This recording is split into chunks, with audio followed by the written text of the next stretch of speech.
Honorable members, ask the Speaker.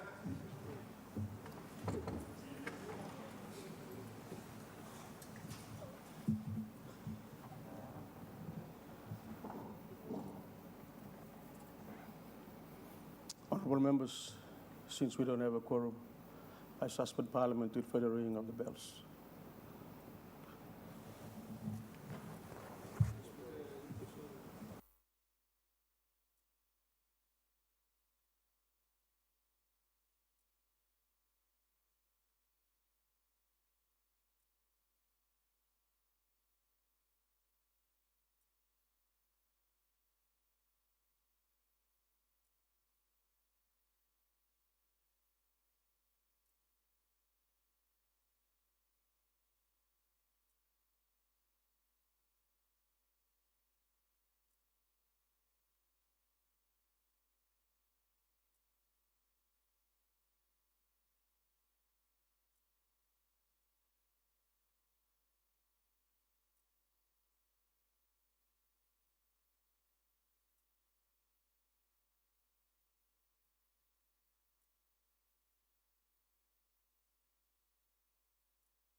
Honorable members, we have quorum. Member for Goilala will lead us in prayer. Father, God of Abraham, Isaac, and Jacob, this morning we come to you as mere human beings with many shortcomings. We are not ready to be in your presence, so I ask that you seal us with the blood of Jesus so that we can be acceptable in your presence, for your presence is holy. Father, this morning, I want to uphold the Prime Minister and Deputy and Opposition Leader and all members of this House before your throne as we preside or as we partake in this important session. Father, I just want to ask you for two things. I want to ask you for your favors to be upon this House this morning as we preside. Also, I want to pray for those who are on their knees day and night. So many goodness and blessings will flow on your people. Father, answer all their prayers that they pray every time. Father, this morning we are faced with the reality of deciding on Bougainville affairs and presiding over it. Father, you know what it is to be yes and what are the consequences behind, and what it is to be no and what are the consequences behind the no. But for that, I let it in your wisdom and your goodness.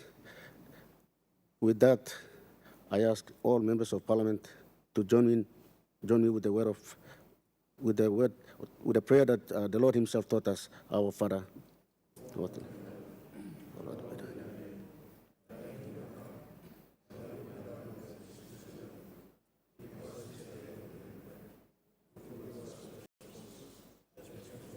trespass against us, lead us not into temptation, but from evil. Is the kingdom, power, and glory, forever and ever. Amen.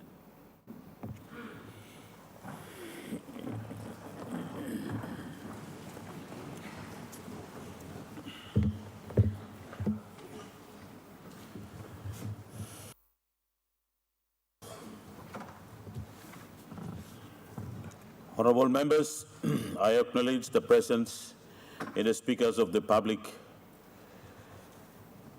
gallery. A delegation comprising a representative of the autonomous Bougainville government, led by Honorable Ezekiel Massad, MHR, Vice President and Attorney General. A delegation comprising a representative of civil society organization in Bougainville who work in close partnership with the autonomous Bougainville government. A delegation comprising a representative of the Bougainville Panguna chiefs. The political science students from the Social and Humanities and Social Science at the University of Papua New Guinea.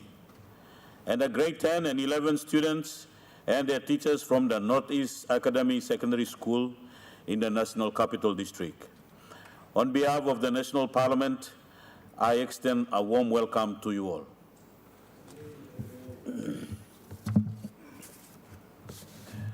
Clerk petitions, notices. Honourable members, question time. The Honourable Member for Kundiawa, Kemagol. Thank you, Mr. Deputy Speaker, all people of Kundiawa Gembog. My question this morning is directed to the good treasurer.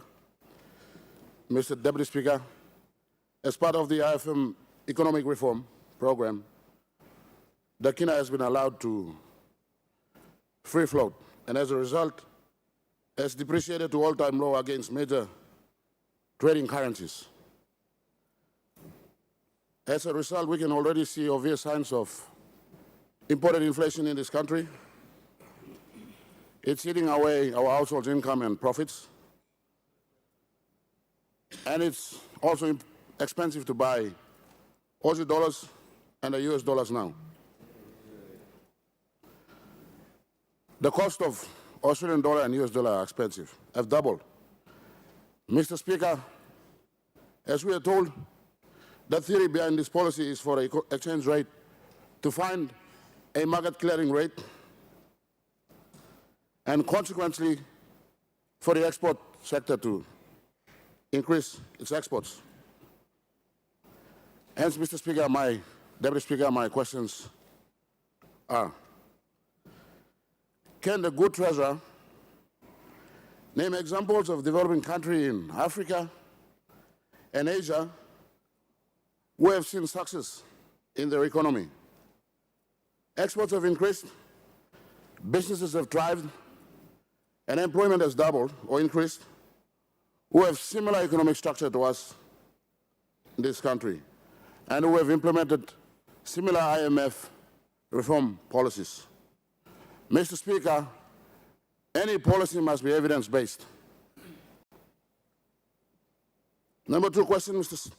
Deputy Speaker, can the Treasurer inform us how much quantity of exports have gone up as a result of this IMF program, where the Guinea has been allowed to depreciate and find a market clearing rate? The increase we see now is from the higher prices of the commodities. But can the Treasurer inform this House and the country as the quantity of exports gone up? Number three question, Mr. Speaker, Deputy Speaker, can you confirm the state of the balance of payments, particularly in the capital accounts? How much capital from existing businesses and investors in PNG have divested in this country and have shifted their capital offshore because they doubt the potential consequences of the IMF economic reform in this country? Number four question, Mr. Speaker, Deputy Speaker, can you confirm that the value and the frequency of currency trading has increased because existing investors and businesses in the country do not have confidence to reinvest to grow their businesses and investment in the country, and thereby have shifted their excess capital offshore, and then they buy back the Guinea to gain from the depreciation of the Guinea?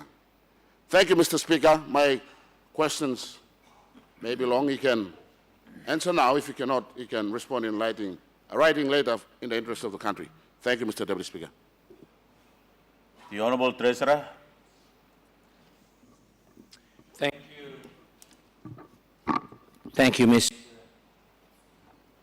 Mr. Acting Speaker. And I want to thank the Honourable Member for his questions on depreciations and some of its effect on balance of payments, current account, and his questions on whether exports have increased.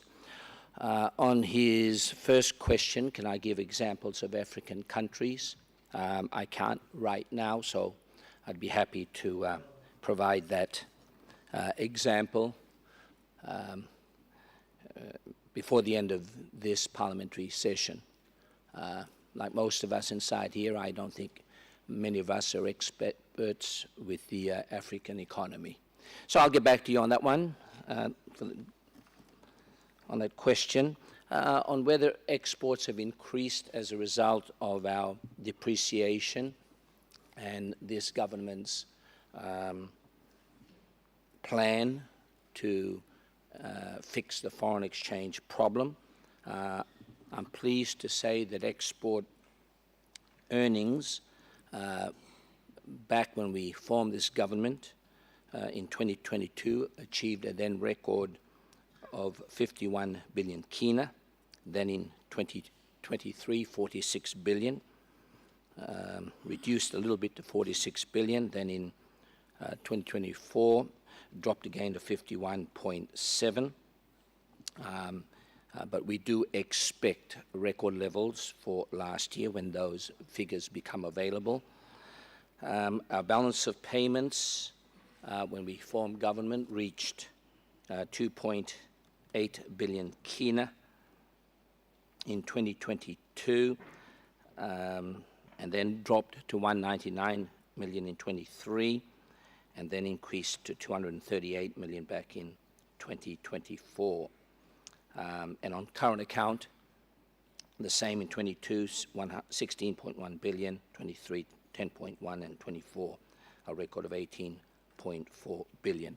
But the good news, Mr. Speaker, is that in the meantime, foreign exchange reserves have grown, and for at the end of 2024, we're in excess of 14.6 billion kina. As to the fourth questions, I'll ask him to shoot that over to me, and I'll give him a very detailed, prepared answer. Thank you. Governor for Isipik.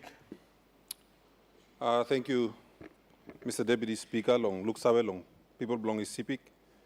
Question blomi nogatok sabe by golong Minister belong Works, and this is on behalf of mostly the people of West Coast in Isipik who are suffering at the moment, including the people of Aitape, as a result of a serious washout that occurred some years ago.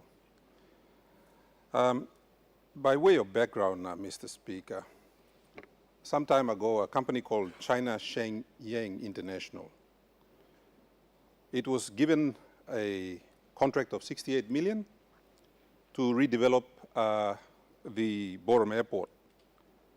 After it completed the job, as we know now, Borum Airport has serious flooding issues and is affecting flights in and out of Wewak.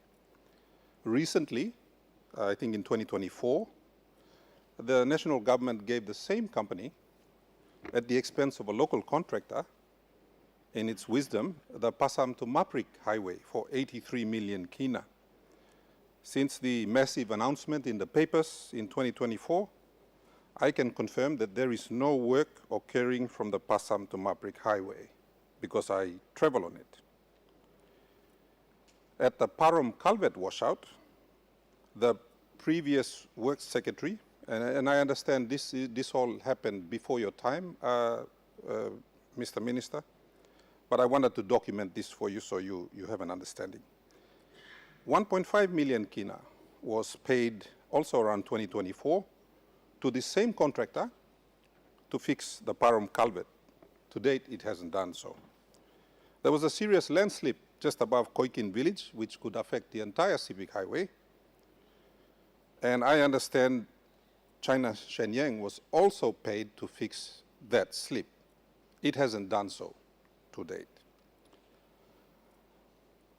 My first question is that for small jobs that are less than 10 million kina, I am sure there are many local CPIC contractors who could have done this job because they also get OZ contracts.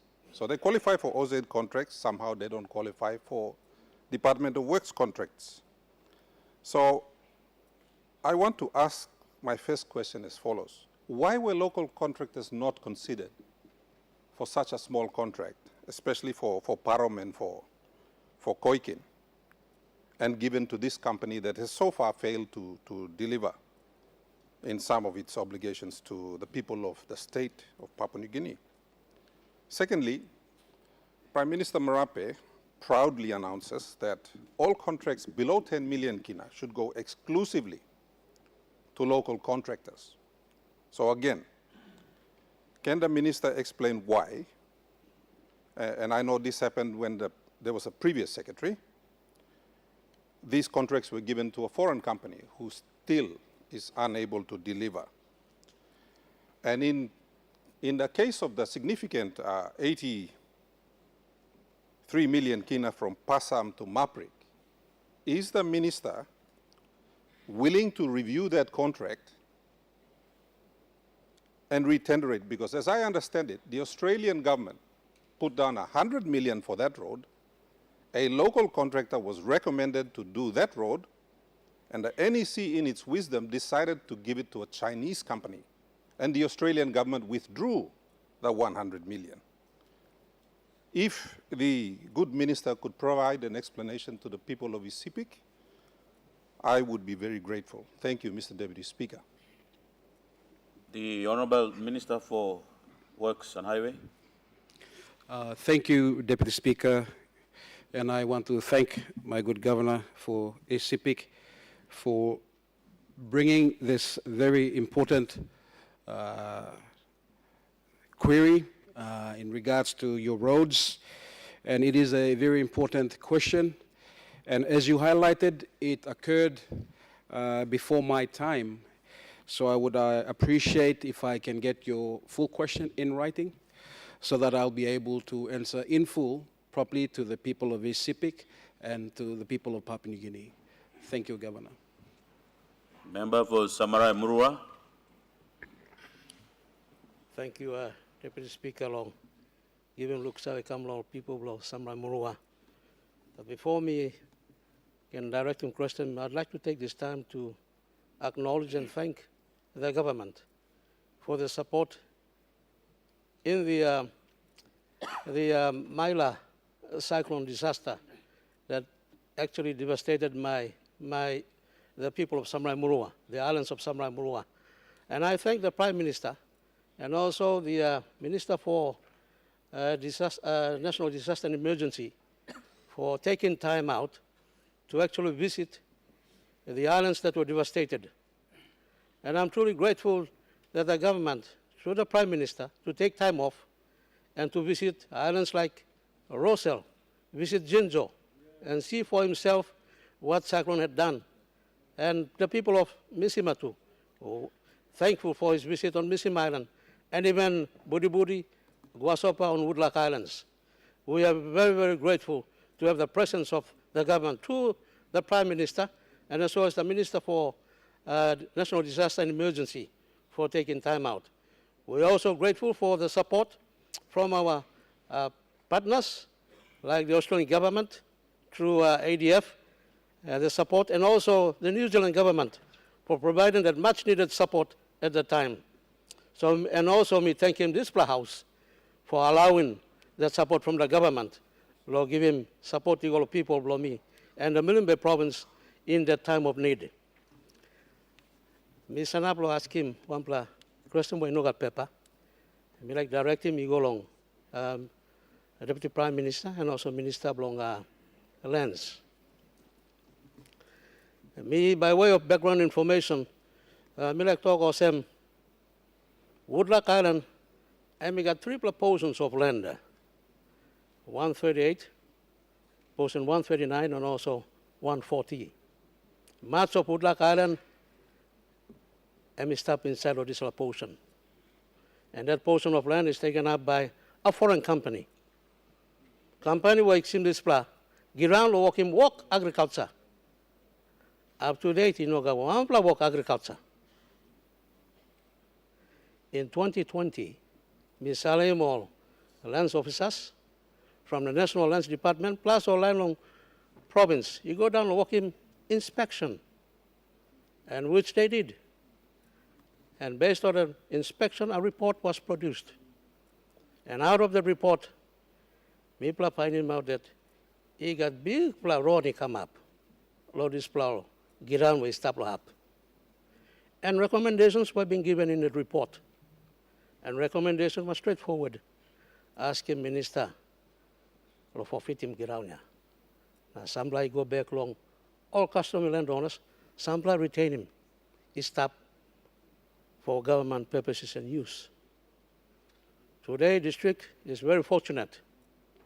And we're making program long and running right now. We thank him, national government, for giving us Luxawe, get up him ecotourism. Now walk, and we go. Now lands officers will go walk him, this will walk. And 2, people are walking too, walk along carbon trade. Now this will walk too is running. Okay, thank you. There is program. Law district, law walk him, Kirapim walk, Woodlock Island, law Halim people. And my question now, me like put him, me go minister. One time, it's almost 6 years now. One time recommendation, from me play along. He's in background, he come back, law customary landowners, and also along government, so that MIPLA can walk the district in terms of its economic program running. Ecotourism, mining, and also carbon trade. One time, recommendation have come up. We put him long Minister Lands. Thank you. Honorable Deputy Prime Minister. Thank you, Mr. Deputy Speaker. I'd like to appreciate the question from the Honourable Isi Henry Leonard, the member for Samarai Murua. The land in question, as he posed the question, the land in question is an agricultural lease, alienated land that was granted a long time ago to, prior to this government's term, to a private company for agricultural development purposes. And as he quite rightfully pointed out, that land has not been developed for its proper primary purpose on the lease covenants as a agricultural development lease. The good member has approached my good office, and I thank him for that. And we discussed the matter, and I shared the same concerns. We then, between the two of us, worked in conjunction, and I summoned the company that was holding it to explain to myself why they had not developed that lease. The explanation was not satisfactory, so I, at that point in time, actually forfeited that particular portion of land, as a good member is aware of. The land in question was then forfeited. However, as like everything else, we are open to court. So the company in question took the lands department, including myself, to court, Deputy Speaker, and quashed the forfeiture decision. However, the case has not ended. We have now reinstigated another forfeiture action to ensure that we are able to get this land and grant it, as we agreed, grant it to the district so that they can be able to pursue their ambitions. Mr. Deputy Speaker, government land, as always, when you do forfeiture actions, the tenant in question runs to the court, and the court at the time granted that the decision made by me as a minister at the time was not proper, but it has not closed the subject, Mr. Deputy Speaker. So I'd like to assure the good minister that we'll continue working in consultation with himself to ensure this is done. It has taken a long time, Mr. Deputy Speaker, but such is our court processes in Papua New Guinea, which sometimes take quite a while before the end event. So I'd like to assure Mr. Deputy Speaker, assure the good member and the people of Woodlark that we have not forgotten the issue, and we're continuing to attend to the issue to ensure that forfeiture takes place over this portion of land and given to the DDA for their development as per their agenda. Thank you, Mr. Deputy Speaker. The Honourable Opposition Leader. Thank you, Deputy Speaker. My question without notice goes to the Honourable Minister Maru, the Minister for International Trade and Investments. Deputy Speaker, since last week, we have been asking a lot of questions about the new special purpose vehicle, Croton, and the 4.2% equity investment into this vehicle. Now, the opposition, on behalf of the people of Papua New Guinea, Mr. Deputy Speaker, would like the good minister to elaborate on what is the role of the MRDC as the corporate fund manager for all petroleum and gas projects under the MRDC Act. What's its role with respect to Croton SPV? And we were under the impression, Mr. Deputy Speaker, from sources that the matter was taken to court between MRDC and KPHL, and this matter has yet to go to trial. So by creating the Croton SPV, is it contempt of court, or is it sub judice, because the matter is still in court? And the third question, Mr. Deputy Speaker, to the astute minister is, from his vast experience and background in investments and in international finance, how did he allow this to come to cabinet, knowing full well that the implications of the Croton SPV encroached on existing legislation? Now, we'd ask the good minister to clearly elaborate to the Honourable House and the people of Papua New Guinea so he can allay some of these concerns, and if it is sub judice, and if it is contempt of court, then to stop this arrangement immediately. Thank you, Deputy Speaker. The Honourable Minister for International Trade and Investment.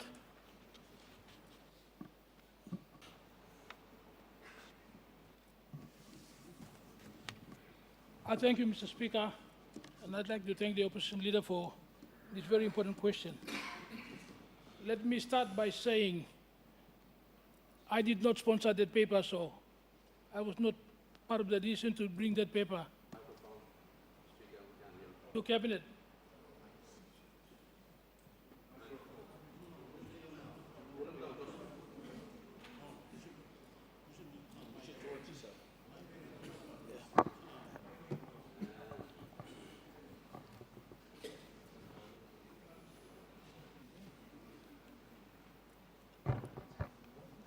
Thank you again, Deputy Speaker, and I'd like to thank the opposition leader for this very important question.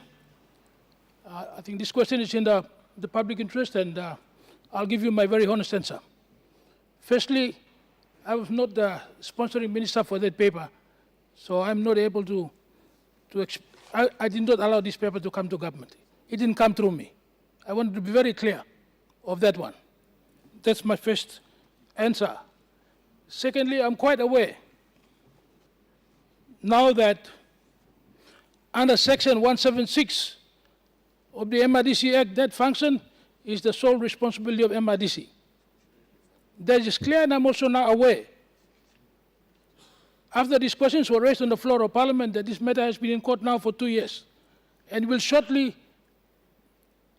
come to trial. So as Minister responsible for the capital market of this country, it will be prudent for us to wait until this matter is fully dealt with by the courts. It's a very sensitive matter.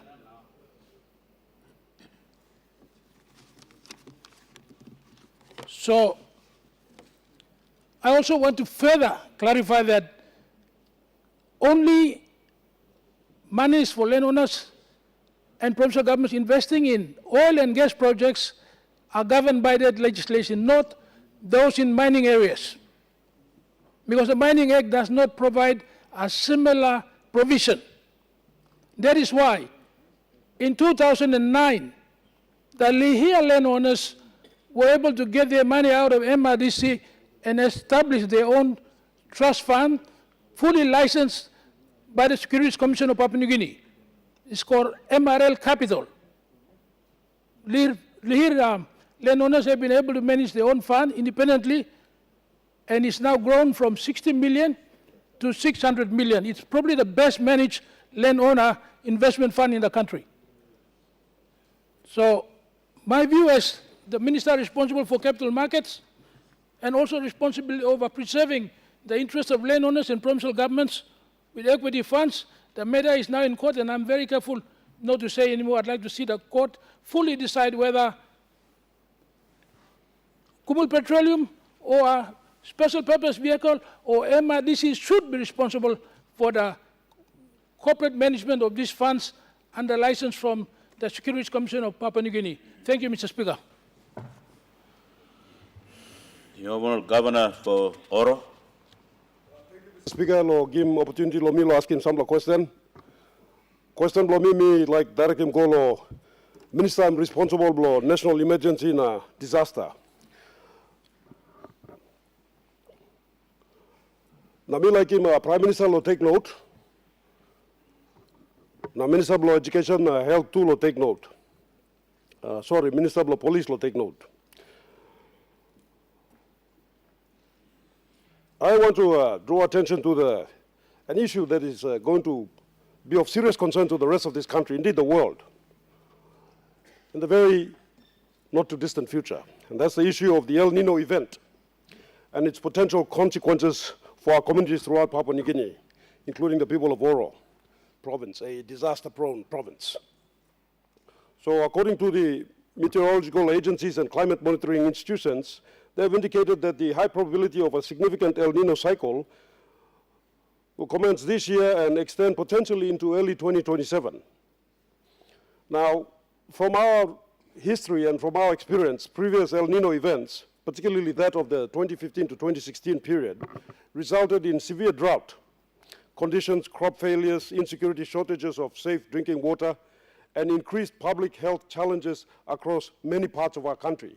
We saw a snapshot or a preview of this just recently with the Cyclone Malia, whereby a lot of our people were affected, and they were indeed not just destruction to property and gardens and food sources, but also to the loss of lives. And I'd like to pass my condolences to the families who lost their loved ones during this period of time. Now, the National Disaster Center has activated early preparedness measures, and I commend the government for this, including also, I must thank the government for their efforts to react promptly.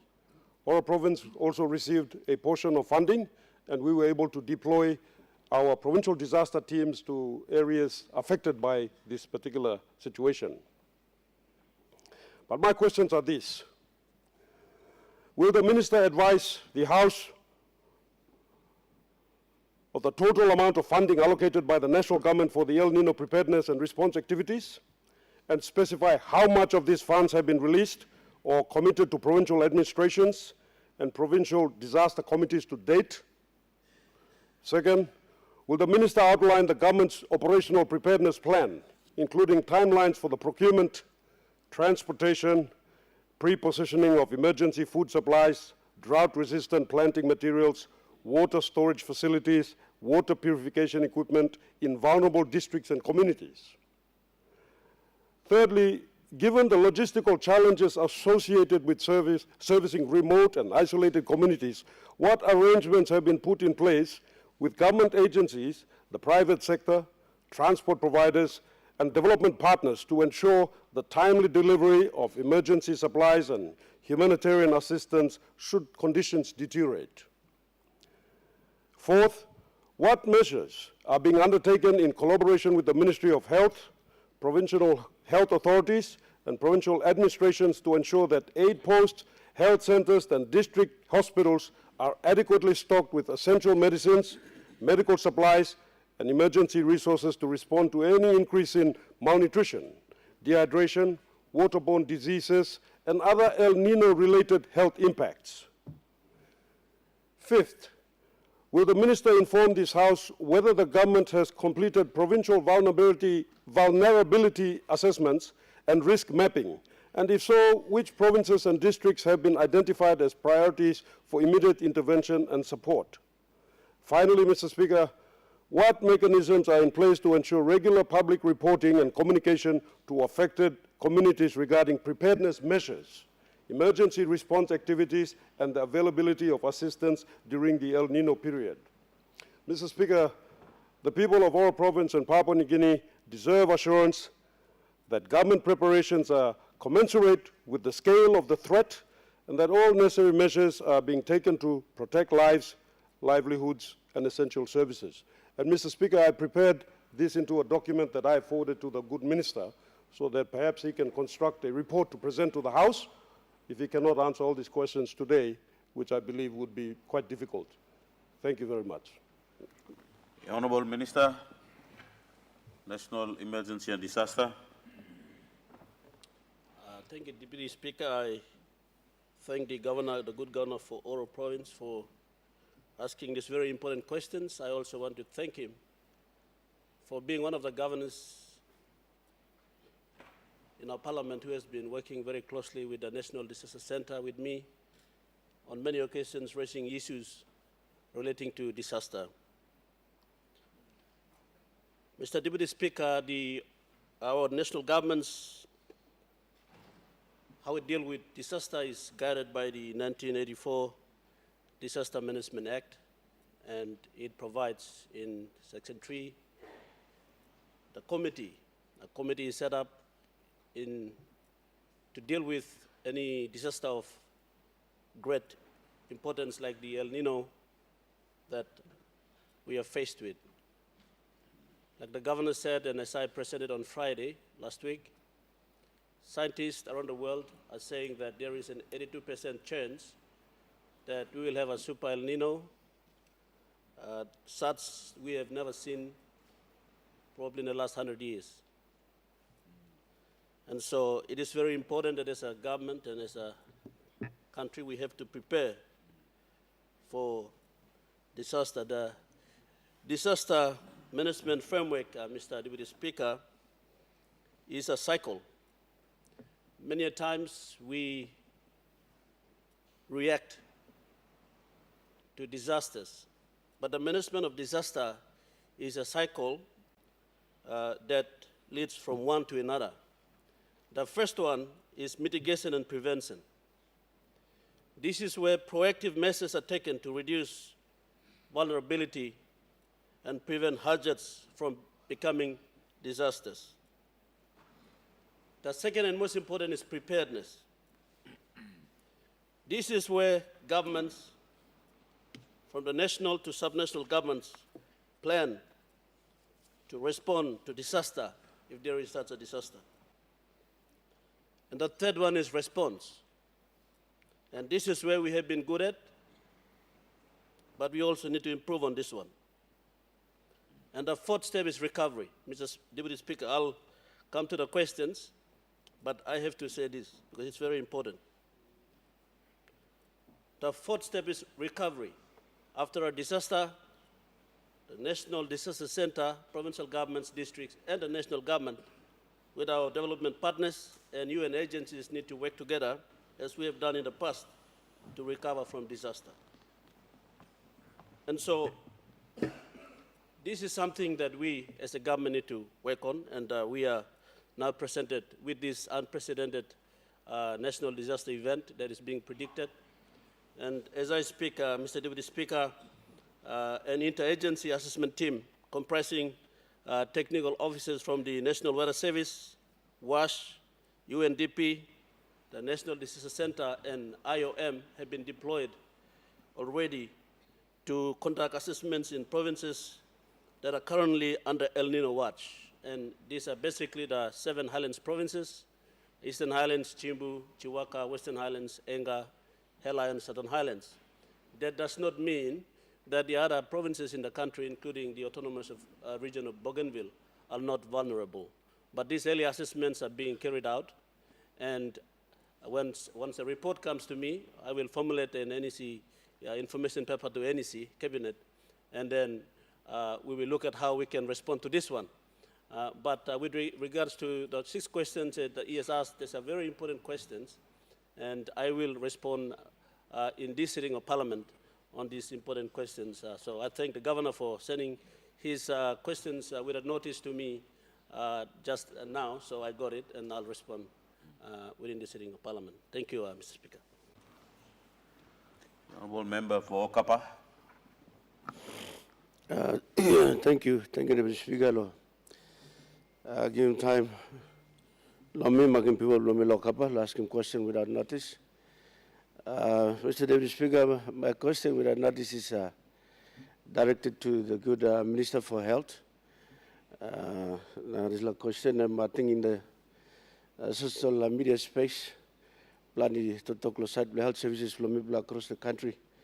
And one video will go around, you may look him, and it's a big gap, big issue across the country. So, Mr. Deputy Speaker, question Blomigolo.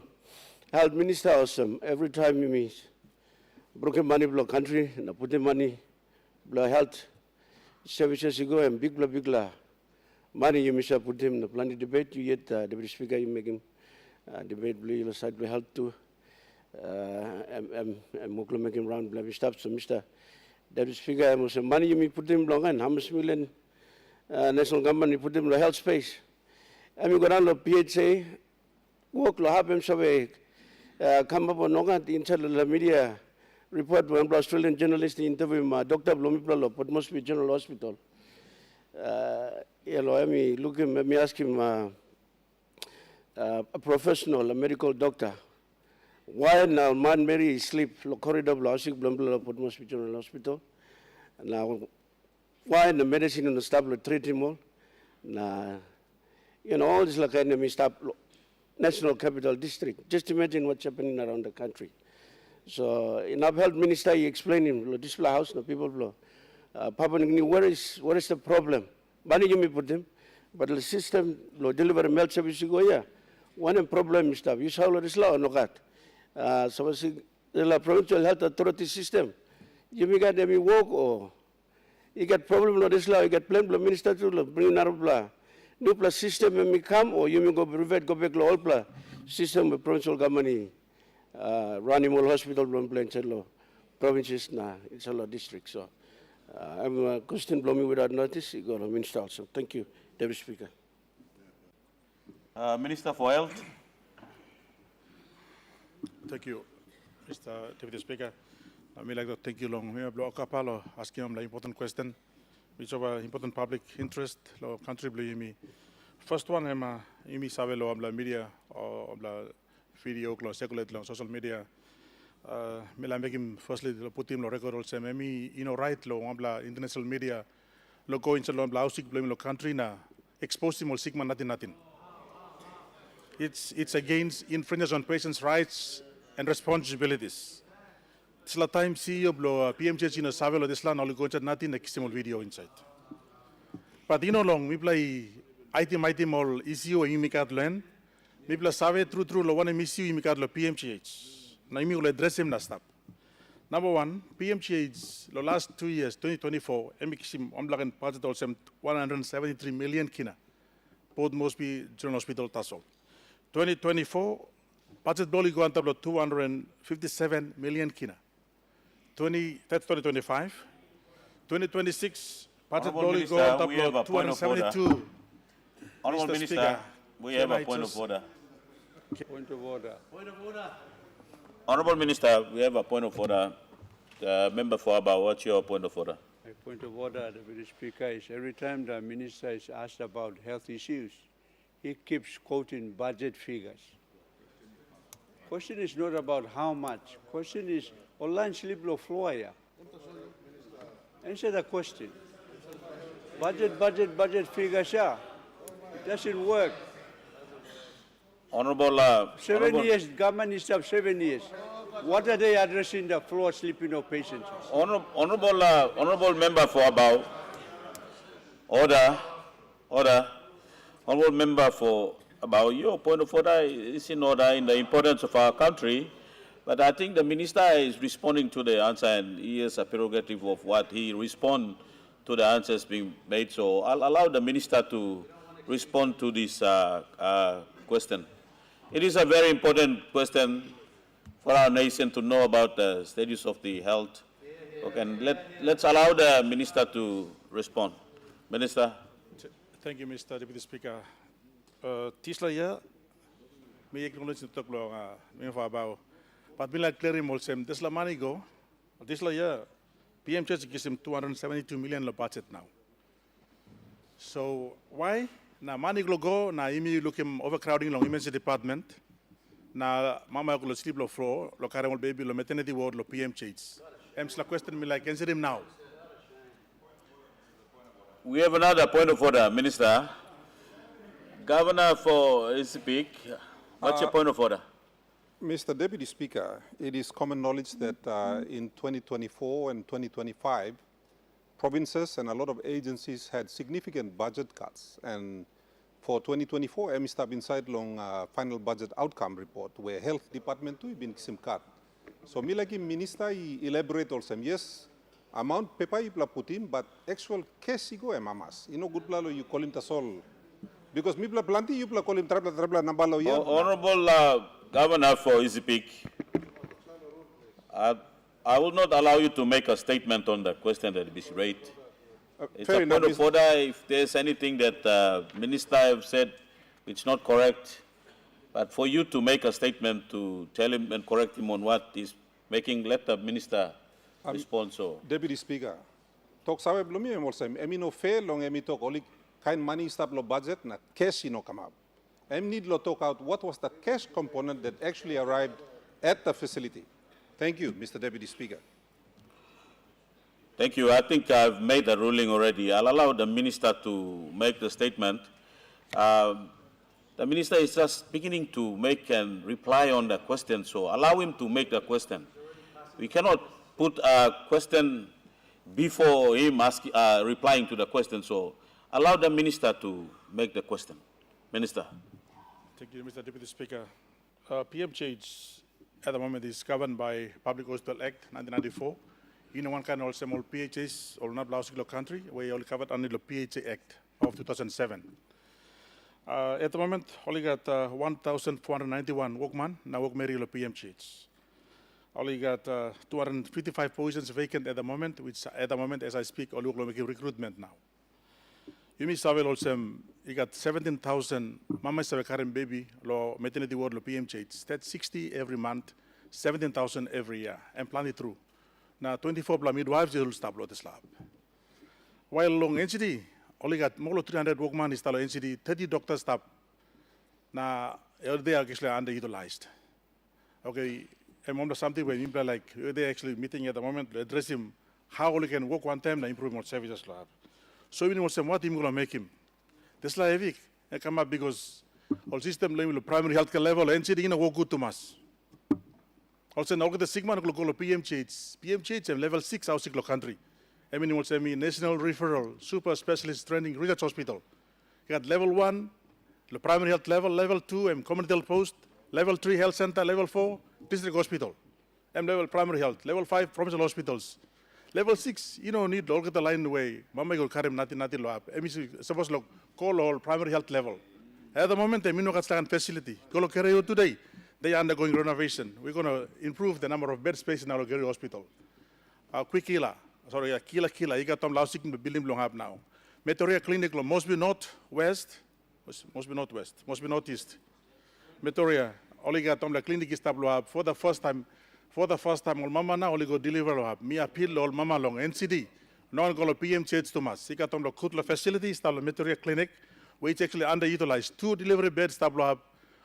One delivery, one day. Now, if you could go have now, using this facility lab instead of the go PMJH, that's all. PMJH, Shimi Savile, say more now or look side long. Specialist areas like kidney transplants, last year, making one blah.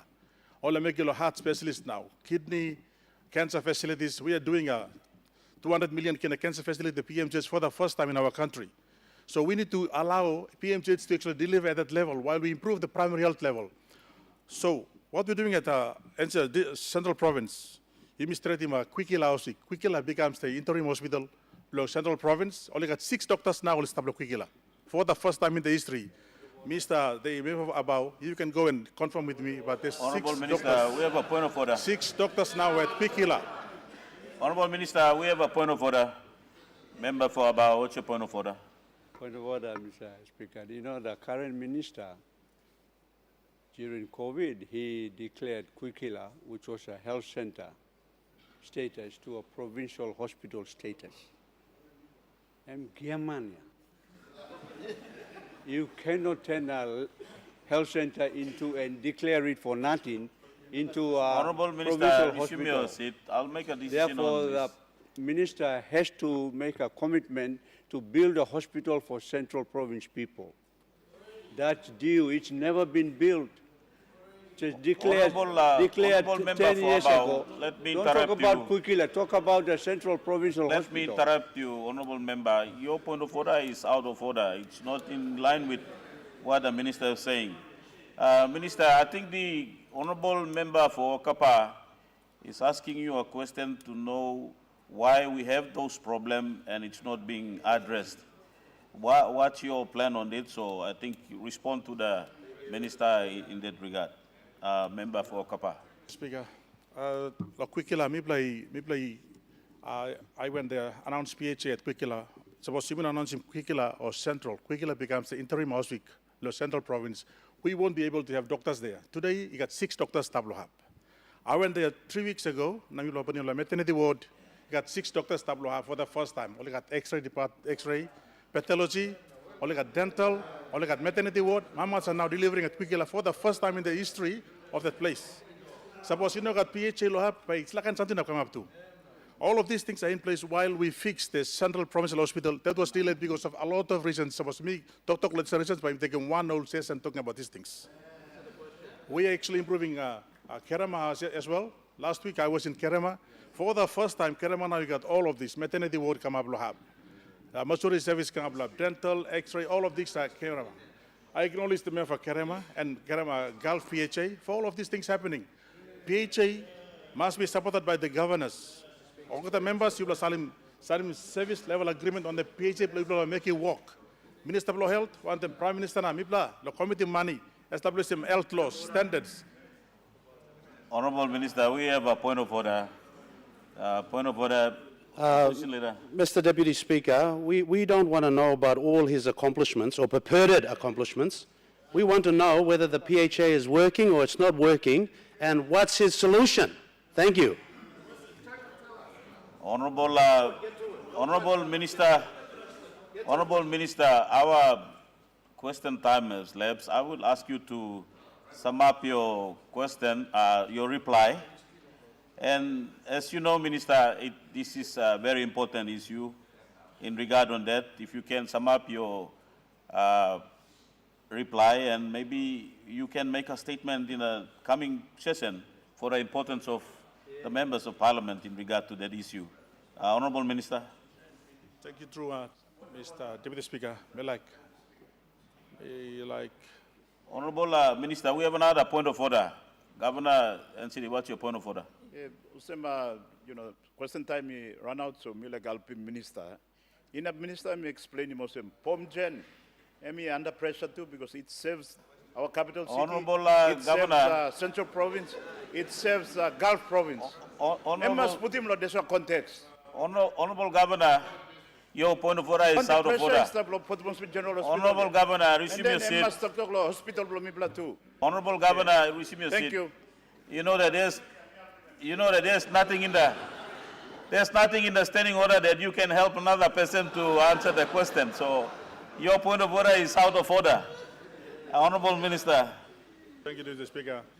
Me like me clear that's all sema imi save straight law one mo levi mikat all clear policy directives clear straight KPI na mi ask him this line in all interview ma go PMCH all ask him a question all ask him also this time me also monem what is the future nam the comeback law 2020 2030 or 2031 assess our health facilities again and health system in the country. We know what we're doing and we'll improve the system by 2030 come back and check us again. Thank you, Mr. Speaker. Honorable members, our question time has lapsed.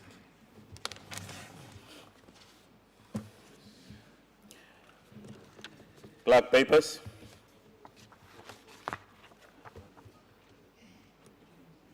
The chairman of the Bougainville Affairs Matter Bipartisan Committee.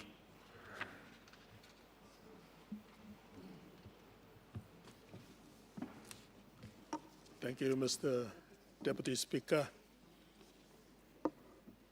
Honorable members, pursuant to statute, I present the report of the Bipartisan Parliamentary Committee on Bougainville Matters relating to the nationwide public consultations conducted regarding the Bougainville referendum 2026.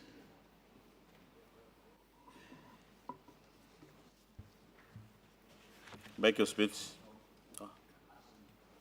Honorable Chairman, you will ask leave of the Parliament. Mr. Speaker, I ask leave of the Parliament to make a statement in connection with the report. Is the leave granted? Aye. Leave granted.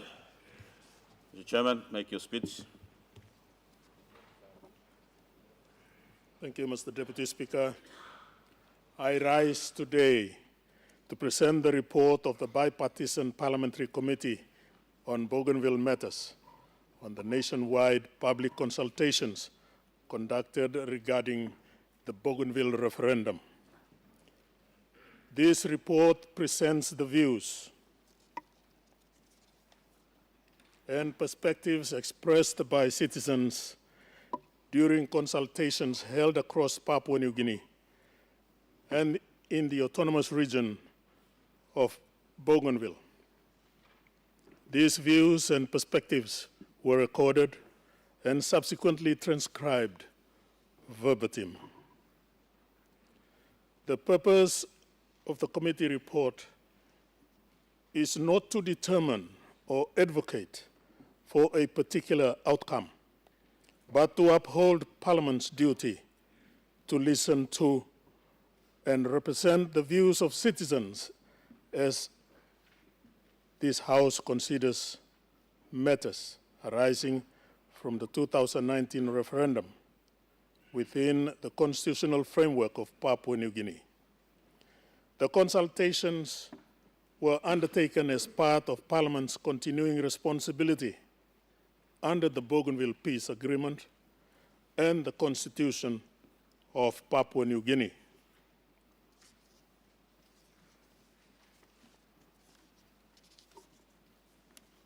Mr. Deputy Speaker, the committee approached this task with a clear understanding that the question of Bougainville's future political status is among the most important constitutional and political issues facing our nation.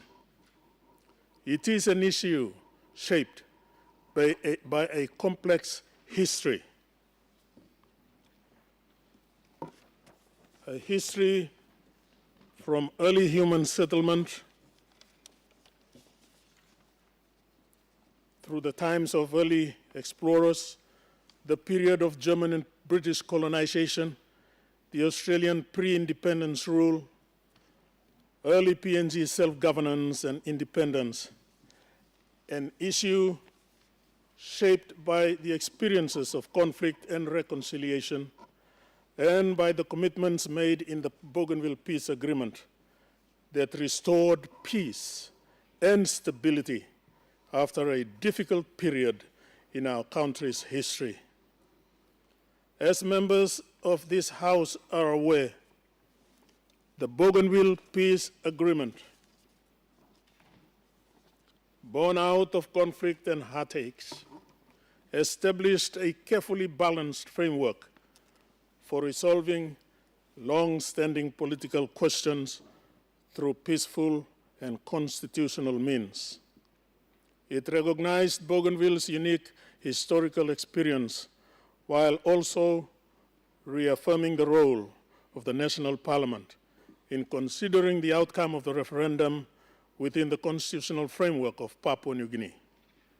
In this context, the Bipartisan Parliamentary Committee on Bougainville Matters was tasked with supporting parliamentary engagement and ensuring that the views of citizens across the country could be heard as part of this important national conversation. Mr. Deputy Speaker, the consultations conducted by the committee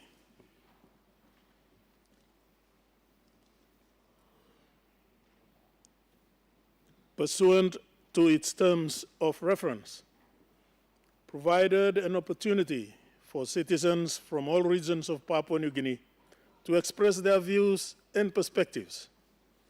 Consultations were held in provincial centers across the Highlands, Momase, Southern and New Guinea Islands regions, as well as in the autonomous region of Bougainville.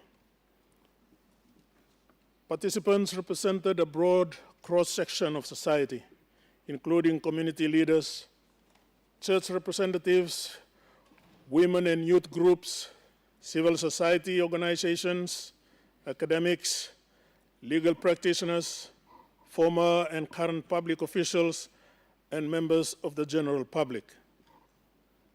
The committee also received written submissions from individuals and organizations from Bougainville and from other parts of the country. Through these engagements, the committee heard a broad range of perspectives from participants across the country. Contributors reflected on the significance of the referendum and the aspirations expressed by the people of Bougainville, while also highlighting the importance of constitutional processes, national unity, and careful consideration of future arrangements.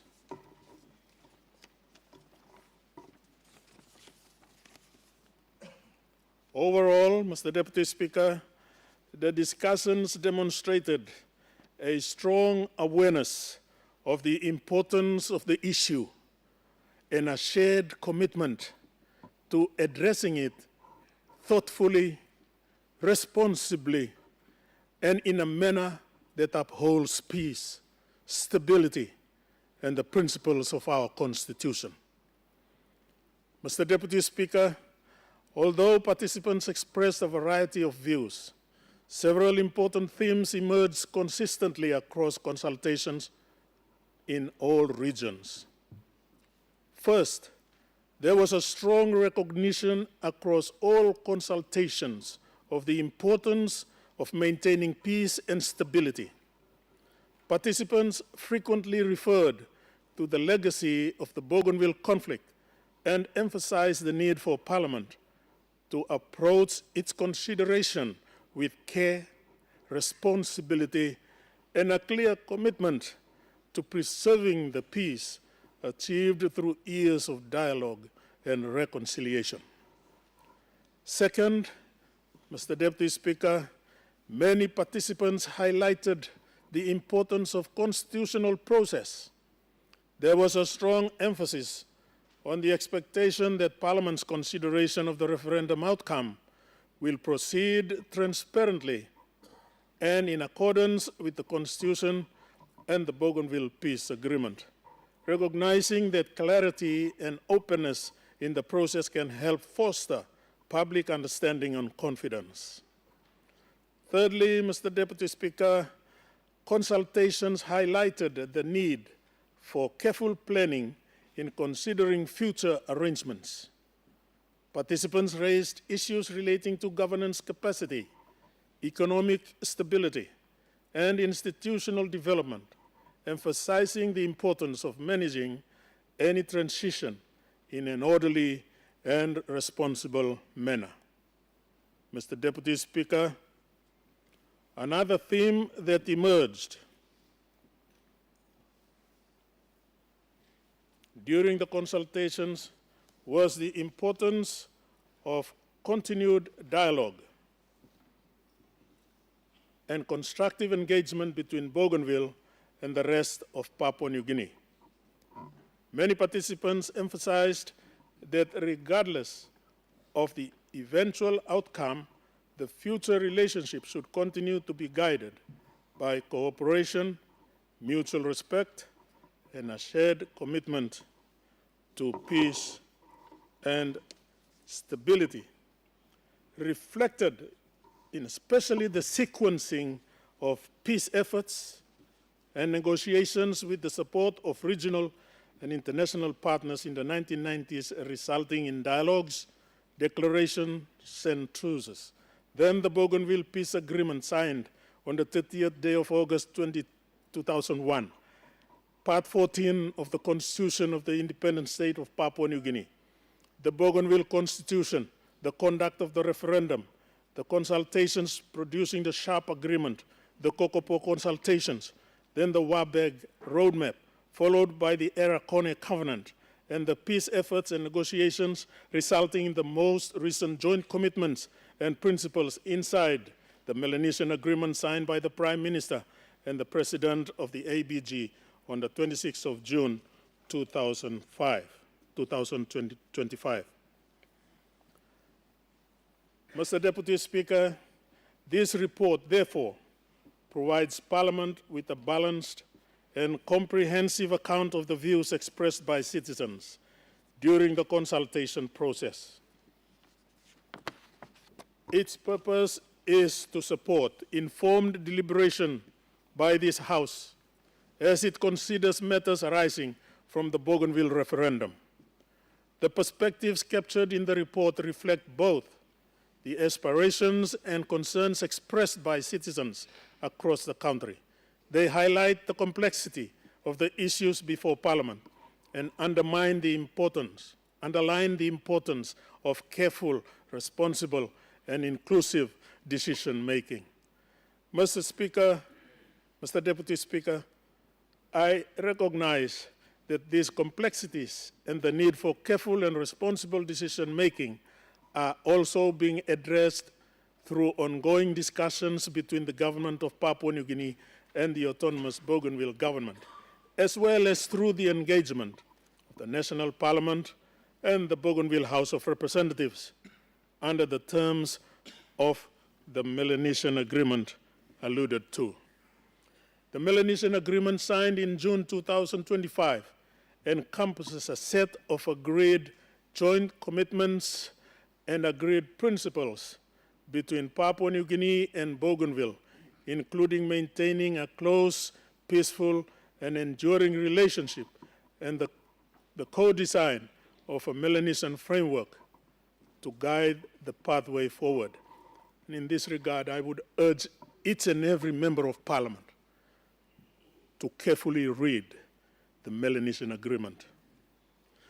Mr. Deputy Speaker, the committee believes that these consultations have contributed to a broader national understanding of the issues surrounding Bougainville's political future. They demonstrate that Papua New Guineans remain committed to resolving important national questions through peaceful dialogue and constitutional processes. In closing, Mr. Deputy Speaker, I wish to acknowledge the members of the Bipartisan Parliamentary Committee on Bougainville Matters for their constructive and bipartisan engagement throughout this process. I also extend appreciation to the staff of the National Parliament for their support and to all individuals and organizations throughout the country who participated in the consultations and provided written submissions. Mr. Deputy Speaker, their contributions demonstrate the strength of democratic engagement in our country and the shared commitment of Papua New Guineans to addressing difficult national questions through dialogue, consultation, and respect for constitutional principles. Mr. Deputy Speaker, I commend this report to Parliament. Thank you. The Honourable Member for Sinisena Yangamul. Mr. Speaker, I would like to ask for leave of Parliament that to take note of this paper and to defer a request debate to a later date so that we can read this report. It's a very important report. We just received it. We don't want to speak off the cuff. So we want to read it, understand it carefully so we can make meaningful contributions to the important debate that's in our hands. So we ask for leave of Parliament that debate be deferred to maybe tomorrow or Thursday, Friday, and we debate this meaningfully. Otherwise, we'll do a rush job, and it's a sensitive matter, Mr. Speaker. Thank you.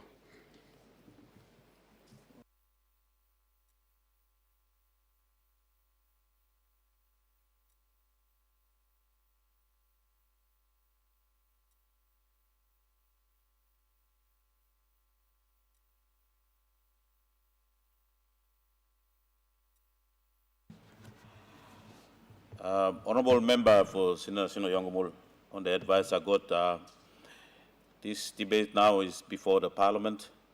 There will be no question put to the end of this debate. It will be still open for debate, urgent for the debate in the next coming day of session. So if you don't have any brief information of reading the papers, there will be still time for you to read and get yourself familiar, and the debate will still continue for others too. So, Honourable Member, I will still allow the debate to go on the floor of Parliament. The Minister for Bougainville Affairs. Thank you, Mr. Speaker.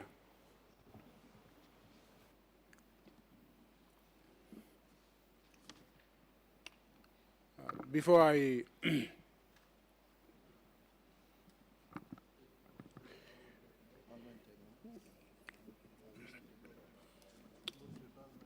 I move that Parliament take note of the statement, the report presented by the Chairman of Bipartisan Parliamentary Committee, and I'd like to debate. Minister. Thank you, Mr. Speaker.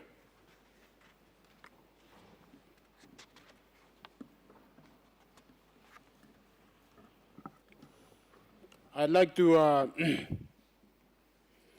make a few, offer a few debates in support of the statement and the report presented by the chairman of the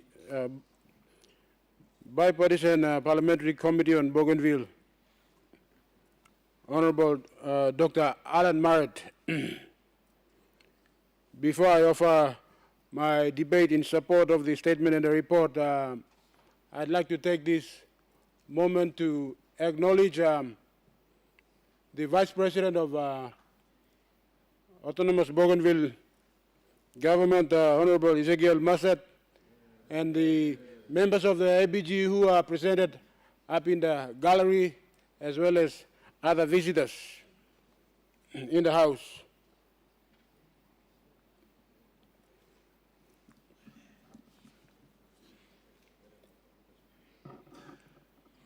As part of my debate in support of the statement and the report given, I wish to offer a short update on the national government and the ABG's work on the ongoing Bougainville peace process. Before I do that, I'd like to offer a brief comment on the statement presented by the chairman of the Parliamentary Committee, Honorable Dr. Marrett. I want to offer my sincere accommodation to this important work done by the Parliamentary Committee. This report is very important.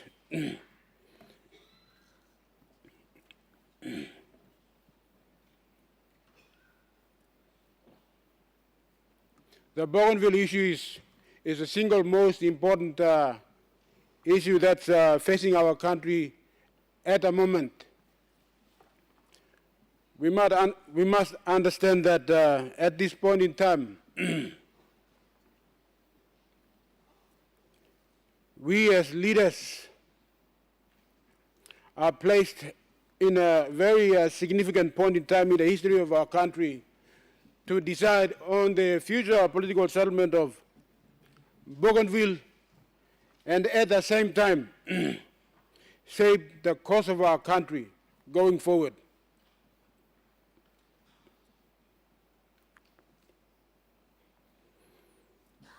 The referendum result that is before us is part of the ongoing Bougainville peace process.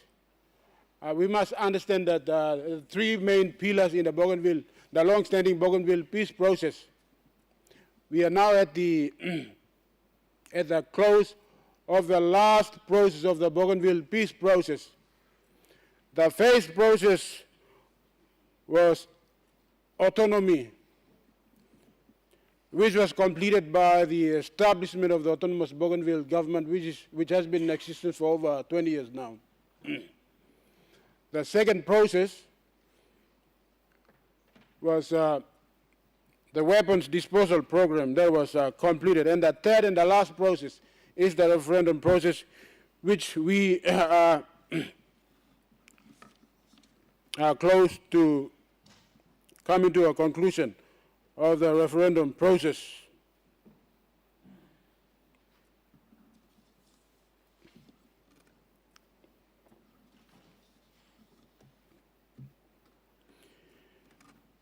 I must emphasize at this juncture the importance of the work of the Parliamentary Committee. This report is very important, and I would urge all members of Parliament to take your time and go through and have a read of it.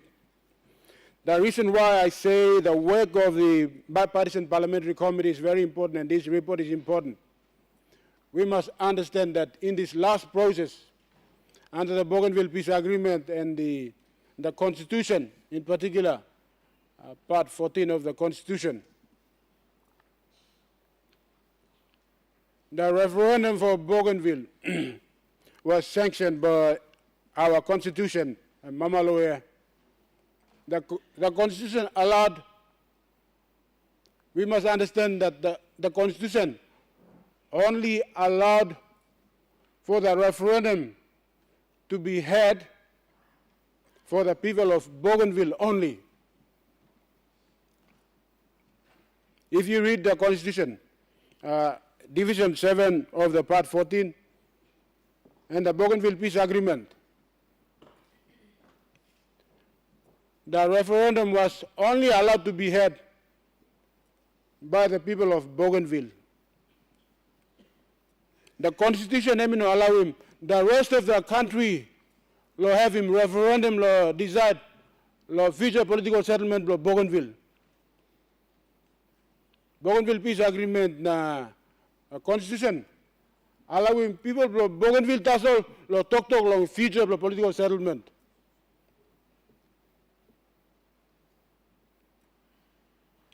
And that is the reason why the work of the Parliamentary Committee is important, because the purpose of the work of the Parliamentary Committee and go around all over the country, location view people, because the rest of the country did not have a referendum to have a say on the future of the Bougainville.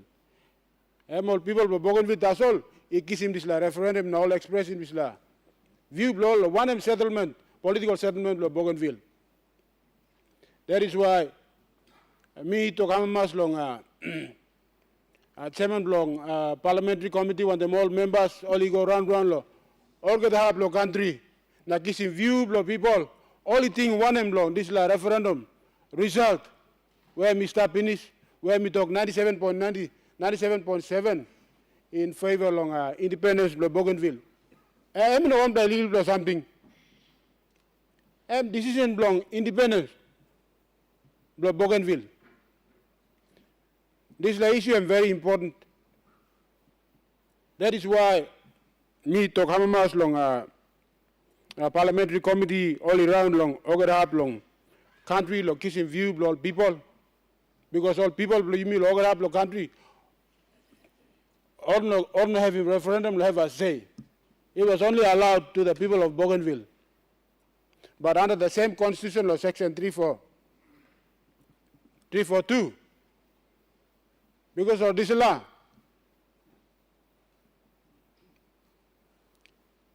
this referendum result must come back to the national parliament. Leaders who said they represent the rest of the country to make a final decision. That is why you may the leaders stop this 11th parliament. We are now placed in a very important period in the history of our country to make a very critical decision, settle him political future belong Bougainville, where people yet only express him the referendum sanctioned by the Constitution itself. And you must also know that while you make that decision, you are also reshaping the course of the country as we know it. And there is a critical decision. That's not an easy decision to make. That's why I encourage all members of parliament to take time to read the committee's report that was presented. With that, I am going to give a short update on the process that the government has undertaken in consultation with the ABG to bring the referendum result into Parliament for this Parliament to make a final decision. I must also advise the House that the process that is to be established to bring the referendum result into Parliament for that decision to be taken is ready now. I must inform that I am in receipt of the sessional order, which is the process that the Parliament will adopt to make that decision. I am in receipt of the draft sessional order forwarded by the Speaker.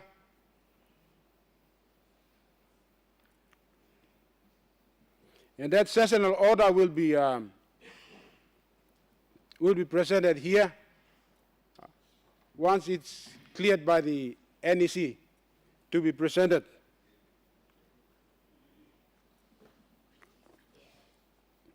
Mr. Speaker, I now would like to provide a brief update to this Honourable House on the progress of the Bougainville peace process and the preparations that is at hand for the next stage of parliamentary consideration. At the outset, once again, I acknowledge and thank the chairman of the Parliamentary Committee, Honorable Marat, for presenting the committee's report on its regional consultations conducted throughout Papua New Guinea and Bougainville. The committee's work has made an important contribution to raising awareness, fostering informed discussion, and gathering the views of Papua New Guineans on one of the most significant national issues before us. Mr. Speaker, since the signing of the Melanesian Agreement in June 2025, the national government and the autonomous Bougainville government have continued to engage constructively through the joint moderation consultation process. These discussions have focused on the development of a mutually agreed Melanesian framework, which remains one of the most important pieces of work currently underway between the two governments, the national government and ABG.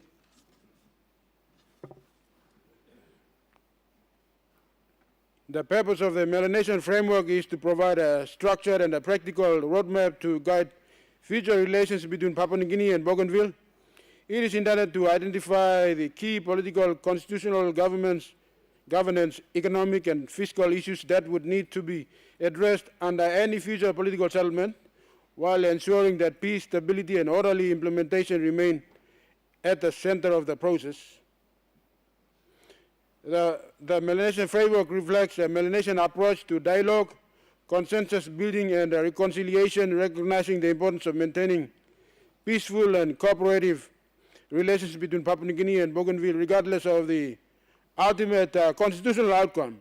It seeks to provide a pathway that is respectful of the aspirations of the people of Bougainville while safeguarding the broader interest of all Papua New Guineans. The framework is currently considering a range of methods, including governance and institutional arrangements, the progressive transfer of powers and functions, physical and economic sustainability, citizenship, nationality issues, constitutional and legislative requirements, transitional arrangements, and other practical measures that may be required to support the implementation of any future settlement agreed by the parties and considered by Parliament. Importantly, the framework is not intended to determine any decision of Parliament. Rather, it is being developed to assist members of this House by providing greater clarity regarding the implications, opportunities, challenges, and implementation requirements that may arise from future decisions concerning Bougainville's political future. Discussions on the framework have been progressing in a constructive and respectful manner, and officials from both governments continue to work together to identify areas of common understanding and agreement. While some matters remain the subject of ongoing consultation, I am encouraged by the progress that has been made to date. Work is also continuing on the joint consultation report, which will bring together the outcome of the post-referendum consultations undertaken since 2019. The report will provide Parliament with a comprehensive record of discussions between the national government and the autonomous Bougainville government, and is intended to incorporate the progress achieved through the joint moderated consultations and development of the Melanesian framework. While important progress has been made, a number of matters remain under active consideration by government. These include the ongoing development of Melanesian framework, finalization of the joint consultation report, and consideration of the legal, constitutional, and procedural pathways available to government and Parliament in relation to Bougainville referendum process. Accordingly, the National Executive Council will meet prior to the next sitting week to consider these matters and provide direction on the appropriate way forward for the referendum result to be brought into the House. I therefore intend to return to this House next week to make a more comprehensive statement on the Bougainville peace process, including an update on the outcomes of the National Executive Council's deliberations, progress on the Melanesian framework and the joint consultation report, and the next steps arising from government's consideration of the available constitutional and parliamentary process. Mr. Speaker, the government remains committed to ensuring this process proceeds in a lawful, orderly, and peaceful manner, consistent with the Bougainville Peace Agreement, the Constitution, and our shared commitment to lasting peace, national unity, and stability. With that, I thank the House, Mr. Speaker. The Honourable Governor for ECPIC. Thank you, Mr. Deputy Speaker, and I'd like to acknowledge the leaders of the Autonomous Region of Bougainville who are present in the House with us today. Mr. Deputy Speaker, yumi sabelo seriousness blo display issue where yumi by debate longem na me agree also. And by taking some time, I mean for us leaders to be fully, I guess, understanding of the consequences of whatever decisions that are eventually taken. I want to say that I'm thankful to the Minister that we will not be dealing with the sessional order today. And in that regard, I want to speak to the people of the Autonomous Region of Bougainville by saying that mibla plenty of people of Papua New Guinea, mibla share him grievance blibla. And I would like the people of Bougainville to understand that there are many Papua New Guineans who feel hard done by under successive oppressive governments at the central level. And so you got plenty of Papua New Guineans whereby one bell, na isherim bell heavy na wariblo yupla. At the same time too, I think there are many Papua New Guineans who at the same time would not like to see the people of Bougainville leave the Union of Papua New Guinea. And I think those are the difficult questions that I think this House will have to confront at some point. Mr. Speaker, lo me feel also me no qualify as a member of Parliament to give my own opinion on whether the Bougainvilleans should stay or go, even though my own opinions are strongly leaning one way, as this House have heard me speak on many occasions. So what we have done in ECPIC, Mr. Speaker, is I have asked all my local level government presidents to conduct their own hearings in all of the 28 local level governments of ECPIC province and to bring the result of those discussions with our people of ECPIC to the Provincial Assembly so that we can discuss it there and then we can have a fair decision on where the people of ECPIC are leaning on this issue. And when that happens,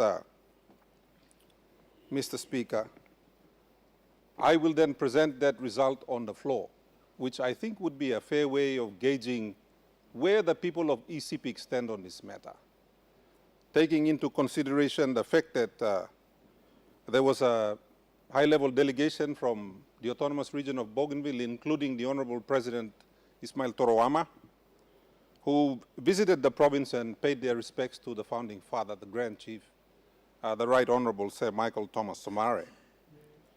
And they had their own conversations with the Grand Chief at his resting place. So, Mr. Speaker, in consideration of all of that, me like Togolsem, while we thank the committee for the work it has done and for bringing the report here today for us to study, and I also thank the minister responsible for informing the House that the sessional order will come later. The request I'd like to make of the government through you as the chair, Mr. Speaker, is that a proper timetable be drawn up for all of these subsequent matters to take place so that member of parliament, we can be better informed as to, and I suppose also the people of the Autonomous Region of Bougainville and their leaders can be properly informed as to what is going to take place. I mean, for myself in the opposition, I only found out last week that this report would be presented, and I had no idea it would be presented today, Mr. Speaker. So, this plagain pasin blong yubla wokim wok bla na biani kam na surprise him miblo narbla. I think it's unbecoming of leaders, especially for a conversation that is this important and this critical, not just to the people of Bougainville, but to the country. So me like request him through you, Mr. Speaker, Mr. Deputy Speaker, that a timetable on all of these matters on when they're going to be discussed, when is the sessional order coming, be prepared and given to all of us, Mr. Speaker. So one them desla final ask him below me. Me like talk, thank you long, you giving me this opportunity to make him display legally talk. Lo make him mouse belong, people belong is sipping. Thank you, Mr. Deputy Speaker. The Honorable Governor of the Southern Highlands. Mr. Deputy Speaker, me too like me should haremol leaders belong Bougainville long Parliament debate long this important report where Chairman he give him long end, but I speak my mind. Similar to Parliament and honorable members of Parliament having full understanding of the issues surrounding Bougainville, because as we all know, Mr. Deputy Speaker, Bougainville is singly the most important matter facing this country today. I mean, one legally something where you may all members by talk, plan the all members during our consultation, me harem. Some lot of you have come to Parliament now, working participate in debate. Hey, it's a very important matter. You need to be present. It's not about being absent. It's not about abstaining. It is an important matter facing the country today. On that note, me like commending Chairman on a very good report and consultation where you may walk him long in. Also on this note, I want to commend the minister as young and capable and energetic, but it's being handled very well in a very mature way. You would all agree with me. The minister has, in my view, competently, professionally dealt with one of PNG's sensitive and very important matter. So I commend the minister for dealing with this thus far. Among others, if you can read the Melanesian Agreement. This Melanesian Agreement, among others, it talks about one of these provisions. It says the parties are committed to maintaining a close, peaceful, and enduring relationship between PNG and Bougainville.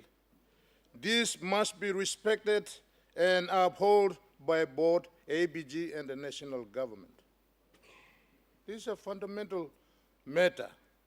ABG and the national government must set the pathway for Parliament to reach a peaceful agreement on where we will head the future of this settlement. Awesome. I'm not afraid to say this, but in the social media, the president is saying at some stage, some months ago, and talk, Papua New Guinea government, if no consider him independence for me, September by me declare him independence. You know, responsible governments, responsible leaders, we should not be holding each other at ransom.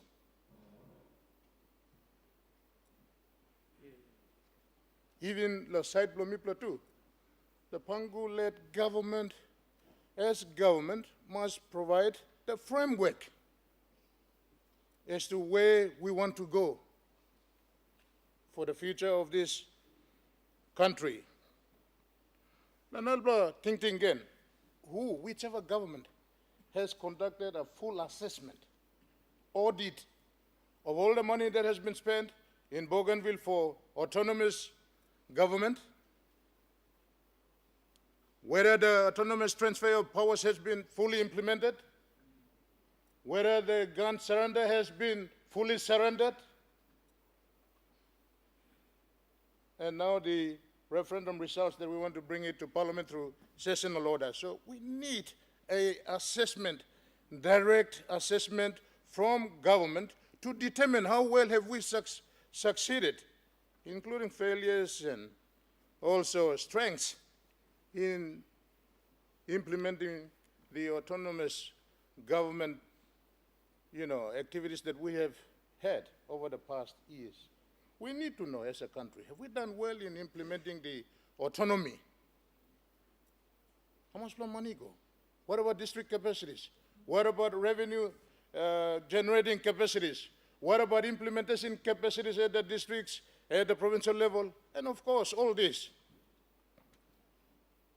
So we can appreciate that the peace agreement pillars of transfer of the functions, the gun surrender, and now bringing the referendum results to Parliament. Maybe I'll also contribute in my debate as to what is critical for me, but for now, I think we should point ABG and we should point to national government for the agreed pathway, peaceful pathway that will bring peace to both the autonomous region and the independent state of PNG. What is that framework? What timelines? So that's my view of how we should deal with the referendum results. Let's not be scaremongering and fearing this. We can deal with this referendum result that is challenging the people of Bougainville and also to Parliament and PNG as a whole. So I want to encourage the members of Parliament to read and understand this thing, get out of this fear, scaremongering thing in our mind, appreciate the issues, and Parliament can deal with it in terms of the way forward for this country. So I concur with the Honorable Karenga Kua and Dr. Allen Bed. Reading this all information, understand him good. Now, where are we going in terms of the future? So it's an important matter for this country to debate and, provide the support to government as to what would be important for both Bougainville and Papua New Guinea. So on this note, you may not hold him, the government of PNG or the president, people of Bougainville should not hold each other at ransom because it's a very important matter for this country. And I want to encourage the leaders of this country to take this thing openly and understand the issues, and let's debate as our people are watching. Thank you, Mr. Deputy Speaker. Governor for NCD.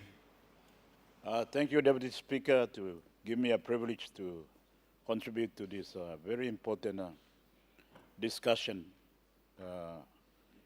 and debate. I want to firstly acknowledge all the leaders from ABG who are here with us to hear our views on this very important discussion that will define both our own journey as the rest of Papua New Guinea and also for our people of Bougainville. I want to acknowledge too, Mr. Deputy Speaker, all the speakers who have spoken ahead of me, very important contribution and points that they've raised. I want to acknowledge too last week our two leaders from Bougainville, equally of PNG too, leader of government business, Minister for Works and Highway, really giving us a very contextualized, debate on how we can think about this very important issue, defining the future of Bougainville, which will equally define our own journey as a nation, as a people. And equally, member for North Bougainville, Honorable Semoso, our sister, leader in her own right, representing our people of North Bougainville, giving a very compassionate or passionate, appeal to all of us to use our wisdom. Think about Bougainville, think about PNG as a whole, think about the past, think about present and the future. So, Mr. Deputy Speaker, I can see that members of Parliament, we are perhaps a bit hesitant or want to be given a bit more time, and that's understandable. This, as we have all acknowledged, is a very sensitive, subject matter. We are very passionate about our country, Papua New Guinea, our journey for the 50 years, how we did emerge together, Mr. Deputy Speaker. It's not easy. And, the future of our country, will it remain intact, or will this act of releasing Bougainville go, if we go that way, will have a domino effect or kind of similar? So this really, emotions and mind, things that are going through our minds that we must acknowledge. But nevertheless, Mr. Deputy Speaker and members of Parliament, we leaders, we are elected by our people. We must see this as a privilege and opportunity. It's a great privilege to be here in Parliament, and even greater to be contributing to a decision that will define the future of our nation and our people. So we should embrace this opportunity. Of course, with all the challenges and all the fears, all the emotions, but equally thinking about our people of Bougainville. What would be they thinking about, and what is in their mind, and how we can contribute to a better future, a greater future for all our people and for the people of Bougainville. And, thinking about the past, Mr. Deputy Speaker, the past full of pain and agony, loss of life. People have, witnessed tragedies in their life, both for Bougainville and other Papua New Guineans, our fellow citizens too. We have achieved a great, unprecedented outcome since then in 2001, Mr. Deputy Speaker. We should be proud of it. It's, a outcome that is unprecedented in the world, Mr. Deputy Speaker. We've achieved peace, and we have respected the peace fully. That is exceptional, and we should be proud of it, and we should take courage from it, that for the future, we can define it so that it becomes exceptional to the world too. Something that is exceptional to the world. I believe we can do it. And the spirit is there in the Melanesian Agreement, and in all the dialogues that has been taking place, and in the peace that we have maintained up to now, Mr. Deputy Speaker. So while we are hesitant and, thinking a lot, I think, Mr. Deputy Speaker, too, we should have courage and seize this opportunity too. Mr. Deputy Speaker and honorable members, we have the benefit of hindsight, 50 years, trying to forge and put this nation together. Our leaders, Grand Chief and his peers at that time in 1968 and early 70s, they had all the same sort of thought process going into their mind. Will this union or project work called Papua New Guinea? Will all our people agree to come together as one nation, one people, one country? Some of the leaders at the time were not ready. They had doubts. They probably hesitant too. But through leadership, Grand Chief and his colleagues in Pangu, they were able to craft this nation together. And it's never been easy. It's not easy to keep it as one nation, one people, one country. But we have come 50 years. And we must recognize that, Mr. Deputy Speaker, as we think about the referendum coming for us for ratification or whatever decision that we make. It is this Parliament that must make this decision. We cannot defer it to the next parliament, the 12th parliament. We are given this opportunity. Yeah? But Mr. Deputy Speaker, honorable members, our people too are listening. Building nations is not easy. And it's never perfect. And it's never completed too. You see one of the early union out there called United Kingdom. It's not perfect. And it's still going through processes and challenges. Even Scotland had a referendum to leave the Union. So all this nation-building exercise, no easy here. And for us in Papua New Guinea, 1,000 tribes, 860 languages, so many cultures and tradition and kind. Was not going to be easy from the beginning. But we have held it together for 50 years. And in this process, the ideal was that we'll keep it together. But that's the ideal. Somare wanted it to be together.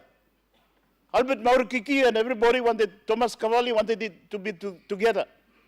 But some things, maybe we will have control of it, we might not have control of it, Mr. Deputy Speaker. And that's where we are now. So we've got all this emotion with our country, blending it together, 1,000 tribes, 860 languages. We've come 50 years. But you may go, Sonim, you may lose him. We can still keep it together. What if Bougainville goes, but you may Pundauno? So I want to acknowledge my brother, Governor of Southern Islands. You may not afraid. And I want to encourage us to not to be afraid of the future. As I said, Mr. Deputy Speaker, in the nation too, you can look at one of the, maybe if we say, I'm not sure it's perfect, but the People's Republic of China, communist system here. It's a bit like authoritarian or kairos, one party, one government, but still, they are still going through the same process. Taiwan Igoya, it emerged out of that 1947-46, civil war. So one party succeeded, People's Republic of China come up, all this line all loose, all go to Taiwan, and they want to be a different country. So even in China, they're still going through the agony of making their country become real. By China and Taiwan, it come up one.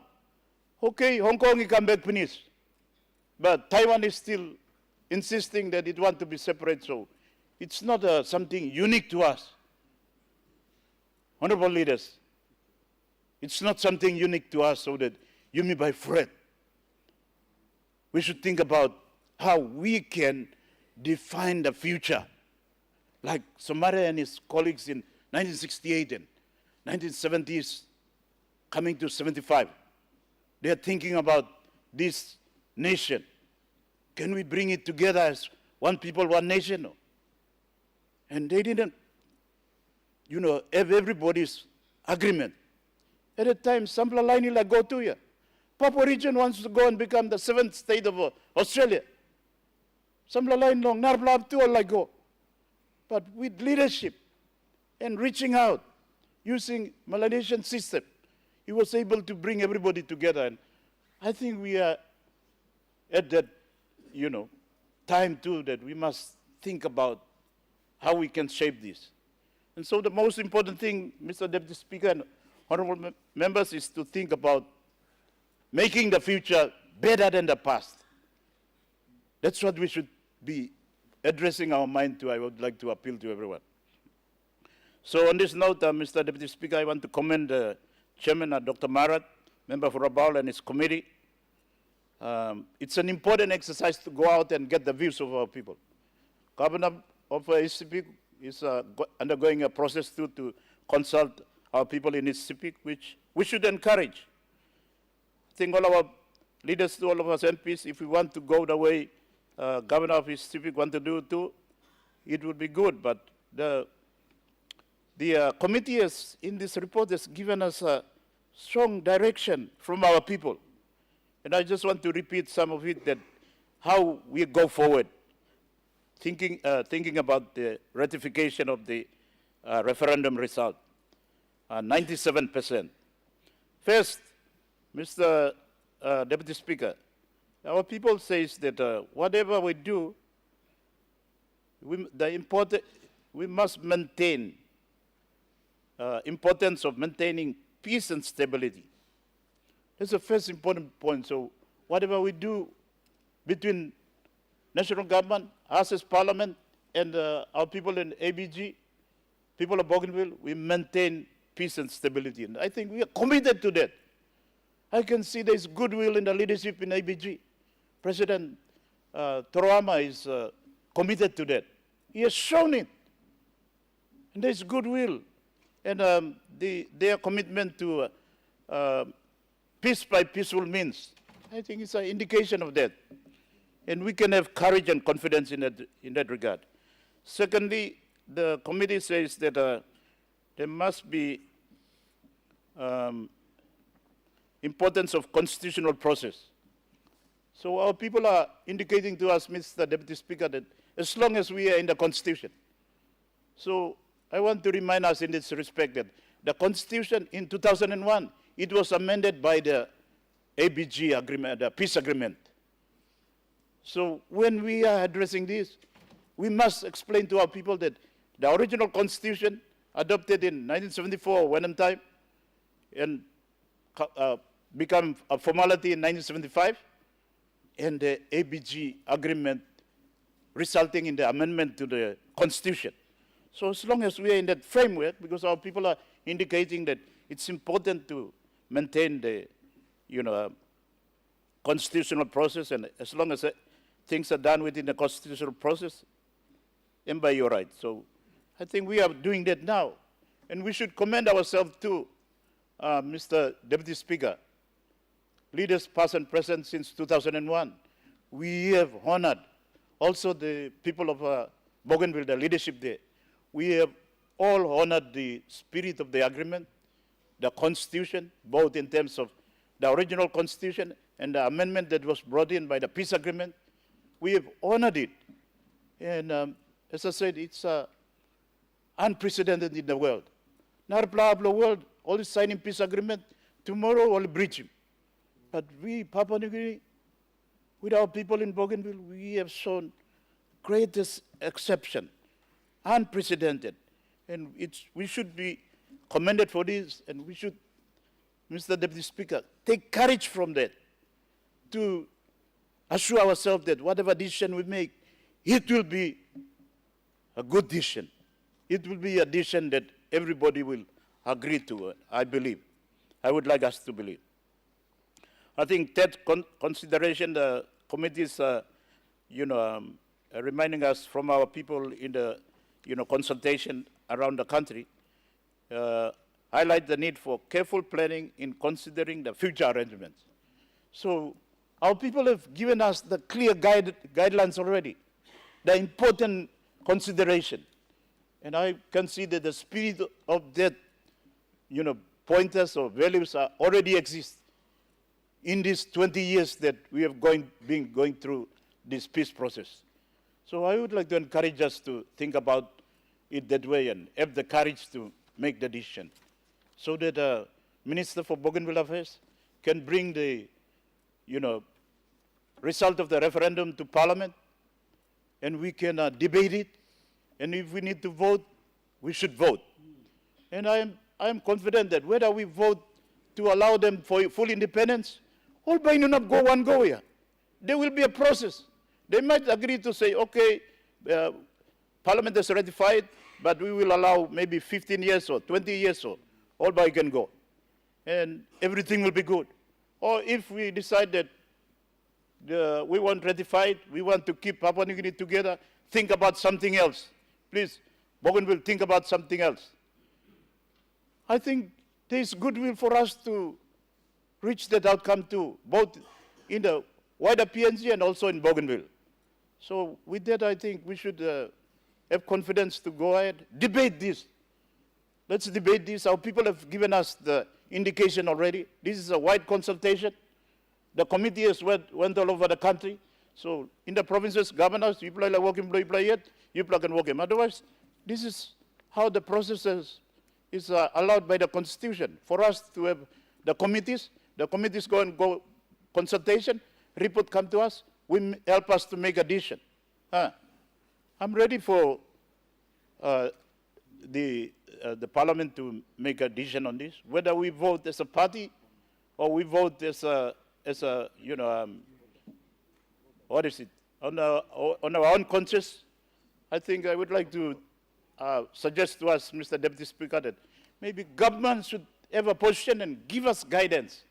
You may support him, or you may like lose him all go, or you may like lose him all come. Or we have to take leadership. Prime Minister, Grand Chief, they may like him independence. Now, Tayabal, like, but they may make him his responsibility to appeal to Tayabal and whoever else got hesitation. We go for independence. Last time when we were debating about, whether we should have a presidential system or this Westminster system, I reminded all of us that in my conversation with Grand Chief, I asked him why you wanted this, English system that we don't understand. And said, Piginini, this is the time we must straighten Wariblo get a line here. I had a preference goal same, but we must straighten Wariblo get a line to give them comfort. So you mean by using system Loquinia, and then I think that contributed to the Setayable agreeing to us going to independence in 1975. So it needs leadership. Government, you mean you can lose him, I believe, to, everybody to vote on their conscience.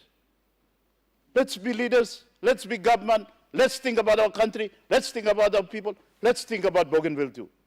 Have people only, Nautasol, they've been advocating for independence well before 1975. They nearly did the UDI too in 1974. They had their own referendum too before 16 September 1975. The referendum obviously failed, so UDI no come up. But nation building me Tokyo, even Europe you walk kirap na pundown, Soviet Union kirap na pundown, United Kingdom is still going through the agony of nation building. Countries like Ethiopia, kain Eritrea come up, kain Djibouti or kain come up, South Sudan come up, out of Sudan. So it's not unique to Papua New Guinea. So let's have the courage. Let's think about our people, Bougainvilleans, and think about the rest of Papua New Guinea. Let's go ahead and make a decision. Thank you very much, Mr. Deputy Speaker. The Honourable Member for South Bougainville, Minister Masiu. Thank you, Deputy Speaker. Me sanap long make him samla talk long this debate, especially long this report. Now tasoli me harim na you me talk long by you me debate more long behind time. You be looking this big report past them. Mr. Speaker, we acknowledge him too na look sabe long Vice President Blomi long Autonomous Region Bougainville, Honorable Ezekiel Massad, na team long M, Honorable Ministers, na our senior officers, all the staff long gallery, speakers gallery. Na mi look sabe too na tingi more people long Papua New Guinea na Bougainville. As you me talk long this one very, very important situation, na one very important happening and become up lo country belong you me. Bila give him look sabe long founding father blow this country. Me been kirap him this country, me play stop na inap now. Na me been got big heart long him too lo Bougainville. Late say Grand Chief, say Honorable, Right Honorable, say Thomas Michael Somare. Na mi look sabe too long Grand Chief, said Julius Chen. Mi look sabe too long Honorable Prime Ministers, also Honorable Pius Winty, Honorable Bill Skate, Honorable Se Rabi Namaliu, Honorable Se Mekere Morauta, Mr. Peter O'Neill, Honorable Peter O'Neill, now Honorable James Marape long now today, and Mr. Prime Minister belong Yumi long country. We look sabe long all efforts long all this prime ministers. Now this country long comfort him na give him care of Bougainville. Now today me stand up. Time me harim this report. Me kisim sambla ting. Firstly also we are leaders. And we are the ones who must address this issue and make a decision. Make a decision. You me come Lompla Road now. Now me tight now. Me tight. Long Hamas pla report by come. Me tight long Hamas pla by partisan by go round. Now this pla. Em good pla. You be finding road, long you me come up long blah, good pla road. But 97.7 me pla decide finish. Every decision me pla stand up long em today.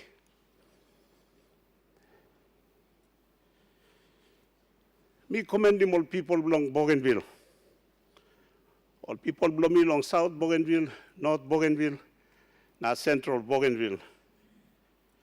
Long maintaining peace by peaceful means. You may stop also long time come. Na people also im government blo Papua New Guinea. Also, people keep him side long. Deal blo mipla, bargain blo mipla. Na mipla by look sabe long this peace.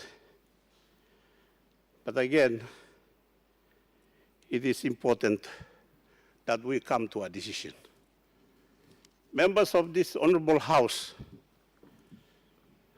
you must not can pour it one plus something. Let us not fear, because God is saving one and something by come up. Now one and something come up finish. And time long this country will make him decision. Now I must decision where all people belong Bougainville only decide finish long him. Me like reading one poem, he write him. Long weekend. And me talk also, Bougainville, look at the sea tonight. The moon draws a path across our waters. The path is not for outsiders. It is ours, the brave, the free. Waves crash hard and pull away. Others came like that, took, left. But the tide always returns, and so do we. Tides do not quit. They renew. Neither do we. Whose tide is this? Our tide. Whose time is this? Our time. Who writes Bougainville's future? Bougainvillean hands. The tide is ours. The time is now. Thank you, Mr. Deputy Speaker. The Honourable Member for Sinisena Yangon. Thank you, Mr. Speaker. Lord, give me this opportunity to say a few things. This plus subject matter, you me talk now. I mean, one place, subject matter. So, me like giving look sour blow me, go all sample leader, society go past na leading me all geta. Lo find him sample outcome, final outcome. He come to this point in time. So, past time through, me like recognize him, Honorable Timothy Matthew, who just spoke. Four leaders blow Bougainville, all seen down what the MIPA inside this chamber. Honorable Timothy Matthew, Honorable Peter Siamalili, Honorable Francisca Somoso, Honorable Jim Miring Toro, all these leaders, all come at one mandate. Lord, delivering all thinking, demand all people, blow all. Only go campaign, now win no this platform, now only come at him this mandate, come no this floor. And they kept the issue alive, both in this chamber, now also on our side. All work want them all bureaucrats, all get all work man, you work on this issue, and then only come work inside of this chamber, want me all get our leaders blow country, now all trying to help him or navigate this. It's not an easy subject matter. Plenty time one blow this 4 leader, all sana blow talk, misa look lol.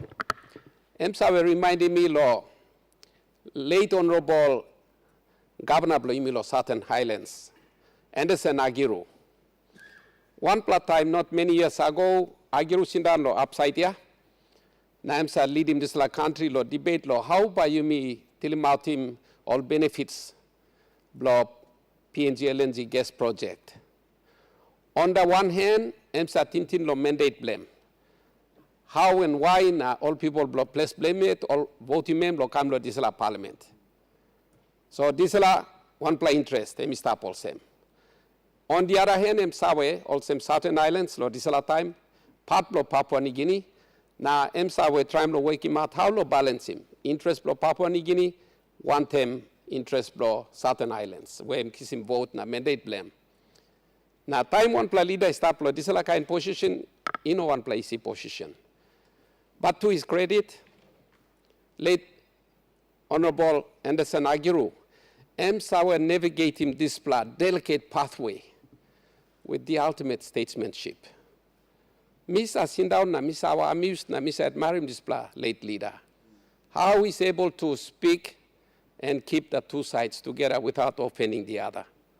EMSA make him all same. And when I look at the current crop of Bougainvillean leaders, for blah now sitting down inside of this chamber, every time they stand up and speak, I see them behave, speak, articulate issues in the very same way. Also talk one time integrity, talk one time dignity. Now they try to keep everybody together whilst at the same time being the conduit. Lo communicating thinking, na wish, na dreaman, blow people, blow all, without compromise, he come inside this chamber, so that usat mi plau people lo this chamber, mi plau sit down narim, mi plau si message blow loud and clear. Such as, for example, one good poem, now not also mi plau arim Timothy Matthew, Honorable, Timothy Matthew, and read him, message is upload Islam clear through, you make this message blame.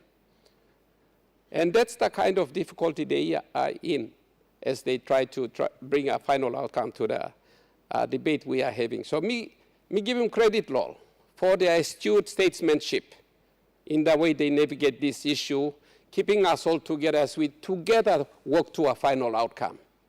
So big pla, hamu mas blow me, looks how blow me, ikam lo you pla for pla leader, sit down want to me here lo chamber. Thank you.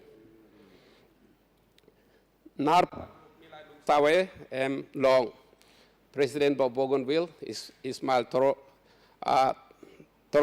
Troama, and become one mandate blame too, and he steadfastly stood to the mandate, the faith that the people had invested in him. Even time him very stressful and taking too long to reach one final outcome, he stuck to his guns to make sure that this process reaches its finality according to the process that we've agreed to. So me give him big pla look sour lem na parliament blame lo ABG usat isana puantemem lo make sure that we follow our agreed processes and procedures. So big pla respect lo me eagle honorable president lo ABG.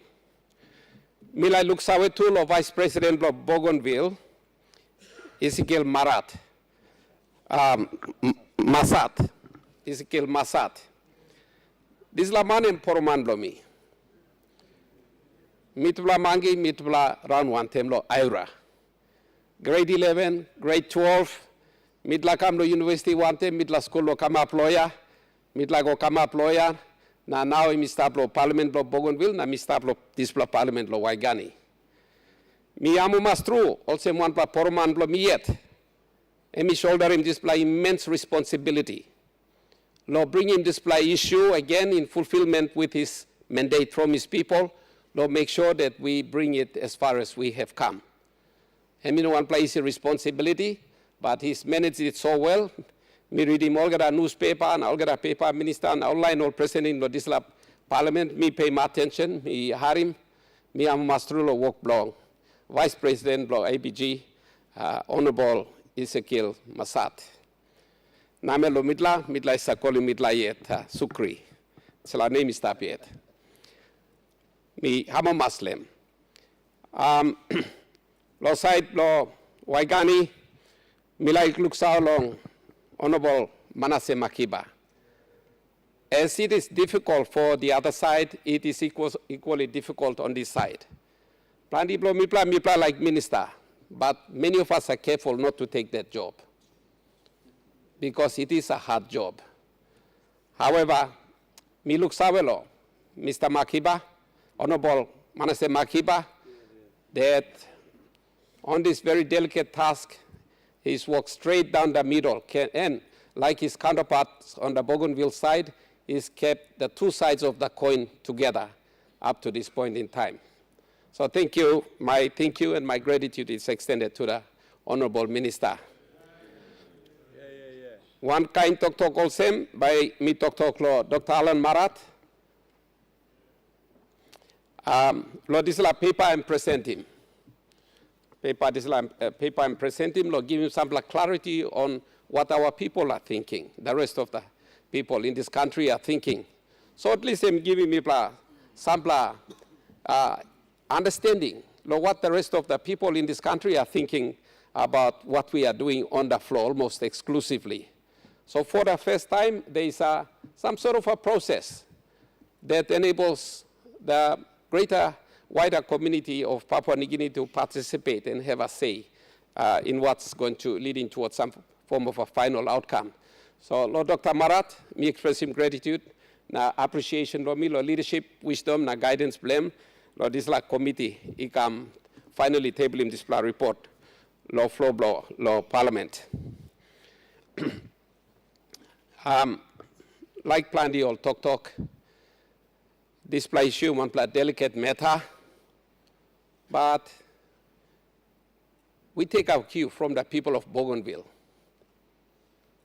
The main message they are signaling is they are tired of this long-winded process.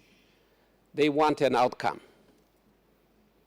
And it is our duty, obligation blow you me, as members of this current parliament, Lord, give them an outcome. Whether we agree to support the outcome of the vote for independence as reflected in the referendum, or Mipla Tok Nogat, whichever outcome, all talk already lo kiss him. Now will talk you mimi, noken for it.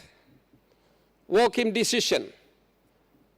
And what comes, we will deal with it in the normal Melanesian way. Set up the agreed procedures and go forward. Kind something also.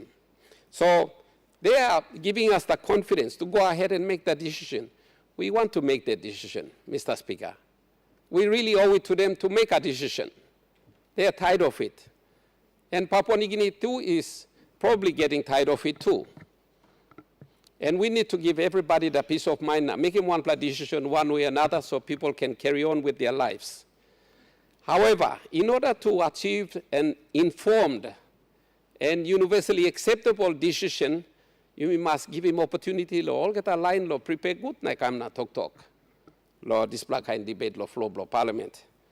So I'm come back law original point blow me time me sun up. Past time through after presentation blow paper from Dr. Marat. Me talk M1 play important paper through ya. In apply me adjourn him debate. Me no talk all same because me like frustrating process. No God, me understand him gravity blow display issues. Time me talk lo here, me must talk where both sides must give me belly see. And important true. Because whatever the outcome, we're still going to live together, transact with one another. And that's a subject matter I'll talk about later. Time mipla all table ma referendum report. Time minister amir table this time by me outim samla mo tintin me igat lem.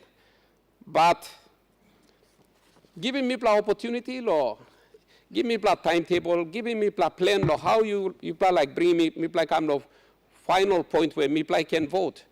I think me like asking minister. I think we need to pay attention to what Governor Allen Bedem talk. Set him out procedures blow you good. Now, give him this timetable, come lo me geta, so that me prepare lo, office lo me lo, house lo me good. Now me come talk good lo here. Also, late Honorable Anderson Agiru, also Timothy Matthew, also Peter Siamalili, also Semoso, also Miring Toro. Mipla balancing both sides good, na Mipla must talk. But we can't do that if the government side or rush him something, or not give Mipla opportunity. Now, what if Mipla come here and working on Karangi neck? So, me like in government, no can rush him. Tin good na, give Mipla good opportunity, or Mipla can. I think me withdraw him this bit. Honourable Member. Me withdraw him this part where Mr. Government no can arab him Mipla. Honourable Member, what's the point of order? I'll allow Prime Minister to raise point of order. Prime Minister. Just point of order. My apologies to the learned member for Sinisini Yagumuk. I want just to make a point of order to point that this matter under discussion is not government business. This is Parliament business under discussion. So that's a point of order. Let's not confuse pointing to government business and Parliament business. Parliament as an important arm, the foundational arm in which all laws sit, has a right to construct its own opinion, and it's a special parliamentary committee on Bougainville sitting. So I just want to point out, don't say this is government business. While government has taken courage, the minister has made reference to government's point, and I will make certain clarities. This is a parliamentary bipartisan committee report. Opposition constitutes that committee, as well as government side constitutes that committee. Mr. Speaker, can you make it a point of reference that parliamentary committee is a parliament business matter, not a government matter? Prime Minister, thank you for your clearance on the point of order. Your point of order is in order. Allow the member to. Deputy Speaker, me too, me one bell or this like clarity. Give him. So me like him talk bro me go back law one point me like walking past time yeah me like talk give me plus sample opportunity na me must tin good line him talk bro me good na come inside lo na me by talk. So now time all arpla porman all talk stop me look him lo this la report lo Dr. Marat. Igolo page 24. Bottom lo page 24 you got one plus subheading talk. Managing expectations through clarity, communication and sequencing.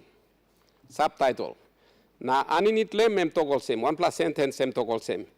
In this context, participants consistently emphasize the importance of clear, timely communication regarding parliamentary processes. Me no been looking report, but this is the idea me work lo kira past time na me talk here. Put him clarity, give him good plot timing. Me plot talk here too. Part of this report, yet is calling for clarity. Call for timely opportunities. So what we opposition me plot talk here, I think stop the report. So you may need to behind him. Now me plan ask him for 1 week, 2 weeks, 3 months. It's like I know God. You are working tomorrow I mean up tomorrow too I mean up. All man waiting I'll tie there, but at least give me legal time, me can report, read him this like an important report, digest him good, na me by come na help him, you me all get a. Side blow Bougainville, side blow Papua New Guinea, this la mainland side, na you me all get a boom one time, na you me working on decision where you me all get up by one bell. Now final decision, you me working, no can offend him one man. For whether I'm go way me platting him, or you know go way you meeting him lem. You may all get by accept him, now you may concentrate on next step. What's the next step? Now Q can come cannot Matthew. He already gave us a clue. Em togol sem. Em relate him the wave. Wave by come now. Then em by come half a day later can. Narbla time em by can. Em by keep coming yet. You still have to deal with that tide. Em talk, yeah. You try and pay my attention, no talk blow mass you. So this is one tide we are dealing with. Tomorrow Narbla tide by come. We have to deal with that too. Narbla tide by come no time blow piginini blow you me. They have to deal with that too. So all this you mean by factoring me in our talk. So I'm asking for some process, some timing. Now put him clear on the table. You me look now by me talk. On the whole, Mr. Deputy Speaker, me one bell through. Law, all people blow Bougainville, law cooperation blow to due process. Cooperation blow Bougainville government. Cooperation blow display government. Na past government go pass law display government. On everybody's side, all cooperate good through. Now bring me come law display point in time. Me express him appreciation and gratitude blow me. Now me encourage him. Also display process he must continue. Want him one bell na belisi.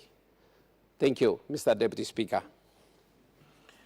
Honorable Member for North Bougainville, before me asking you to talk, Honorable Member at Parliament, I just want to make a clarification on statements raised by the Honorable Members in importance of giving time for you to read the paper and debate on it. Honorable Member for North Bougainville, resume your seat na mi working statement past them. Me like talk about honorable members or send me working clarification earlier. If you know read him good statement and you are not ready to make any statement in regard to the statement made by the chairman, you know can stand up na talk. You can hold that because this is not the final debate of this. This debate will still be open. There will be no question put to it. The motion will be moved that the debate will still continue in the next day of session, maybe tomorrow and onwards. So if you think you're not ready to debate on this, and the chair will see from here, if there's not enough member or stand up na talk, then it shows an indication that we move to the next day to continue on the debate. But if you all would want to stand and say share the same sentiment of giving you time, then you're still holding us another extra 20 minutes to wait for you to finish your debate. So me make him this clear to house to help him. The clerks are here, and as the Prime Minister has made clear, this is a parliamentary business, and your voice of giving you time and timetable of that, the clerks are here and the Speaker is here. We'll take that into account and we'll see what we can do in the days to come on how we deal with this matter. But for us to debate on this, it is not the final debate. It gives chance to whoever that is ready to make a statement, you stand and make a statement in regard to the statement made by the chairman. But if you think you are not ready now to say anything, then the chair will see from here if Plandin or Tok, we will make a motion to defer to the next days to make a debate. Honorable Member for North Bougainville will allow you to. Thank you, Mr. Deputy Speaker. Me like to thank you through this Parliament. I want to say thank you. It's taken almost 25 years. The time the peace process has come. It's taken about 6 years that me practicing this vote from 2019 that came out to be 98.7. Me talk thank you long this government. Thank you that you make him time lo me play. Parliament can talk lo this la. Me talk thank you long narpa tripla brother blomi. Honorable Masiu, Honorable Chamalili, Honorable Mirintoro, that we're able to hold together when I'm something will come up. Now I'm really thankful that finally you may bring him this come long floor, long Parliament. Over the last Friday, me been talk. Today, I feel there is peace. Peace by peaceful means, where I come up inside, long the Parliament, Papua New Guinea. Me talk thank you, long all members of Parliament that only walk him talk penis. Thank you for your love. Thank you for your understanding. Thank you for feeling that you are part of Bougainville. that me pla 4 pla 2, we're part of Papua New Guinea. There's going to be a new narrative. New plakan talk pisin by come up. Me talk thank you long. Honorable Matthew, thank you for the poem. Suppose some time you mean naplong harim tumas talk where me straight to mas na talk to mas straight to mas. You can harim time Honorable Matthew I read him a poem. It speaks 1,000 words.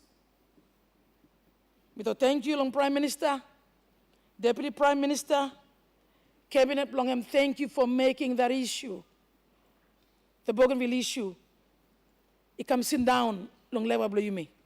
Parliament, from the Speaker to the Deputy Speaker to the Assistant Speakers, we talk thank you too that you put in effort long this walkabout, long kissing me come inside, talk, long eventually ratifying this vote, where by stop long handle Parliament, now by stop too long how you may say musati work lo talk. Long talk, where you miss up in finish long em. I just want to say congratulations to this government, the 11th Parliament of Papua New Guinea. Thank you, long you take him time. It was not an easy task, Mr. Deputy Prime Minister, Mr. Prime Minister. And you know, easy pla talk, long you may bring him come inside, long floor, long Parliament, long this nation, a beautiful nation, a caring nation.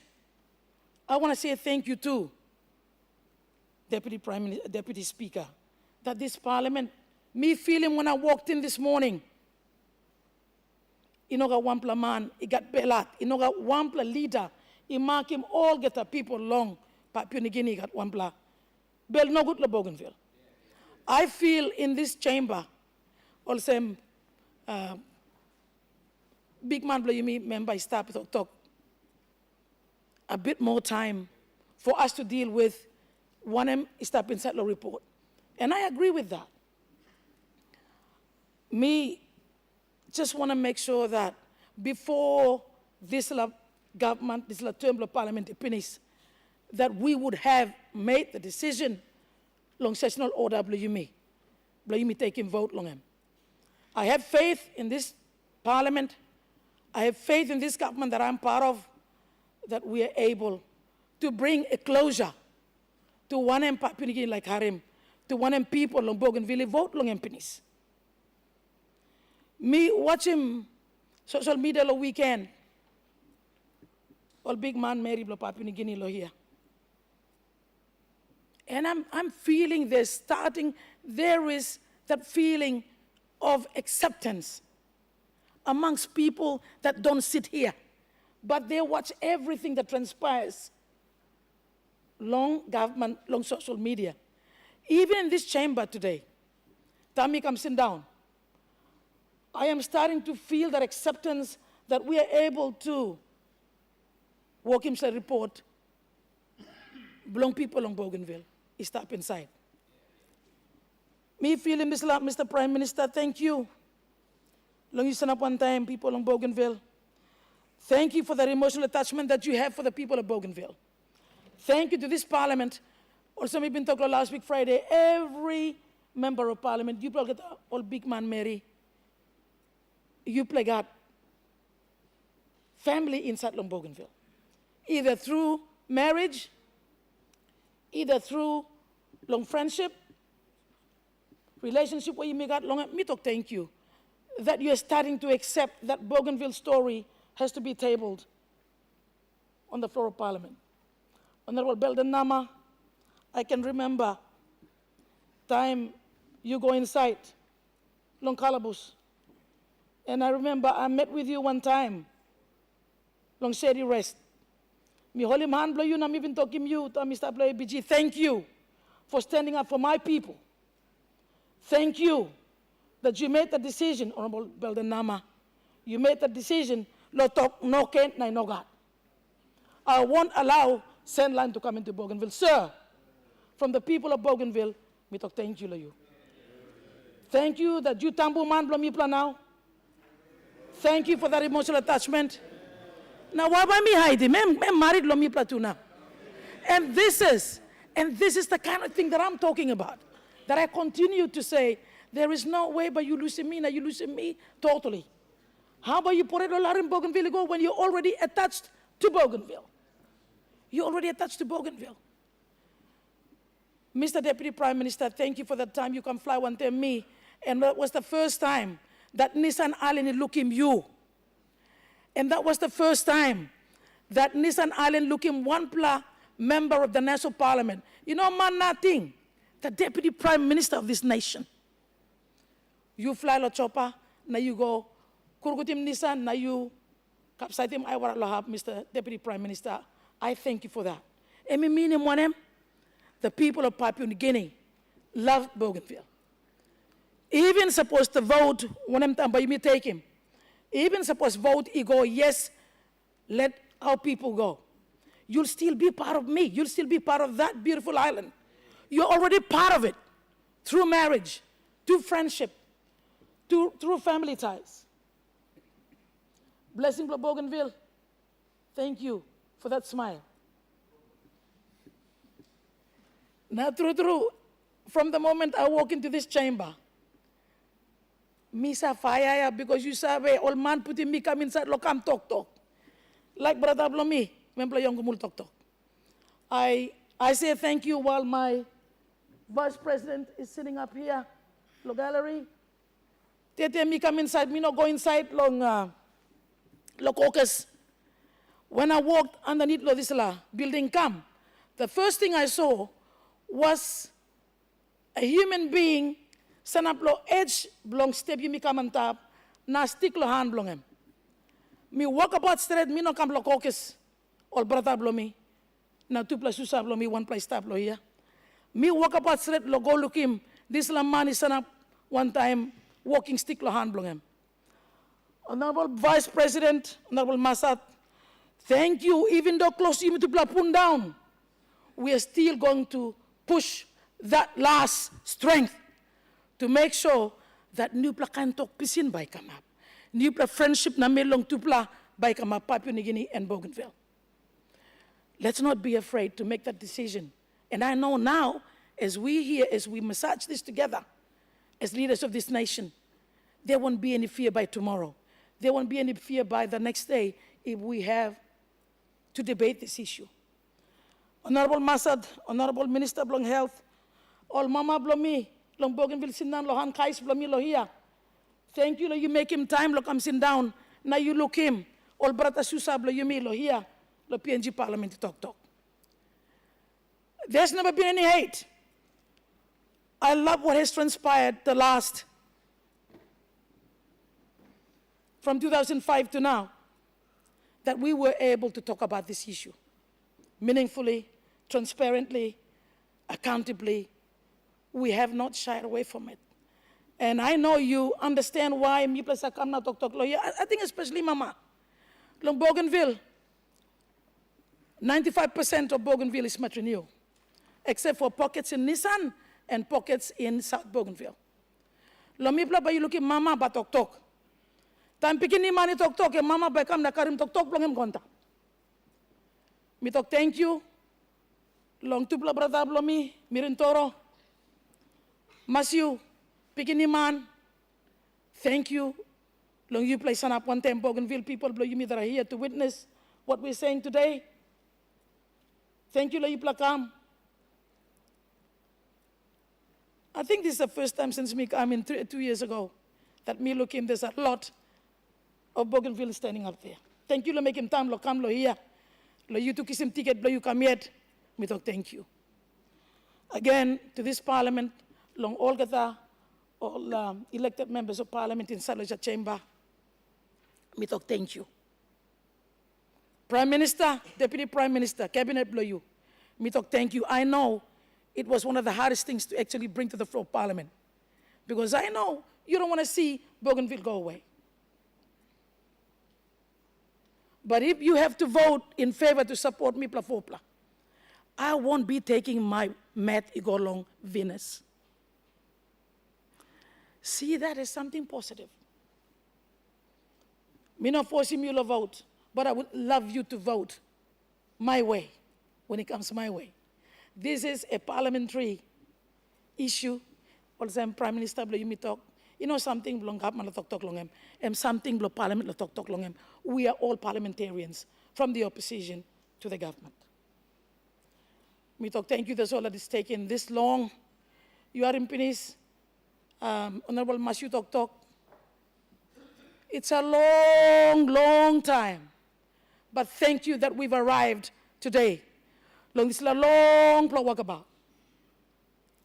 This is a walk about the walk kai me play stop. We've lost strong advocate for peace. We've lost strong advocate for this walkabout. In the government that started in 2005, Honorable Masad, my Vice President, I'm sitting on the Tableau Gallery. Not a lot of us anymore, Honorable Parliament, not a lot of us anymore. Masadi stopped, me stopped, we started the government of 2005. And every time I see just a few of us, me sabe, I want to miss a cry no go through because it's not an easy task. All baradablo me.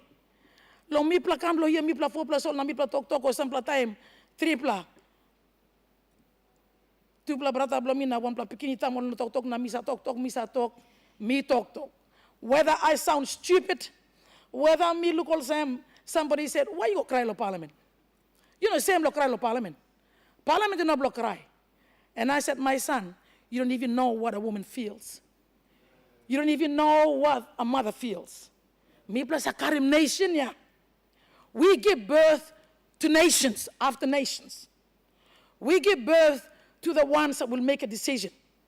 Me plus a Karim pikinima. My cry lo parliament lo here.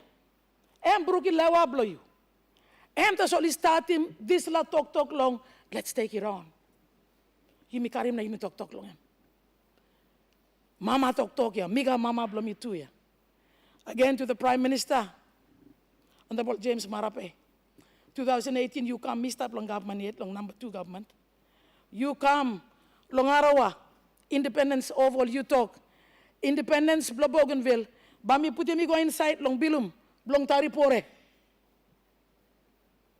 Me talk thank you. Me Deputy Speaker of the Parliament by Bougainville at that time. Time you make him talk, Prime Minister. Me hold him talk, na me hold him stop. Now you talk, independence vote, blo Bougainville, pa me carry him long, bilum tari pore. Prime Minister blow me, brother blow me. Time me lose him pangu na me come la upside, which is already in the hindsight. Me not been working also because me got 1 pla bail out lo you. Me wanting something. I thank you for taking me on. Now you bringing me come inside the Parliament. Also you endorsing me. As a leader, me say also brother blow me talk. Why you losing pangu? I had people very close to me that said, why you losing pangu? It took me 3 years to explain to them what I did. Me explain to brother blow me a strong pangu supporter. Now me talk. I had to make that decision because I felt it was the right decision to make at that time. Lomi go upside, nami talk lo independence, blo Bougainville. It had to take a woman to go to the other side.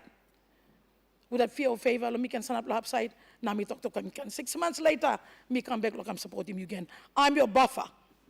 Me buffer. Thank you. But me sit down now. Me 1 bill 1 time talk come up lo here. Suppose you like him, but you me. Isurkim lilik past me go on, na you go look good for us to come and make an open debate on that. Me feeling the me like stand up na talk na me talk me no ga belat. I know you're starting to feel that we should take this on. Na you me debate him good, long passing blow good pressing down, long Papua New Guinea is a nation. The world is watching us. I think me Harim Prime Minister talk all brata susa blow me long upside. Lo border blow me these are Papua New Guineans as well. Some people came about how many 100 years ago to draw a line and say, you don't belong to this part of this landmass. You belong to the part of that landmass. It really angers me. Even Los Solomon Islands. Somebody from where he come, na talk all saying, but me draw a line too, because you belong to the other side and we belong to the other side. That's an issue that has been going almost 100 years on the other side. Lo border blow me. It's an issue where I'm online blow me started passing custom, but me talk again. Me talk thank you that you me bringing me come to this. This is the first time in 25 years. This is the first time in 7 years that the results a referendum, that we're able to come put him here. Thank you for your understanding. Thank you for your love. Thank you. Lo, you can look at me also. Me pla talk lo something where people in market me pla come long. Easy lo you long come sit down lo parliament sitting now you can talk also maybe tomorrow but me come back now me come him that's all. Lo me pla the whole of Bougainville watches the four of us. And they watch what we do. English too all by tilim na count him na scale him stuff. But thank you, Deputy Prime Minister. Thank you, Prime Minister. Thank you, Cabinet. Long you thank you, opposition. Long you send up one time Bougainville, now you throw me lilik talk, good talk, lo encourage him, all gata, members of Parliament lo here. Long you me ikam. Bailey see you me come. One time me ready can Speaker when the Prime Minister he talk we can have a debate, an open debate again. But me talk, you can pull him tight him. If the sessional order by come up, one time you feel him also by come up, that'll be after you work in good debate and by good through. But again, my challenge is let this 11th Parliament go down in history as the Parliament, as the Prime Minister, as the Deputy Prime Minister, as the opposition, as the government that made that decision for your brothers and sisters, for your loved ones, for your families in Bougainville. Thank you, Tomas. I thank God for letting this come up long afternoon. And I thank each and everyone for your understanding one more time. Now God will continue to bless this nation and its leadership. Thank you, Tomas, Mr. Assistant Speaker. Thank you, Member for North Bougainville, for your contributions towards this debate. Regional Member for Bougainville and Minister for Works and Highways. Thank you, Assistant Speaker. Before me debate too, I want to take this opportunity to appreciate our Chairman for Parliamentary Committee, Bipartisan Parliamentary Committee for bringing forward this report. And I just want to qualify my statement this afternoon. Assistant Speaker, I stand here as a second-generation parliamentarian. Predating 1975, my grandfather, Sir Paul Lapun, was in self-government 1964 to 1987. So I make this statement to just highlight to this Honorable House that this journey did not start in '89, but as we all know from the reports and from many, many engagements, we know that there is a long, deep history of the people of Bougainville in their aspirations. Before me, give him look save pasta me golong Vice President Blomi, Honorable Ezekiel Masat, with all my honorable leaders of the Autonomous Bougainville government who are in the House. I also acknowledge all my chiefs from Central Bougainville, including my chiefs from Bana, who are here, all Papua New Guineans that are listening and watching, and all my people of Bougainville that have had their ears on today's session and this debate. Me talk gutpla de lo yupla olgata. As the Speaker, I rise not merely as the regional member for Bougainville, I rise as a son of Bougainville. I rise as a citizen of Papua New Guinea. I rise as a Melanesian leader in this honorable Melanesian House. And I rise conscious that what we do in this chamber today will be remembered long after every one of us have left this public life. Future generations will study this moment, Assistant Speaker. They will ask what kind of leaders we were. They will ask whether we honored our Constitution. They will ask whether we honored our word. And, Assistant Speaker, I would like to remind our Honorable House that what we're all doing today is merely following the Constitution, the process that prescribes the peace agreement, to follow the process constitutionally.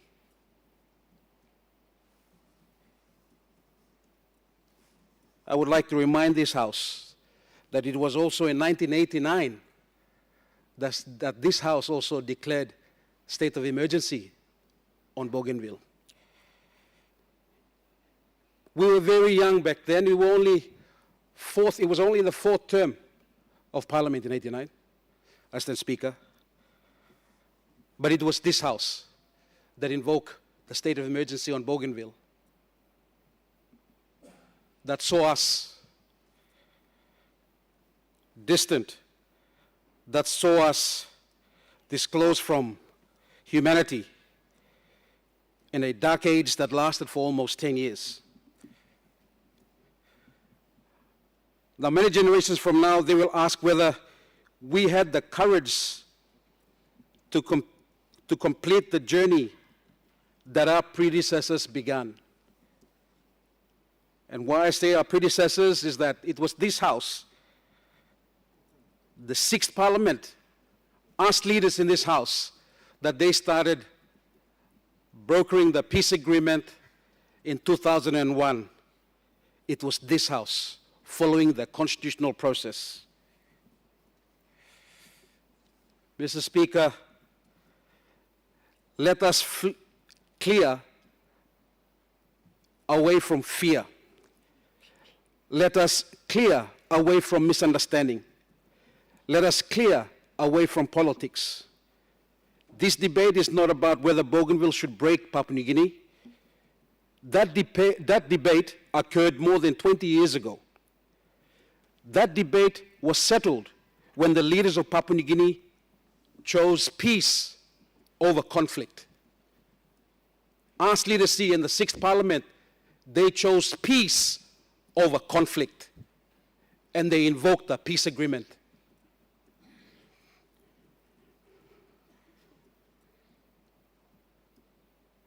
The matter before us today is much simpler. The matter before us today is whether this Parliament will faithfully discharge the constitutional responsibility entrusted to it by leaders who came before us. Assistant Speaker, on 23rd January 2002, let me remind this House, the National Parliament took the first constitutional vote. Out of 109 seats, 85 members voted in favor. None voted against, and it was overwhelming to invoke Part 14, which is the peace agreement. That was on January 2002. On that 27th of March, a second vote took effect on the final constitution vote, and 87 voted in favor. None voted against, not one. No division, no opposition, no uncertainty. The leaders of that generation spoke with one voice. The Speaker presiding over those historic votes was Sir John Pundari, who today sits among us and has the rare privilege of witnessing both the beginning and the conclusion of this constitutional journey. Prime Minister Sir Mekere Marauta, Minister for Bougainville Affairs Sir Moe Ave, Speaker then Sir John Pundari, and the members of that Parliament, together they embedded the peace agreement into the supreme law of Papua New Guinea. Not into an ordinary act, not into a policy document, not into a political agreement. into the Constitution itself. Mr. Speaker, Section 2 declares that the sovereignty of Papua New Guinea over its territory and natural resources is absolute. Correct. That principle remains sacred, Mr. Speaker. That principle remains fundamental. However, Mr. Speaker, exercising that same sovereignty of authority, this Parliament deliberately created a special constitutional framework for Bougainville. Section 276 provides that Part 14 applies only to Bougainville. My honorable leaders, if you are questioning yourself if this decision will fragment Papua New Guinea, it will not. The Constitution says so. It protects, it quarantines. More importantly, it provides that where there is any inconsistency between Part 14 and any other provision of the Constitution, Part 14 prevails.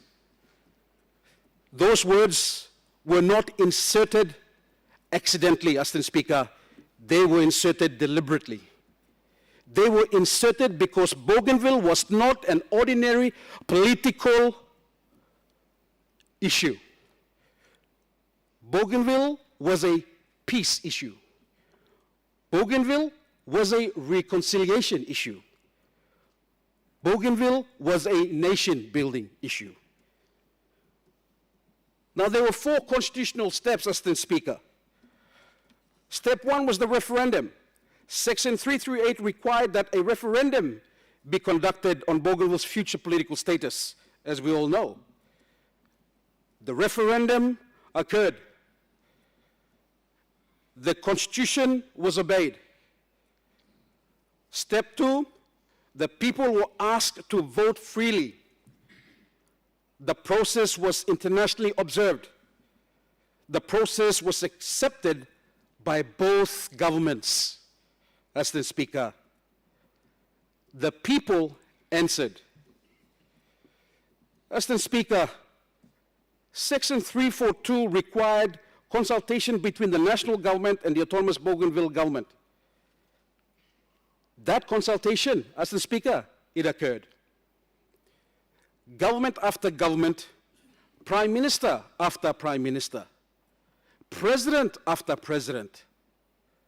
Section 342, Section 2 requires that the final consideration by this national parliament, which is where we are today.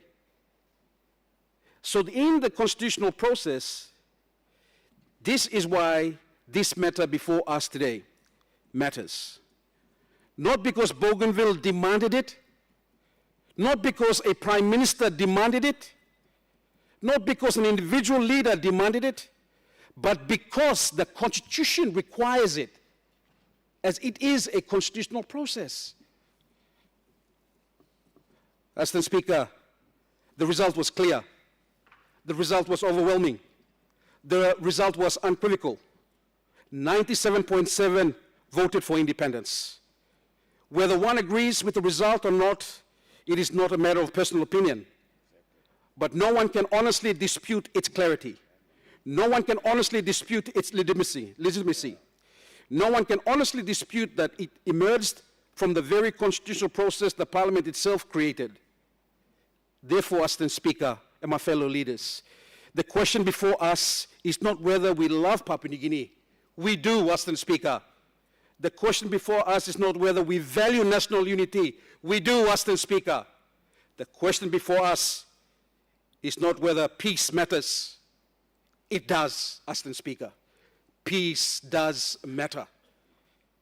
The real question is this: will Papua New Guinea honor the constitutional covenant it made with Bougainville?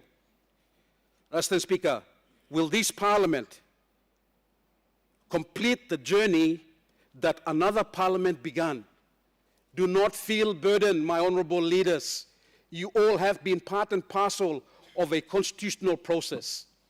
It started in the 6th Parliament. We're now at the 11th Parliament. We are just executing the last process of what is required by us through the constitutional process. we will demonstrate that the word of Papua New Guinea, will this parliament complete the journey that another parliament began, Mr. Speaker? Will we demonstrate that the word of Papua New Guinea is sacred, Mr. Speaker? Will we prove that agreements entered into good faith are honored, Mr. Speaker? Will we show that the world, that Melanesian leadership is founded upon integrity? Mr. Speaker, history will not remember how loudly we spoke. History will not remember which side of politics we belong to. History will not remember our titles. History will remember only one thing: whether we honored our word, Mr. Speaker. The generation before us choose dialogue instead of war, Mr. Speaker. They choose reconciliation instead of division, Mr. Speaker. They choose constitutionalism instead of violence, Mr. Speaker. And they entrusted that legacy to us. Today, we honor every peacemaker, every mother, every church leader, every chief, every former ex-combatant, every leader who believed that peace was possible. Today, we honor the wisdom of those who embedded that promise into our Constitution. And today, we have an opportunity to demonstrate that the word of Papua New Guinea remains unbroken. For peace was the purpose. For peace was the promise. For peace was the process. And peace must remain the legacy. May God bless Bougainville. May God bless Papua New Guinea. And may future generations say that when history called upon us, we honored our covenant. The Bible says in 5:19, "Blessed are the peacemakers, for they shall be called sons and daughters of God." I finish by saying I commend the chairman of the Bipartition Committee of bringing this report to the floor and allows all of us to discuss. And as we highlighted, it is not the end. We will have opportunity to debate thereafter. But hopefully, what I have been able to amplify this afternoon will help guide you when you read through the Bipartition Committee's report. Thank you, Mr. Speaker.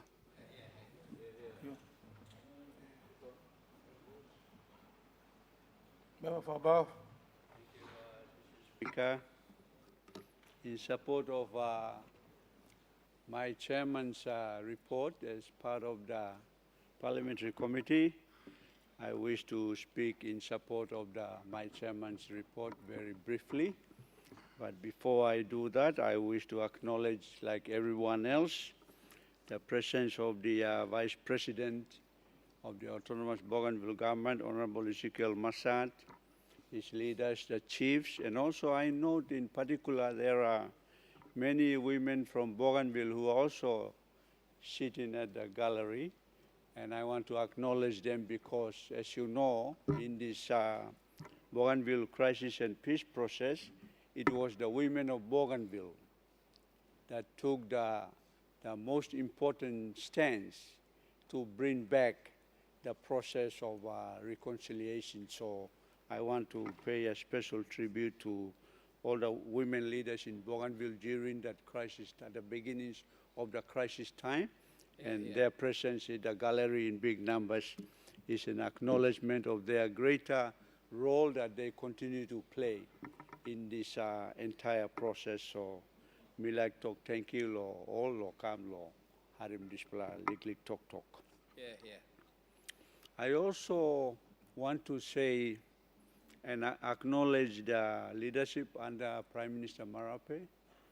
We have many differences on either side of the chamber.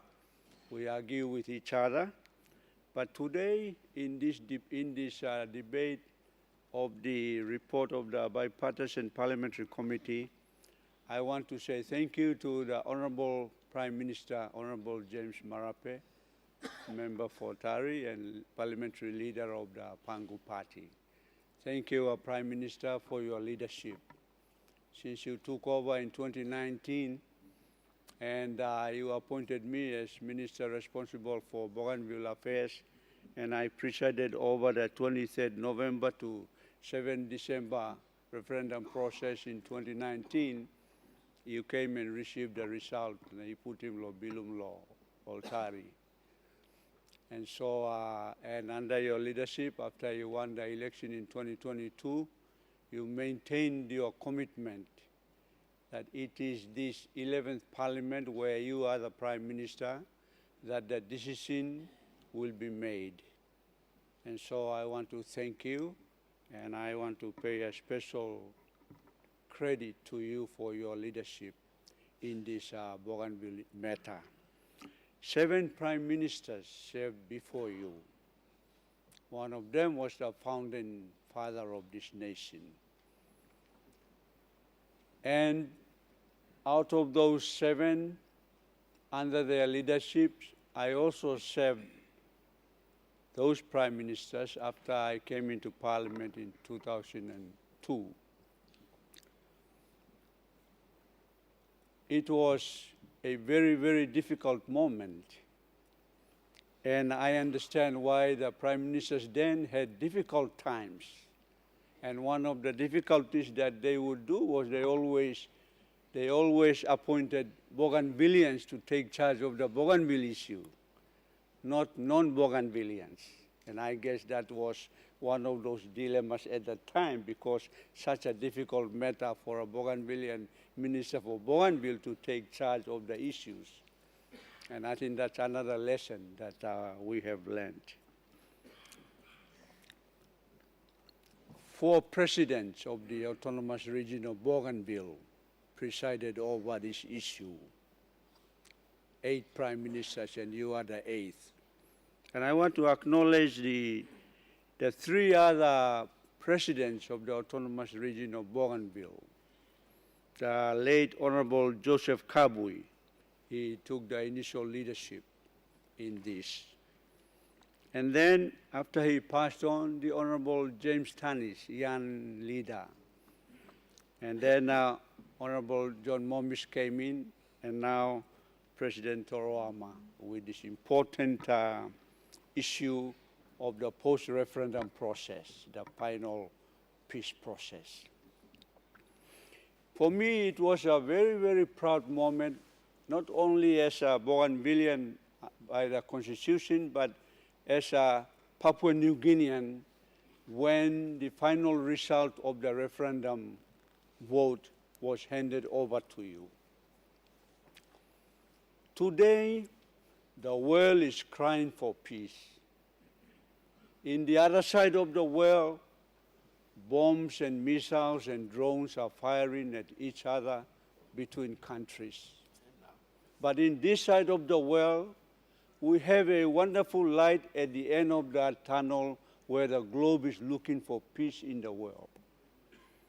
We as Papua New Guineans must be proud today that we actually proudly managed and concluded a peace agreement where many parts of the world, many peace agreements were never complied with or concluded successfully. And so today I want to tell all Papua New Guineans, and including Bougainvilleans, because they are still Papua New Guineans. They are not a separate country yet. So all of us in Papua New Guinea, inclusive of Bougainvilleans, we must today stand proud, despite our diversity in many, many traditions and cultures and languages. This was something the Grand Chief dreamed about, that despite our diversity, diversity was the basis of our unity. And something true here. And we showed it. After the mandate was given, and it was actually, and in my note that I have written, that 97.7% vote in favor of referendum is a very, very strong and very, very heavy mandate. Strong plan, a heavy mandate here, 97.7%. Only 2.3% voted for the second option, greater autonomy. 87% of the people turned up those who were enrolled, 87%. This mandate here, you come to parliament here, that I play a heavy here. At the same time, and this is what makes me a very proud Papua New Guinean, the agreement says that the parliament, the National Parliament of Papua New Guinea, has the final legal authority. I mean, look at it. Not many countries in the world adhere to these democratically pronounced processes. We must be proud, Papua New Guineans, that even behind him, democratic process. While the heavy mandate was given in the referendum, the legal authority remains with the National Parliament of Papua. This plus something here, Imi must proud here. Imi behind him law. How many times we have argued about ourselves, leaders, complying one time law, but in the bigger things, in the big picture, I want to point to Papua New Guineans, let us be proud today. Yes, yes. Let us be proud today that we are now debating this so-called very sensitive issue on the future political status of Bougainville without the barrel of the gun now. Yeah. This plus something, it makes me proud. Papua New Guinea, and I will declare to become Papua New Guinean until I am called by the Lord home. Thank you. I want to call upon every citizen of this country that you must be proud Papua New Guineans. No matter how matter we go, development in Bagarap or budget go good plan. No, we are proud Papua New Guineans, demonstrated today by peacefully adhering to the spirit of peace that was prescribed in the Bougainville Agreement 2001. I want to emphasize this. And so, in the spirit, whatever the way this honorable legal authority votes, him same peace by Imi Menejimi Goya. And so, the decision under Prime Minister Honorable James Marape and President Honorable Toroama, if the Wokim law, New Zealand law, Melanesian agreement here, we must conclude this by 2027. And now, that's a big decision, good plan decision. At one time, the Honorable Ezekiel Masad briefed us at the State Function Room, and this is what he said, and I quote, "You playa, kari mipla kamlo well ya. That's all time mipla like drink water, mipla rousing water ya. Why you brought us so close to the well, and you are not giving us a cup of water?" We have come so far in the well, and the question is, Honorable Masad is not in the chamber, but he's listening. One plug cup by me plug give him you, 2 plus 3 plug cup here. Forever, it's an enduring relationship. It's forever. We'll allow you to come to that well forever. That's the relationship that I want to promote with the mainland of Bougainville, mainland and Bougainville. It's an enduring relationship. So whatever we process on the floor, even though can parade, Parliament has to make the decision. It must play its legal authority over the referendum result, and we know how to manage the post-referendum decision by this honorable House. Imi man tuya, and imi meri tuya. Laga. And so I'm calling upon no more delays. But I support the call by the Honorable Governor for East Sepik. Let us define a timeline process so that we know, everybody in the country know, that when we come to that sitting of Parliament, this is the agenda of Bougainville that the Parliament will deal with. And try plus something, this should be our priority now. This sitting of Parliament, next sitting of Parliament, up to September Independence 16 September this year, the first year of our next 50-year walk as a nation, that we should really plot it out, and then we come and debate and make a decision. I know some of you as governors will go and consult your people. Some of you may not do that very well, but we are all mandated, equally mandated. I represent the people of Abao. We are mandated under the constitutional process of elections and whatever decision this honorable parliament makes. As long as the last sentence of the chairman's report is complied with. And I want to read it as a member of the parliamentary committee. The last sentence of this report, page 26, reads like this.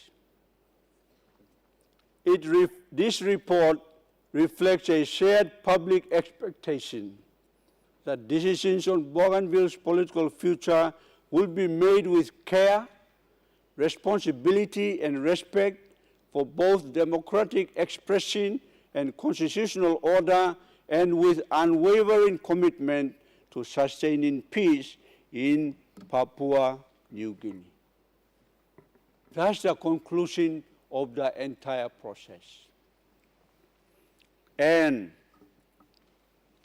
I am a proud Papua New Guinean to be part of this peaceful process. And I want to say this, I will debate later in the other presentations, but I want to say two things. One, through you, Deputy Speaker, the sessional order. I don't want our Speaker of the National Parliament and his clerk and his advisors to bring the sessional order according to their understanding. The Melanesian Agreement clearly says that it has to be consulted with both speakers of the two houses, here in the National Parliament and the Constitutional Assembly of Bougainville. And so I strongly recommend that that be concluded, and the Parliamentary Committee will make sure that that process is properly concluded, because that is the vehicle under which how the Parliament will process the entire whatever vote or how the House will handle it. So I strongly recommend that that consultation must not be shortcut, that it must be concluded, and then we come and debate whatever is agreed between the two speakers and the two houses, and the Parliament then, this Parliament can decide what is the structure of the final version of the sessional order that we must adopt in order for us to finalize the decision.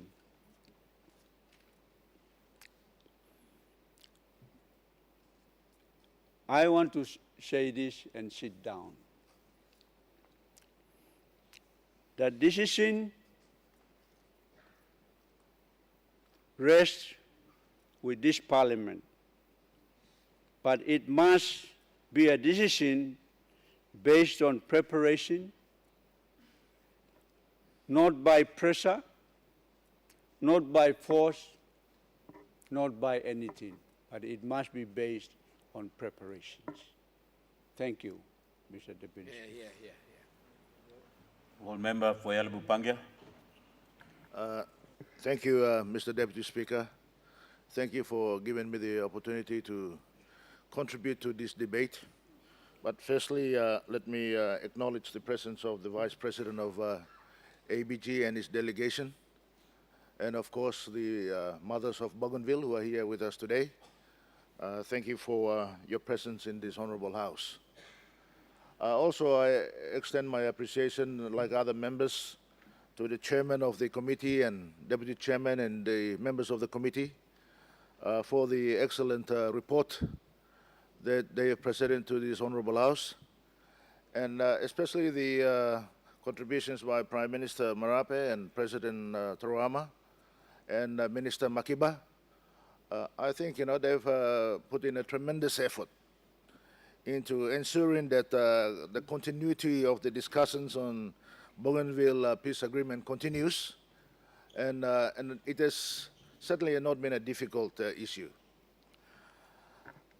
I want to say that Papua New Guineans should be proud of themselves. This is not an issue that we should be embarrassed about or feel guilty about. Many governments, since the peace agreement in 2001, have contributed immensely to trying to manage this very difficult issue. And credit must go to them. We have given all the effort that we can. We've put in many hours and many days, and of course, a lot of resources, budget allocations, and Bougainville has always featured prominently in those allocations by all governments. And that is why I thank the government that, the agreements that they have done, there needs to be a conclusion of this issue. And the time frame that they have set to under the Melanesian agreement in New Zealand is timely, that we should conclude this by 2027 and hopefully before the elections, Mr. Speaker. But, none of us were there in 2001 and before that to witness the peace agreements and the intentions behind the peace agreement. So we cannot speak for them, but we can only try and interpret what their thinking was. I think if many of us can recall, many of the participants in that peace agreement were the framers of our constitution as well. They understood very well the functions and the provisions of the constitution. And yet they invoked this particular peace agreement into our constitution to try and mitigate the issue of Bougainville and the crisis that it was facing. And Mr. Speaker, I see the committee's report that it says that this is the spirit of the Bougainville peace agreement, that they have gone about consulting our people in locations throughout the country. And it captures in one of the statements, it says that Bougainville peace agreement served as a political settlement, and it was a framework for peace building. But it goes further on to emphasize that it was all about reconciliation, partnership, and inclusiveness. And that was the balance that it was seeking, this peace agreement was seeking. So, Mr.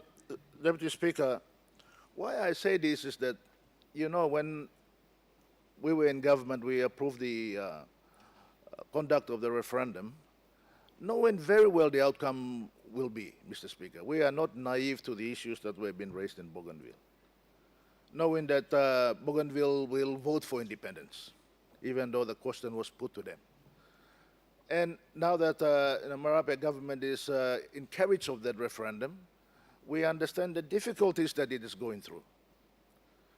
About the decision that the Parliament has to make. And, we have to understand that the framers of the Bougainville peace agreement gave us options. And that options are not only for Bougainvilleans, also for Papua New Guinea as well. It gives us, this parliament, the right to say no if we have to, and right to say yes. Now the question is, are we all going to accept that? That's the question. Now, I understand that our committee has gone through many locations around it, but it's only gone to 7 locations. Now, we are a nation of millions of people. And I understand that some of us did not go to the elections and get the mandate from our people to vote on this. And I don't think the government was given the mandate to vote on this, so I understand the difficulties. So I think, if we say that we must have a few more weeks or months to try and get some kind of consultation with our own people going, is, again, a genuine call. And I think that, the framers of the Constitution also know very well. Any referendum put forward under the Constitution has got to go to the entire country. And that did not happen in the Bougainville case because of the Bougainville Peace Agreement, and that is understandable. But that peace agreement also gave this parliament, which represents the entire country, an opportunity to consult its people. And we have done it through the committee, but going to 7 locations does not give us a clear picture of what our people want, but it guides us. And the report suggests to me that our people's wish is very clear. Through the committee, they are saying that they want peace and stability. And that is the same message we are getting from the Bougainville Peace Agreement. And they want constitutional process. We must follow the Constitution. And Constitution rightly says the final decision is of this Parliament. And I am hoping that, that everyone will respect the decision of the Parliament. And of course, we are yet to find out when the Parliament makes the decision either way. Our people are saying that, what are the future arrangements? This is what the committee's report is saying. So I just want to put to our House that, let us listen to what our people are wanting. And if we give clarity to that, the decision will be easier. We are all emotionally attached to this issue about Bougainville, and some of us have got our own personal decisions that we can make. But I'm not here representing myself. I'm here representing my people. My people need to give me that assurance that after my consultation that I am making the right decision that they want. So I think that, having Bougainville as part of the referendum decision and moving forward, we need to also understand that this particular vote or decision that the Parliament will make has greater ramifications for the country, our country as a whole, going forward. Now, aspirations for self-determination is not only for Bougainville, it's not isolated to Bougainville. There are some other provinces and ethnic groupings in the country are aspiring for the same thing. Now, how does the leaders in Parliament manage that? And I think the relationship with Bougainville going into the future, as our consultation process is demanding. We have Bougainvilleans who are married to Papua New Guineans, Papua New Guineans who are married to Bougainvilleans. We've got grandchildren and families everywhere. While there may be some clarity given in the Bougainville Constitution, the rest of the country does not know. How are they going to be treated? How is their citizenship going to be affected? How is their economic well-being is going to be affected? So these are questions still outstanding. I am not putting this forward to defer debate or defer the vote, Mr. Speaker. I am just highlighting some practical difficulties leaders are facing in the carriage of taking out this vote or debating this issue. So, Mr. Speaker, whilst the challenge ahead for us is to try and manage expectations, I think it is very important that we don't forget that we have a country. We have a country that is got Bougainville at heart. The Bougainvilleans receive the biggest chunk of budget in every budget that I can recall since being elected to this honorable House. But to say it for a fact, I am also equally very disappointed about management of that funds as well. There is no comfort given to me that it has been managed well. Issues about disarmament and arms disposal, that has not been completed to the satisfaction of the rest of us, or rest of the country, or to the Bougainvilleans themselves.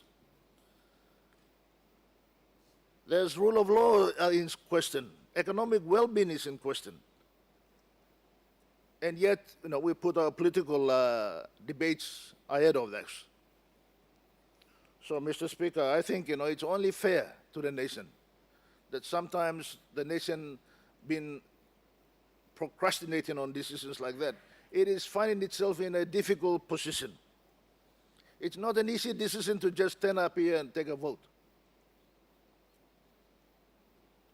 And I urge all members of parliament to give consideration to the well-being of our nation into the future.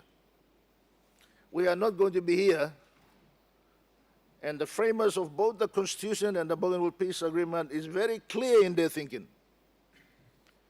They want this country to remain united. They want Bougainville to have some self-determination. And we must find a balance. And the balance is there that you have framed it in New Zealand in 2025 in June, what you call a Melanesian agreement. The opportunities are there for you to frame it. Melanesians are not only in Papua New Guinea and Bougainville. They are across the border. They are in Solomons and Vanuatu and Fiji. This may be giving you a greater opportunity for greater question as to how you can frame them into this picture. You look at other countries around the world, they're getting closer, they're not dividing. European Union has become a powerhouse because they are together, economic powerhouse. And trying to go alone sometimes is okay, but it is an uphill battle. So the Melanesian agreement framed in New Zealand also gives you an opportunity. It says about greater potential for Melanesian and existence in Melanesian countries. Now, there are some answers in there somewhere that I think, our thinkers and advisors need to find a way that, fair enough, if Bougainville gets independence, how are we going to coexist? Some of these questions need to be answered. Some of these questions need to be settled before we take a vote. Otherwise, we take a vote, and once the vote is taken, you have no say. You have no input in how the country is framed or how the relationship is framed. So, Mr. Speaker, I urge that we give members a little bit of time, and I am grateful that the minister stated that he will bring in the question of the orders, sessional orders, to Parliament next week. That gives us a bit of time to consult some of our electorates and especially our council presidents and their councillors. They've just recently been elected, so hopefully we can be able to get some guidance from them. And they will say, yes, I'm all right. Old brother Blumi, like, oh, you're going to vote. We'll come and vote. If they say no, we'll come and tell the nation why would they say no. But, it is a decision that is not an easy one, Mr. Speaker. And I urge that, we think it through carefully. And, now yet. We have to do it properly so we understand. And I am very supportive of the self-determination rights of Bougainvilleans or anyone else. But, let's do it together so that Papua New Guinea is stable, Papua New Guinea is peaceful. Thank you, Mr. Speaker. The Honourable the Honourable Minister for Culture and Tourism. Thank you, Mr. Speaker. Mr. Speaker, before me talk, I would like to seek leave of Parliament to give me extended time should I run out of time delivering this very important statement in Parliament. I feel it is important because what I will say will have a lot of bearing on how we take vote on the future of Bougainville and the unity of Papua New Guinea. Honourable Minister, I would not allow you to go beyond 20 minutes. The 20 minutes time will be given to you, and if you still have the remaining speech to say, as I've alluded earlier, that we will still have the debate continue, the chair can recognize you in the second debate to complete your statement. Thank you, Mr. Speaker. Mr. Speaker, let me first thank the chairman of the bipartisan committee, the Honourable Dr. Alan Marat, for presenting to this Parliament the report and also our good hard-working Minister for Bougainville Affairs, the Honorable Minister Manasseh Makipa. I also want to acknowledge the Vice President of Bougainville and the leaders of Bougainville who are seated in the gallery today. Mr. Speaker, I rise to speak on one of the most important issues that this Parliament and indeed our nation will ever confront in our lifetime. The future of Bougainville and the question of the Bougainville referendum. This is not simply a political issue, Mr. Speaker. It is an issue of national sovereignty. It is an issue of constitutional integrity. It is an issue of peace, unity, sacrifice, and the future survival of Papua New Guinea as one indivisible nation. Mr. Speaker, I stand here not merely as a member of Parliament. I stand here as a Papua New Guinean. I stand here as a former military officer who witnessed firsthand the horrors, pain, and the destruction of Bougainville crisis. I stand here as a person who saw young Papua New Guineans die defending the sovereignty and territorial integrity of our nation. Today I speak not out of disdain for Bougainville. I speak out of love for Bougainville and Papua New Guinea. Section 2 of the Constitution and the territorial integrity of Papua New Guinea, Mr. Speaker. Section 2 of our Constitution clearly establishes the absolute sovereignty of Papua New Guinea and defines the territorial boundaries of our independent state. Bougainville is not a foreign country. Bougainville is part of the absolute sovereign territory of Papua New Guinea, Mr. Speaker. When our founding fathers officially adopted our Constitution by Constitutional Assembly on August 15, 1975, which officially came into effect a month later on the 16th of September, 1975, coinciding with our country's independence on that day. Bougainville formed part of the independent state of Papua New Guinea. That constitutional position remains in effect today. No parliament should lightly surrender the sovereign territorial boundaries of our nation. No generation of leaders should become the generation remembered for presiding over the dismemberment of Papua New Guinea. Mr. Speaker, our flag, our constitution, our sovereignty were built upon sacrifice. Many lives were lost to preserve this country. That sovereignty must never be weakened by political pressure, emotional rhetoric, or foreign influence. The origins of Bougainville crisis, Mr. Speaker, to properly understand where we are today, we must honestly reflect on how Bougainville crisis began. The roots of Bougainville crisis were complex. They involved grievances over the Panguna mine, environmental destruction, landowner compensation, identity, and distribution of wealth. But there were also political failures. The crisis escalated in 1998, during the period when the Pangu-led government was in power under the prime ministership of Sir Robin Amaliu. The state response, 1988, pardon me, in 1988. The state response at the time was inconsistent, reactive, and at times disconnected from the realities on the ground. Mr. Speaker, I was actually doing my year 12 in Soguri National High School when the crisis, Bougainville crisis, escalated. The landowners wanted their fair share of wealth generated from Panguna mine and 10 million kina compensation for environmental pollution, especially on the Jaba River and the villages in the mine area.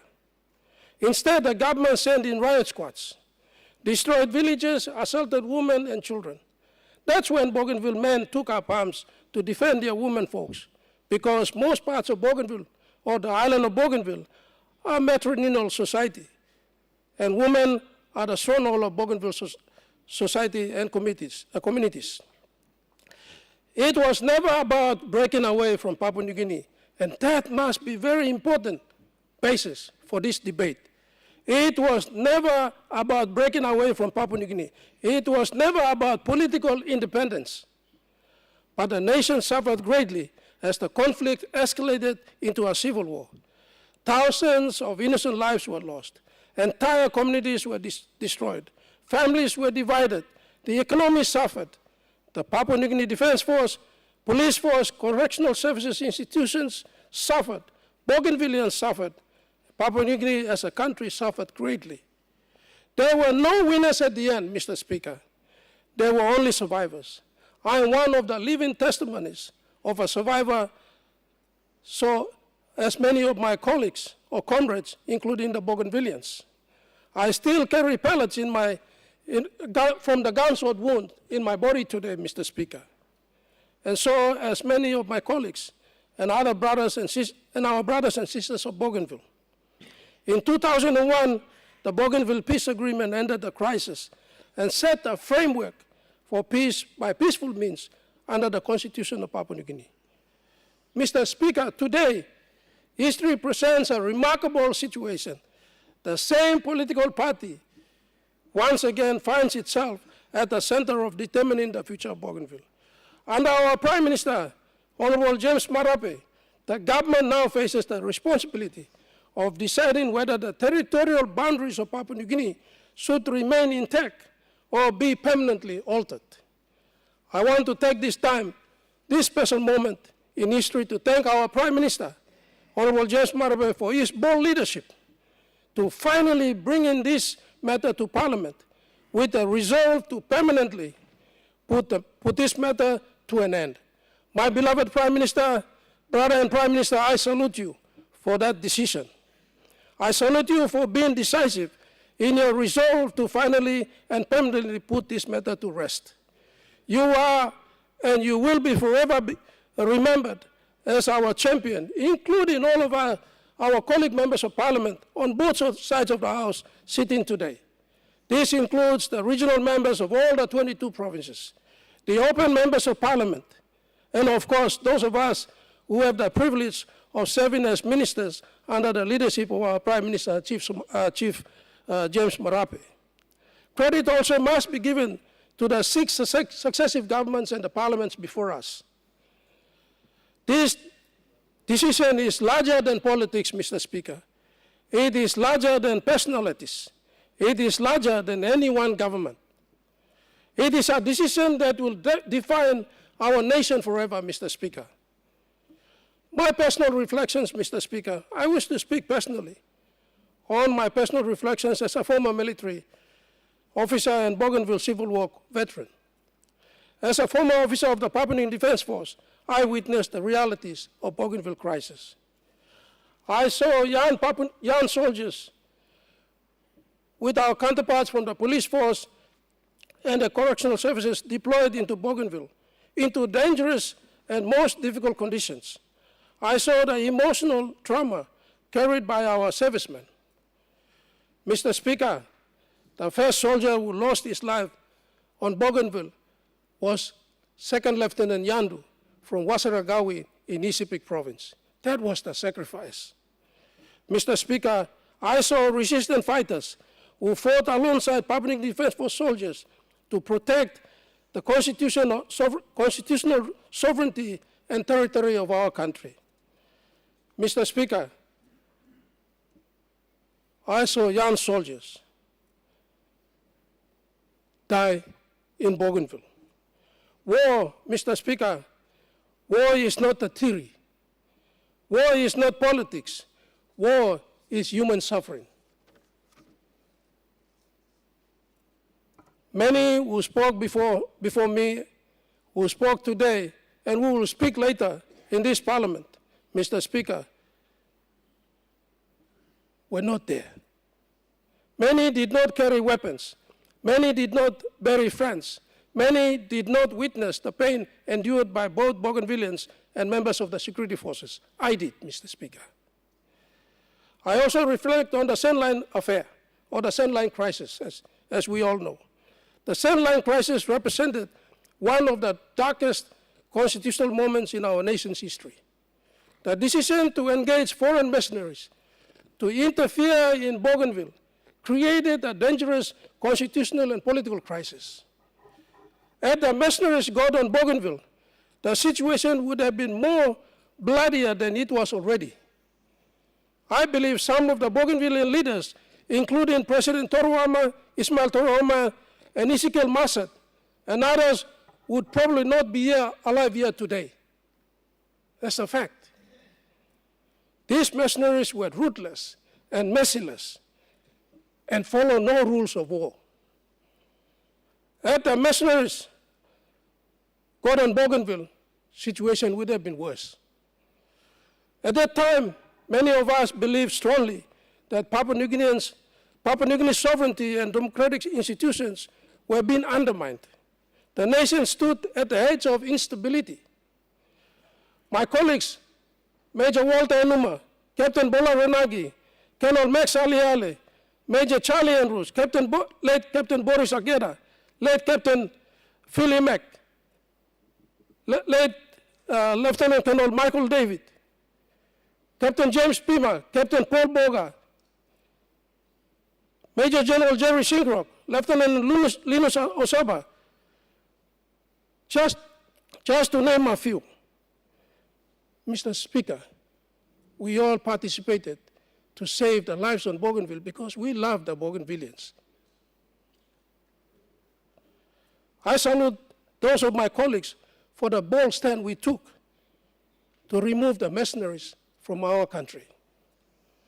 I believed our nation prevented further bloodshed and devastation on Bougainville, but we were banished to Bomana maximum security prison, only to be later released on parole and after serving 2.5 years in jail, and later given unconditional pardon by the Queen of England through advice from the head of state of Papua New Guinea on the 15th of September 2005. Mr. Speaker, we did it for national unity. We did it for peace and for harmony and for the love of Bougainville and Papua New Guinea. Mr. Speaker, I want to take this special moment also to thank the National Alliance-led government under the Somare Temu government for my freedom and the freedom of my two colleagues. I want to also thank the Honorable Dr. Sep Pukatemu, the Honorable William Duma, who was then the chairman of the Power of Mercy Committee, Mr. Patrick Puraitz, late Dr. Lawrence Carlino, and Moses Maladina for the freedom that they have given me and two of my colleagues. I salute you for that decision. Mr. Speaker, in March 17, 1997, was a moment in history that the country stood together in unity amidst diversity, or our complex diversity, to save our brothers and sisters on Bougainville. The public servants, the three security forces united, the university students, the NGOs led by the human rights lawyer and activist, Mr. Paul Sparkov, now the governor of NCD, the Honorable Paul Sparkov, Petty Lafanama, Father Lack. These are all men that stood with the soldiers, united in one nation, one country, one people, to reject the mercenaries from Bougainville, from going to Bougainville, because we believe it was morally and ethically the right thing to do. Mr. Speaker, these mercenaries are not ordinary soldiers. They are ruthless and merciless killers. The government's bad decision took us 72 hours to arrest all the mercenaries and deport them from our country because of our love for our people on the island of Bougainville, to save 360,000 people on Bougainville. Mr. Speaker, March 17, 1997 will go down in history as the day when the entire nation stood together in unity to say no against the government's decision to hire mercenaries to go to Bougainville. History may not have clearly recognized and articulated the genuineness of our role in sandline crisis, but history will certainly acknowledge sandline crisis as the catalyst for the start of the Bougainville peace process. The lesson from sandline must never be forgotten. Bougainville issues cannot be resolved through force, foreign manipulation, emotional blackmail, or political intimidation. They must be resolved through the constitutional, lawful process and the preservation of our national sovereignty. Mr. Speaker, I will now speak on the referendum result, whether it reflects the true wishes of all Bougainvilleans. Mr. Speaker, we are constantly reminded that 97.7% voted in favor of independence during the referendum. But this Parliament must carefully examine whether that result truly represents a fully informed, free, and fair, balanced reflection of the wishes of our people. Mr. Speaker, referendum occurred after decades of conflict, political messaging, and emotional trauma. Many Bougainvilleans understandably carry historical grievances. However, we must ask ourselves questions. Were all viewpoints equally represented? Were those supporting continued autonomy within PNG given equal voice? Did fear, historical resentment, and political pressure influence the outcome? Did the referendum fully account for the long-term economic realities facing Bougainville? Mr. Speaker, this Parliament must also consider many Bougainvilleans who continue to identify themselves proudly as Papua New Guineans. There are many who value continued partnership with Papua New Guinea. Their voices must not be ignored, especially during the Bougainville crisis and after the crisis. The referendum result was politically significant, but under the Constitution, it was never intended to be automatically binding. This Parliament has a solemn constitutional responsibility to independently assess what is in the best interest, both for Bougainville and for Papua New Guinea. Mr. Speaker, one of the most serious concerns relates to whether the conditions required under the Bougainville Peace Agreement were fully satisfied before the referendum took place. Peace agreement clearly contemplated two critical pillars, and I say two critical pillars. One is the weapons disposal, and two, good governance. These are not mere considerations, Mr. Speaker. These are conditions that must be met before the referendum is carried out. The constitutional provisions are contained in Part 14 of the Bougainville referendum, of which is enshrined in our Constitution. Section 338 and Section 342. The question is, were they fully complied? I say no, they were never fully complied. Bougainville leaders and Bougainvilleans failed themselves in complying with those provisions of the Constitution. Honorable Minister, I interrupt you. The honorable members, the 20 minutes given to the minister has lapsed. By hearing the presentation that he made in his speech, gives more background to the honorable members of this Parliament in the later debates to come. So using my discretion, I gave him another extra 10 minutes to sum up your speech, honorable member. Thank you, Mr. Speaker. Mr. Speaker, Section 338, referendum to be held. Subject to this section, a referendum on the future Bougainville status, future political status of Bougainville shall be held in accordance with this division. The referendum shall be held no earlier than 10 years or no later than 15 years. That has been done. The referendum shall be held, that condition is so important. Referendum shall be held only where the conditions relating to weapons disposal, very important, only relating to weapons disposal and levels of good governance of Bougainville are satisfied. Were they satisfied? I say no. Section 342 of the referendum results and implementation. Mr. Speaker, I say this in my commentary, that Section 338, subsection 3, is one of the most debated provisions in the current independence discussion, because it expressly states that referendums shall be held only where the conditions relating to weapons disposal and levels of good governance of Bougainville are satisfied. Those who oppose immediate independence often rely on the subsection to argue that weapons disposal was not fully completed and or good governance benchmarks were not fully achieved. The autonomous Bougainville government generally argues that the referendum was lawfully authorized. Both governments agreed it could proceed.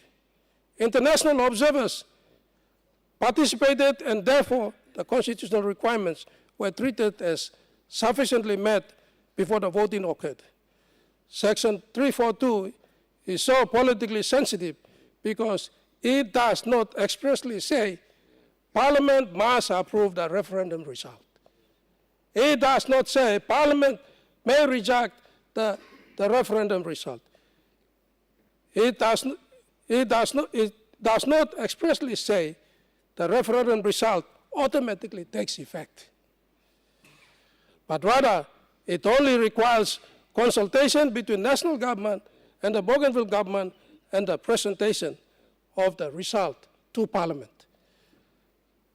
The issue of non-binding nature of the result of the referendum originates from this section and derives from the interpretation that presentation of the results to Parliament is the final constitutional step before the results can be of any effect. Until it reaches Parliament, it remains of no effect, hence non-binding. Mr. Speaker, can anyone honestly stand in this Parliament and say that all weapons were fully disposed of in Bougainville? No one can. Even today, concerns remain regarding the presence of firearms and armed elements in parts of Bougainville, including the so-called Megamui Defense Force in Panguna, Kongara, Kieta, and Arava areas. I know this because I have been there. And Noah Musingu and his armed royal guards and youths in Siwa and Naguvis areas in Bougainville are still alive and exist today. This is a serious matter, Mr. Speaker. The peace agreement did not envision a referendum occurring under conditions where weapons concerns remained unresolved. I believe the so-called weapons disposal exercise was done in haste to meet the approaching closing window of opportunity for the referendum to be held, and was conveniently glossed over with the presence of so-called international observers or supervision. There was never a true weapons disposal on Bougainville. Bougainville leaders and everyone know it.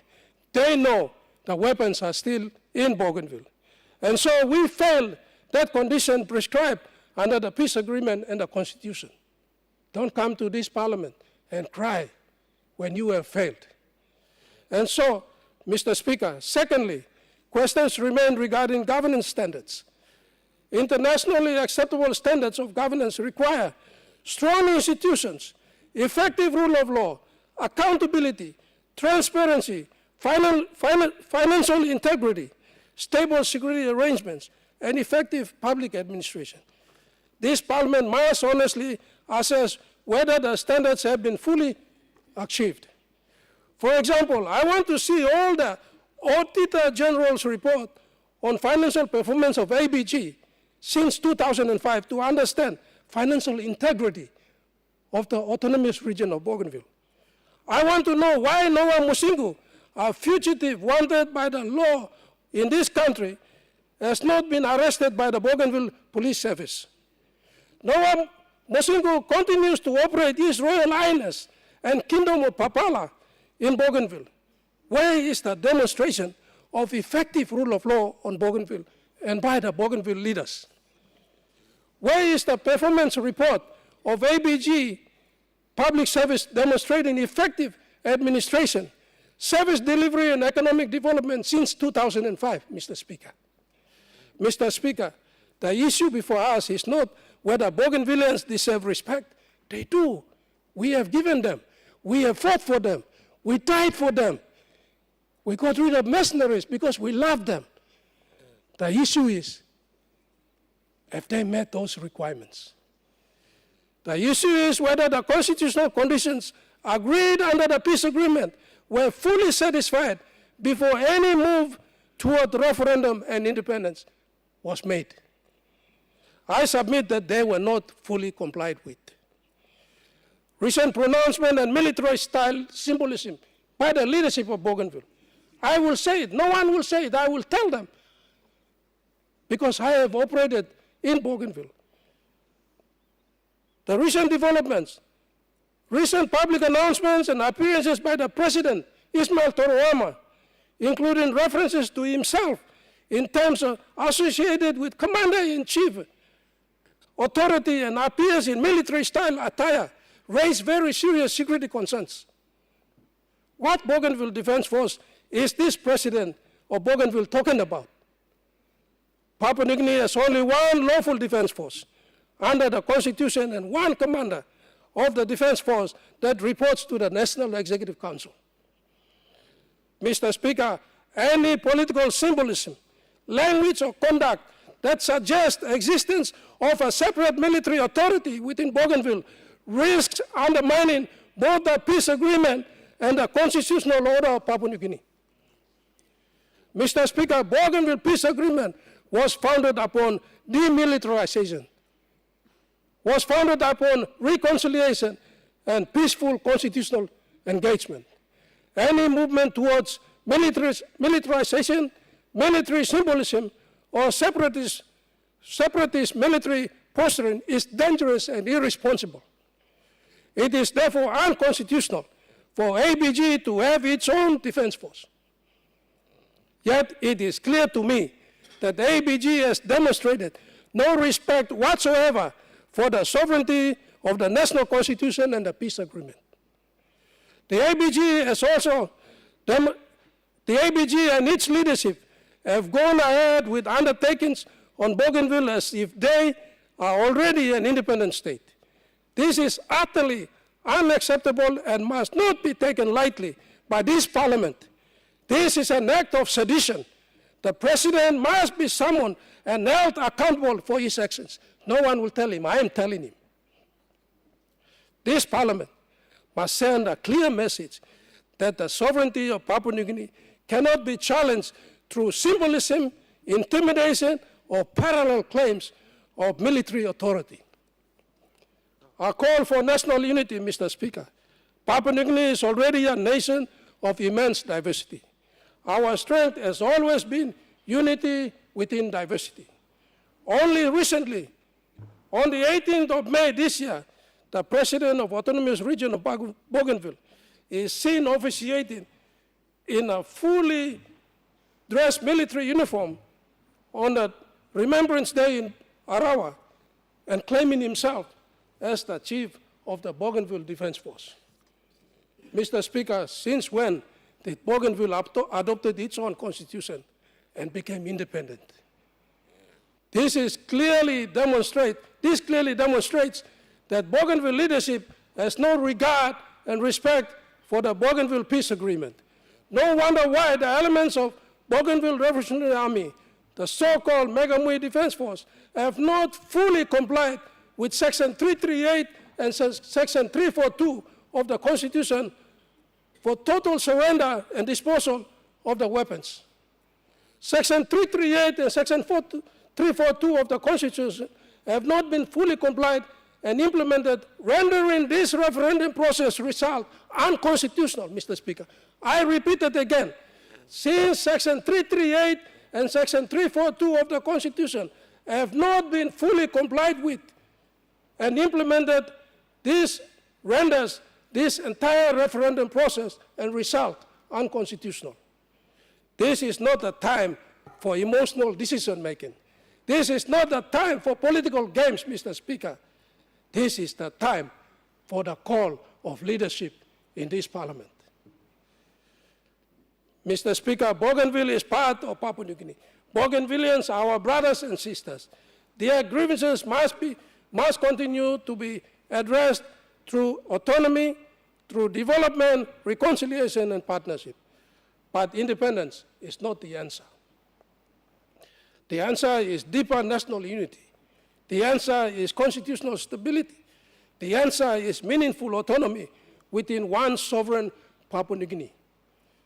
In conclusion, Mr. Speaker, after careful reflection on the Constitution, the territorial integrity of Papua New Guinea, the incomplete conditions surrounding the referendum, the unresolved weapons disposal concerns, the governance challenges, recent developments that threaten the spirit of peace agreement and the Constitution of Papua New Guinea, I state categorically today, for and on behalf of myself and the peace-loving citizens of Vanuatu Green River electorate and Greater Papua New Guinea Party, that this parliament must reject outright the Bougainville referendum result due to the fact that they have not met the conditions of the Bougainville Peace Agreement and the Constitution under Section 338, subsection 3. Let us preserve peace. Let us preserve unity. Let us preserve absolute sovereignty handed down to us by our founding fathers at the independence in 1975, on the 16th of September, 1975. History will judge the decisions we make today, Mr. Speaker, on this floor of Parliament. May we act not in fear. May we act not in anger. May we act with wisdom and courage and unwavering commitment to one united Papua New Guinea. May our Creator God, the Almighty, bless our motherland, Papua New Guinea, as established and defined under Section 2 of our Constitution, Mr. Speaker. Thank you, Mr. Speaker. The Honourable Prime Minister. All right, thank you. Thank you, Mr. Deputy Speaker, for allowing the Parliament to process the bipartisan committee on Bougainville matters. And I want to register my appreciation to Chairman, the Honourable Dr. Alan Marrott, Deputy Chairman, the Honourable Sasindra Mutuval, the Honourable Francisca Semeso, the Honourable Kit Iduhu, the Honourable Lino Tom, the Honourable Sir Peter Ipadas, the Honourable Sir Pukatemu, the Honourable Robert Naguri, and the Honourable Governor Poe. Thank you for taking up the task that Parliament has tasked you to consult our nation and to bring to report on Bougainville so that we can have this moment of discussion.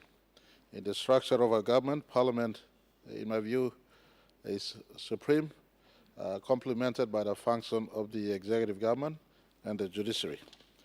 I want to also indicate to the House that next week, Tuesday, the Minister for Bougainville Affairs will then bring in the government processes, the processes that was agreed between the national government and the autonomous Bougainville government. The sessional order will be ushered in. On the sessional order, we'll open the floor for detailed further discussions, and eventually, and I propose to this House, on the anniversary, on the 25th anniversary of the signing of the Bougainville Peace Agreement, on the 30th of August this year, before our Parliament goes into, or before our country passes through our 50th year and enter into our 51st year, this Parliament would have been given the privilege to have processed the entire peace agreement process that has been running since 2001 and to bring this leg of the journey to some sort of conclusion or punctuation mark before we embark on the next journey. Mr. Speaker, why do I make this inference? If parliamentary talk, yes, and I want me like speak lo pigeon if all right, Mr. Speaker, Mr. Deputy Speaker. Suppose Parliament talk yes. Me not think Bougainville but now yet, all stop yet, and we'll work through the process of pathway for yes. The Parliament talk no, me not think but Bougainville cross na go na, you may birua now yet, no God, but you may still walk yet. I want to pay my acknowledgement to those who carved out the Bougainville Peace Agreement.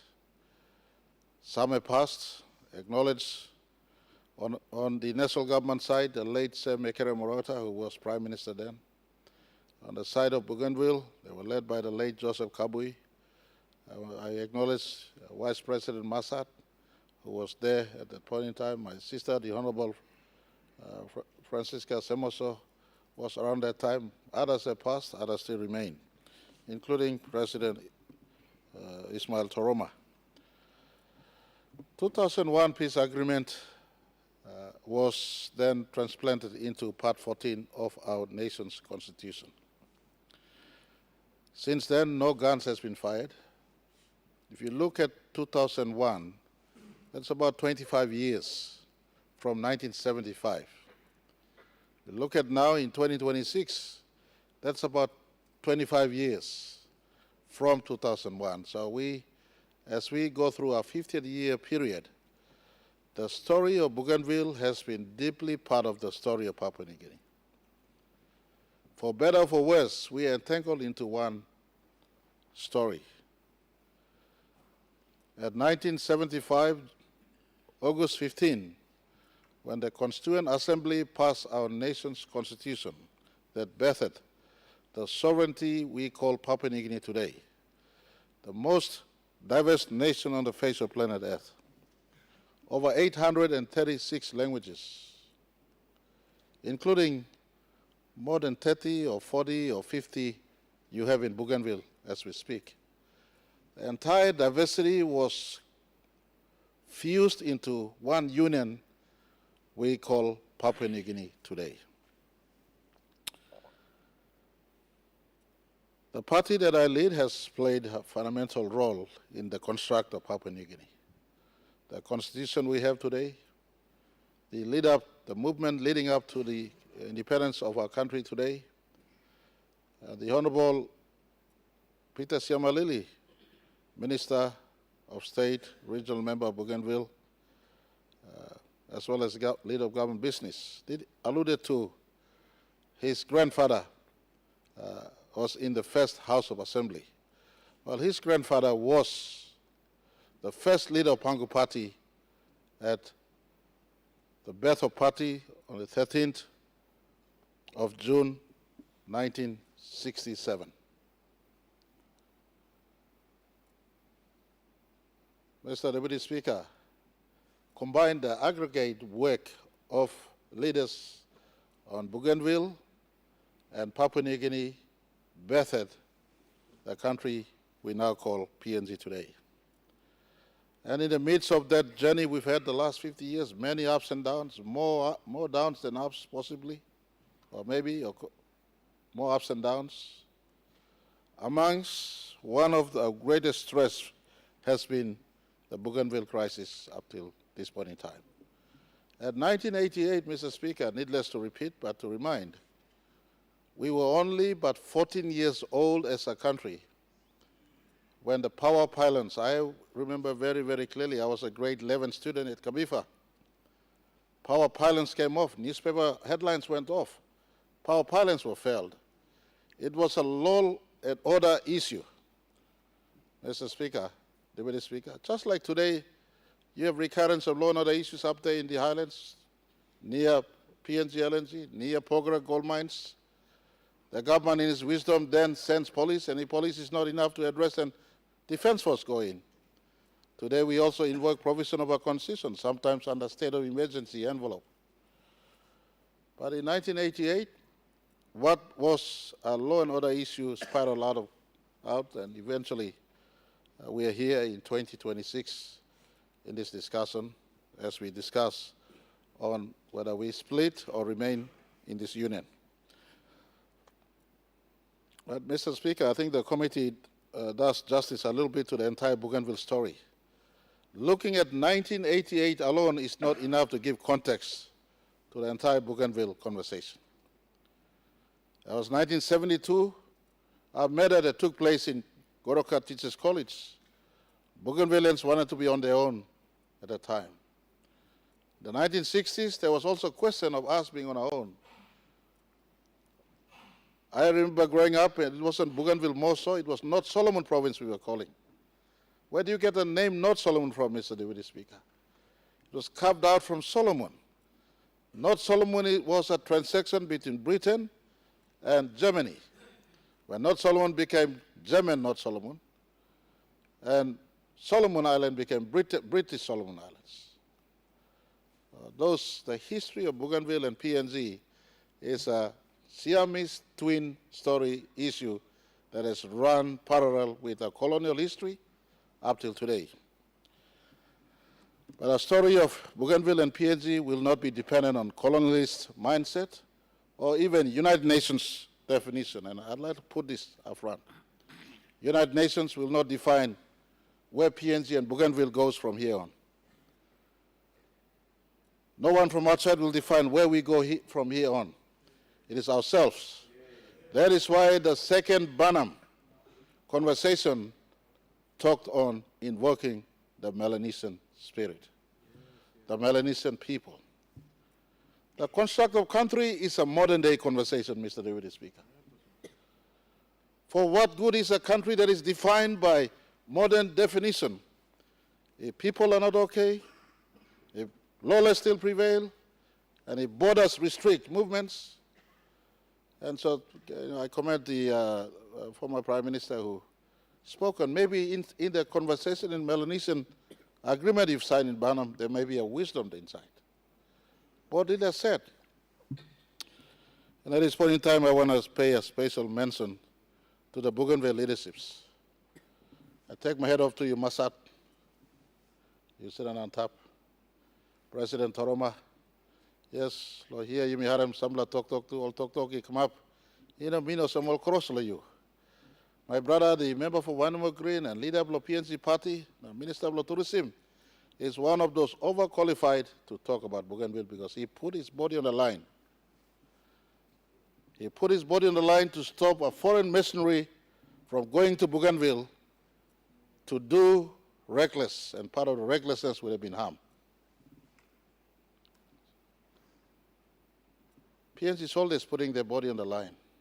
Today you may think the Honorable Bel Nama is speaking hatred, but he's speaking love.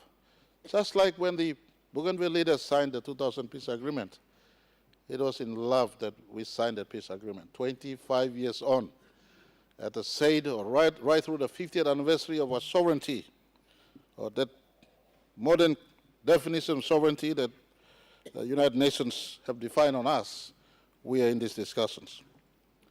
Mr.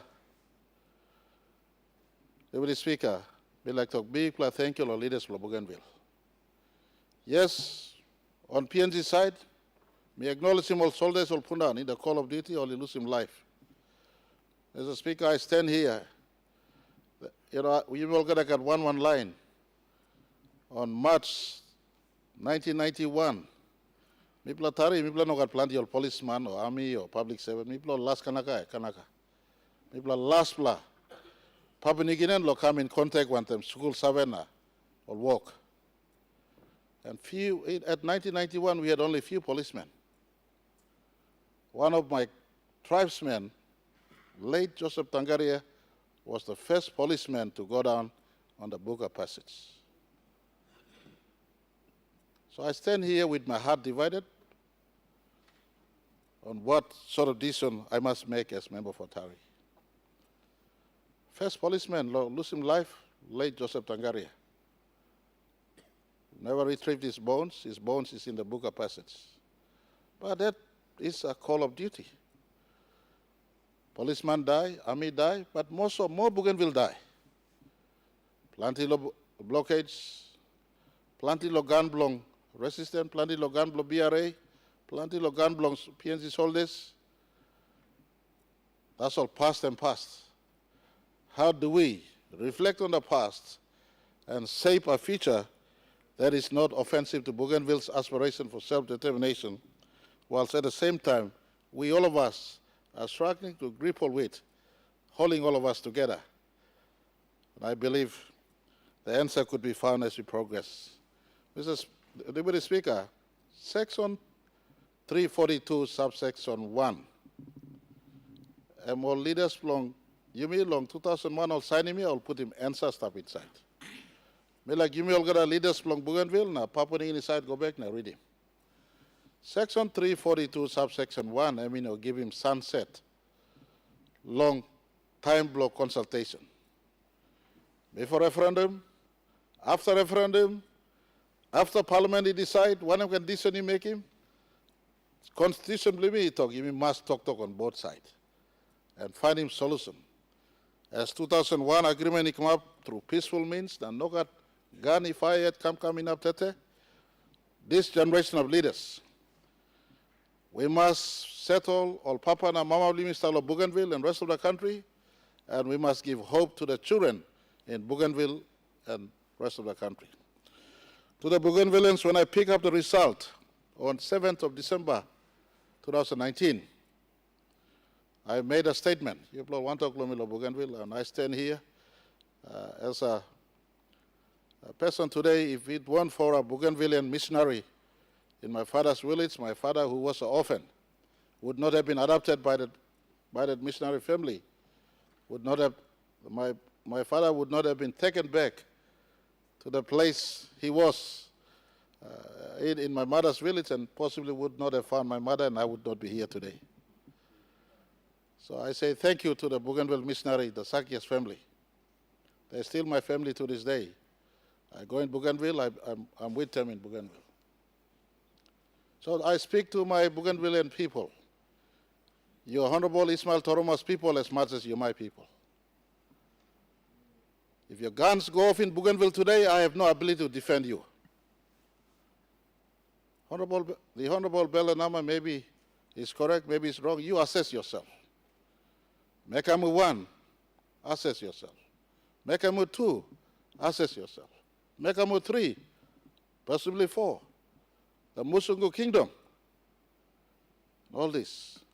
As I speak today, when we process this into the floor of Parliament, this Parliament will make it in clearest definition, no PNG Defence Force or PNG, Royal PNG Constabulary will ever enter Bougainville again.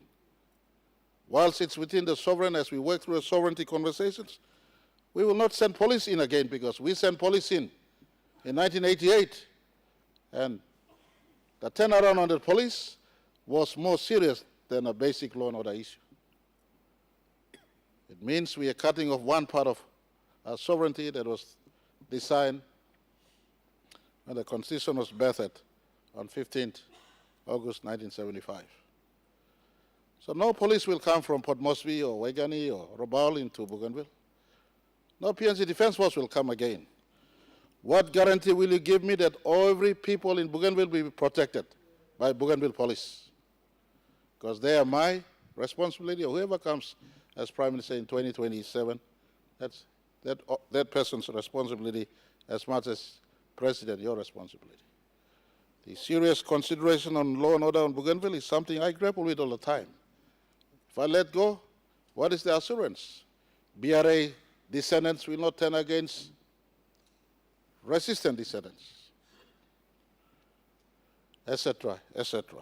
So, Mr. Speaker, those are the issues I grapple with. Issues I also grapple with, for instance, today, the operational expenditure threshold in Bougainville is almost $1 billion kina, and subject to our funding. I do apologize, since 2001, sometimes we have not funded you to the 100%.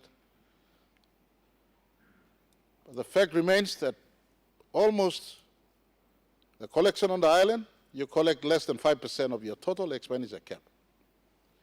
That's why this government, following from the PNC-led government's work on Panguna, we've allowed you to have 100% Panguna. All powers that is meant, especially in the economic power, and Section 299 of the Constitution, if I'm not wrong, talks about the powers, over 60 powers, And on our side, if we have failed in giving you the allow you to draw down the powers, we say sorry, but the power needs to be drawn down in fully. Section 299 talks about the fullest power you have to draw down. Those powers must be drawn down and exercised. You do not need to wait to be independent to draw down this power. You must have drawn down this power already to function as an autonomous region. Those are work that we could have done before, we haven't done yet. More work we will do going forward in this space. And Mr. Speaker, I want to ask my friends in Bougainville, my heart is for you, but my mind tells me there's two different things, mind and heart. My heart is soft, but my mind tells me this, and especially the safety mechanisms, economic safety mechanism and social structure safety mechanisms. Because once detachment takes place, if it does, as allowed, PNG soldiers and police will never come back. And even if detachment doesn't take place, I would have advised any government into the future, don't send police and defense into Bougainville. Let them survive and live on their own. We'll assist them in any and everything we can as to relate going forward. These are serious matters of consideration. But coming back to the issue at hand, I want to thank again Bougainville leaders. Thank you through Loipla respecting Parliament. We cannot take this away from them. This session, you must, because Parliament, you currently report come inside. We like talk thank you long President Oroma. We like talk thank you long Honorable Masat. We like thank you all the Bougainville PC and Bougainville executive members, one time ministers, all Parliament, now leaders. They could have protested. This government and Bougainville government conducted about 4 post-referendum consultations. The first time, we bung long Kokopo. We bung long Kokopo. Na misara wambla tok as high as Mount William is. Bougainville tok but Senabe. Minimal. Mount William, you never lost him until Kingdom come back. Jesus come back. 97.7% am Sena finished, am Sena forever. You ask me why me minim sila tok. Me Sena sila tok simply because we may approach this. We will certainly be approaching this by Parliament vote. Now Parliament vote which way? Referendum result, but you reminding me play it forever going forward into the future. Taimiko Golong Bougainville locations referendum result. Sepuka was handing the result in at the government house. I was in Bougainville, personally myself with fellow few national leaders, including Deputy Prime Minister. Me talk also, me karem display long Bilum Blomi was a member of Lotari. I could have said me karem was a Prime Minister.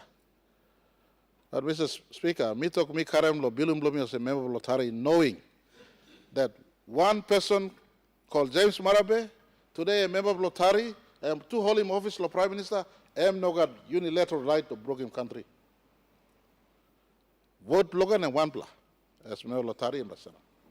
So to my Bougainville friends, time me clear him, time me kiss him result long. Arawana, me talk as a me kiss him, I put him lo Bilum Blomi as a member of Lotari. I was telling you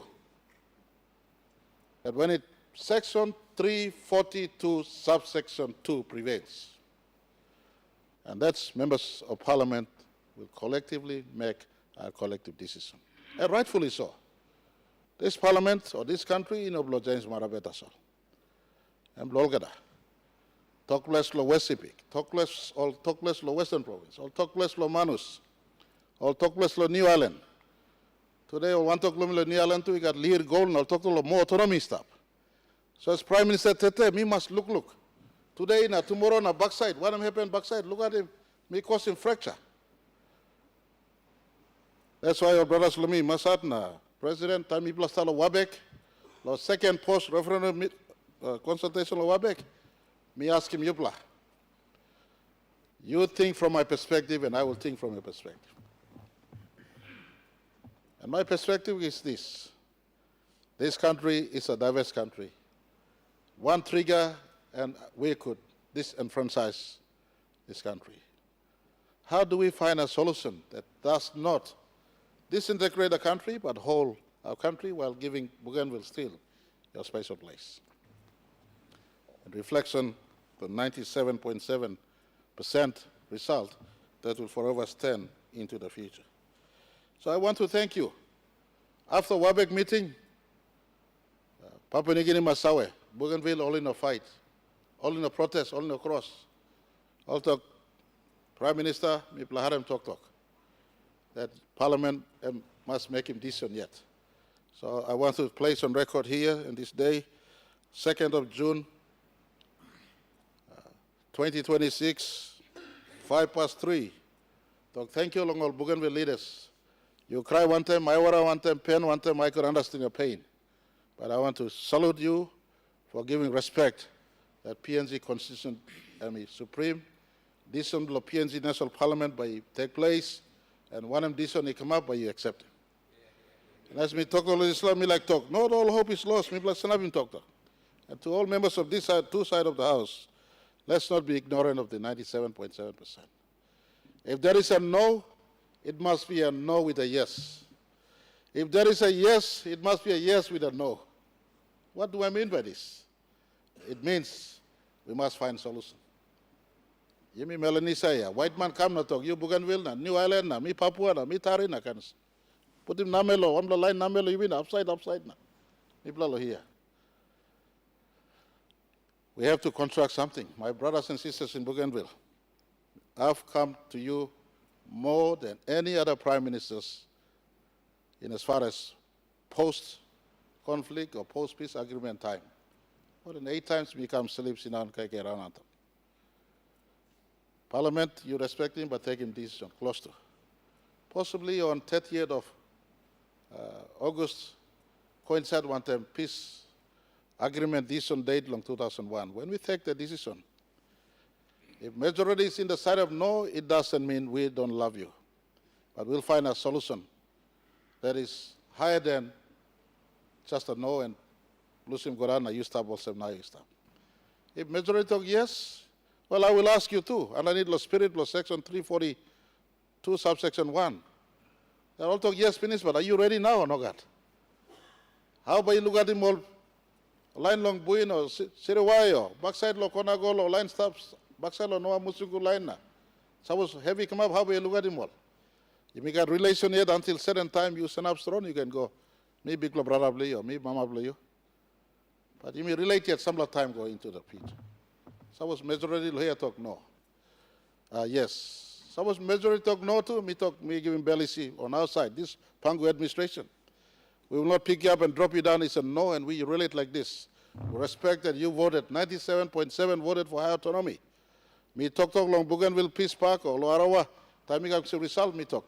Everything, especially Stabanedlo 299, you know, draw down yet, you kiss him.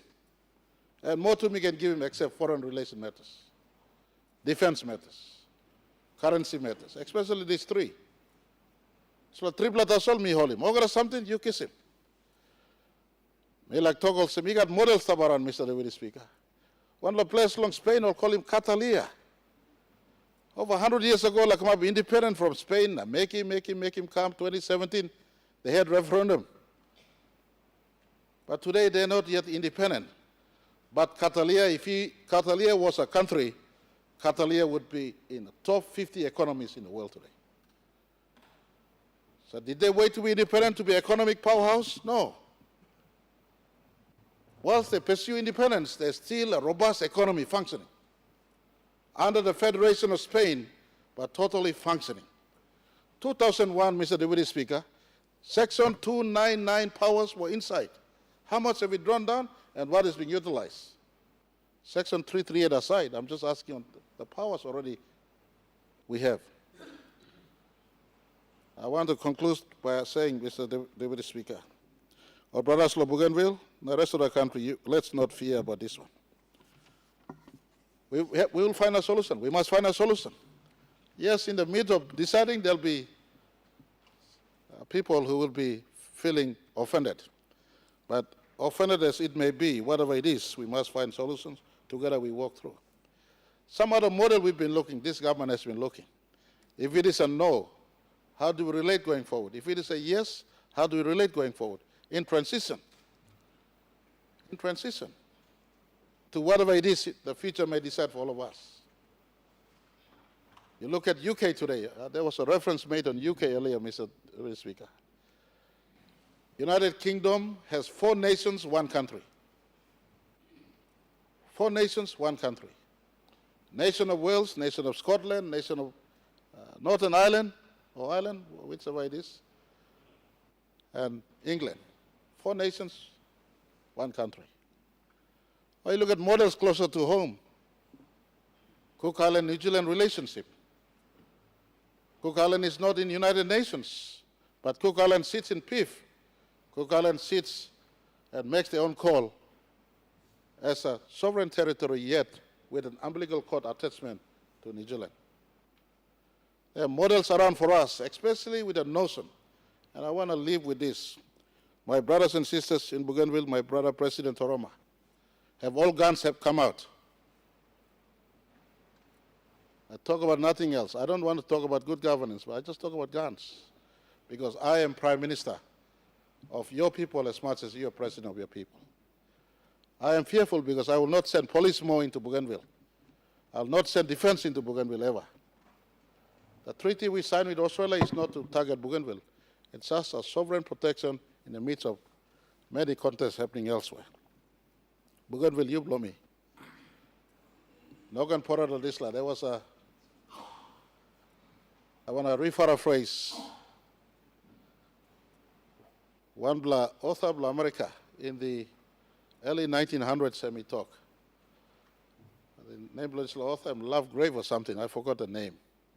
Let me talk, the greatest fear, the greatest emotion, the greatest human emotion is the emotion of fear. And the greatest fear is the fear of fear itself. A fear of the greatest human, the fear is the fear of itself, and fear for the future. Mela ask him, you mean no poret. Country, you mean aspire to country and concept long all United Nations, United Nations in a stop. Time to monobly stop Bougainville and the rest of PNG. And up in the highlands, in Cook, in Western Highlands, 10,000 years ago, when agriculture was practiced, United Nations in a stop. When more than 10,000 years ago, Melanesia settled in Bougainville, United Nations in a stop. This must not be driven by United Nations outside. You yet must find a permanent solution. Country without economic well-being and one, look at us today. 1975, you mix independence, only 300 million Kenya budget. Today, you mean Australia yet, Ogan have no country, road no connect yet, planting picking no school yet, working no stop yet. Money no big plan. First thing first, economic well-being of our country, including Bougainville. That's why we like Panguna can make finish 100%. Only the government start him, Marabe government finish him. Kakao you get up him, Ogara get up him, rest of our country. My brother Belen, you talk long good governance here. I mean, Bougainville does also, even one point in Bougainville. Ogara provincial government, I had a cabinet last day. Ogara provincial government, only 2 reported on the financial reports last year. Ogara reports, so it's not only Bougainville, so let's not pinpoint the Bougainville. That is a more, you make Ogara all to right. Panguna carry me for first 14 years.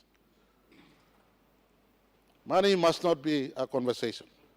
It's a conversation of heart. Me talk to law, house side. So we send up here, you send up strong or no cut. No. Book a house of assembly, you talk to lab, maybe to talk to here.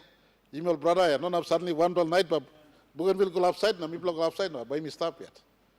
So losing United Nations first step. Losing one, let's not be time bound. If you make current result come for the process law comply law 2001 peace agreement, if comes in and this parliament says no, let's turn around the no and find a yes answer. If this parliament says yes, let's turn around the yes and find a no answer. I believe the heart and soul of Melanesia conversation will find a consensus that is win-win for all of us, that 2 people remain in the same space forever going forward into the future where our children can flourish together. So I want this parliament not to be fearful. As we bring the results in through a sessional order next week, Monday, Tuesday, a sessional order will be introduced. And Minister of Bugandil Affairs about Tok long display issue from a government perspective. 30th of August 2026, we must take a decision in compliance to 342 subsection 2. Thank you too much, Mr. Speaker. Leader of Government Business. Deputy Speaker, I move that the debate be adjourned and made an order of the day for a subsequent sitting. The question is that the motion be agreed to. Those in favor say aye. Aye. And those against say no. Ayes have it. Leader of Government Business. Deputy Speaker, I move that the Parliament do now adjourn until tomorrow at 10 o'clock a.m. The question is that the motion be agreed to. Those in favor say aye. Aye. Those against say no. Ayes have it. Honourable members, I now adjourn Parliament to tomorrow 10 o'clock a.m.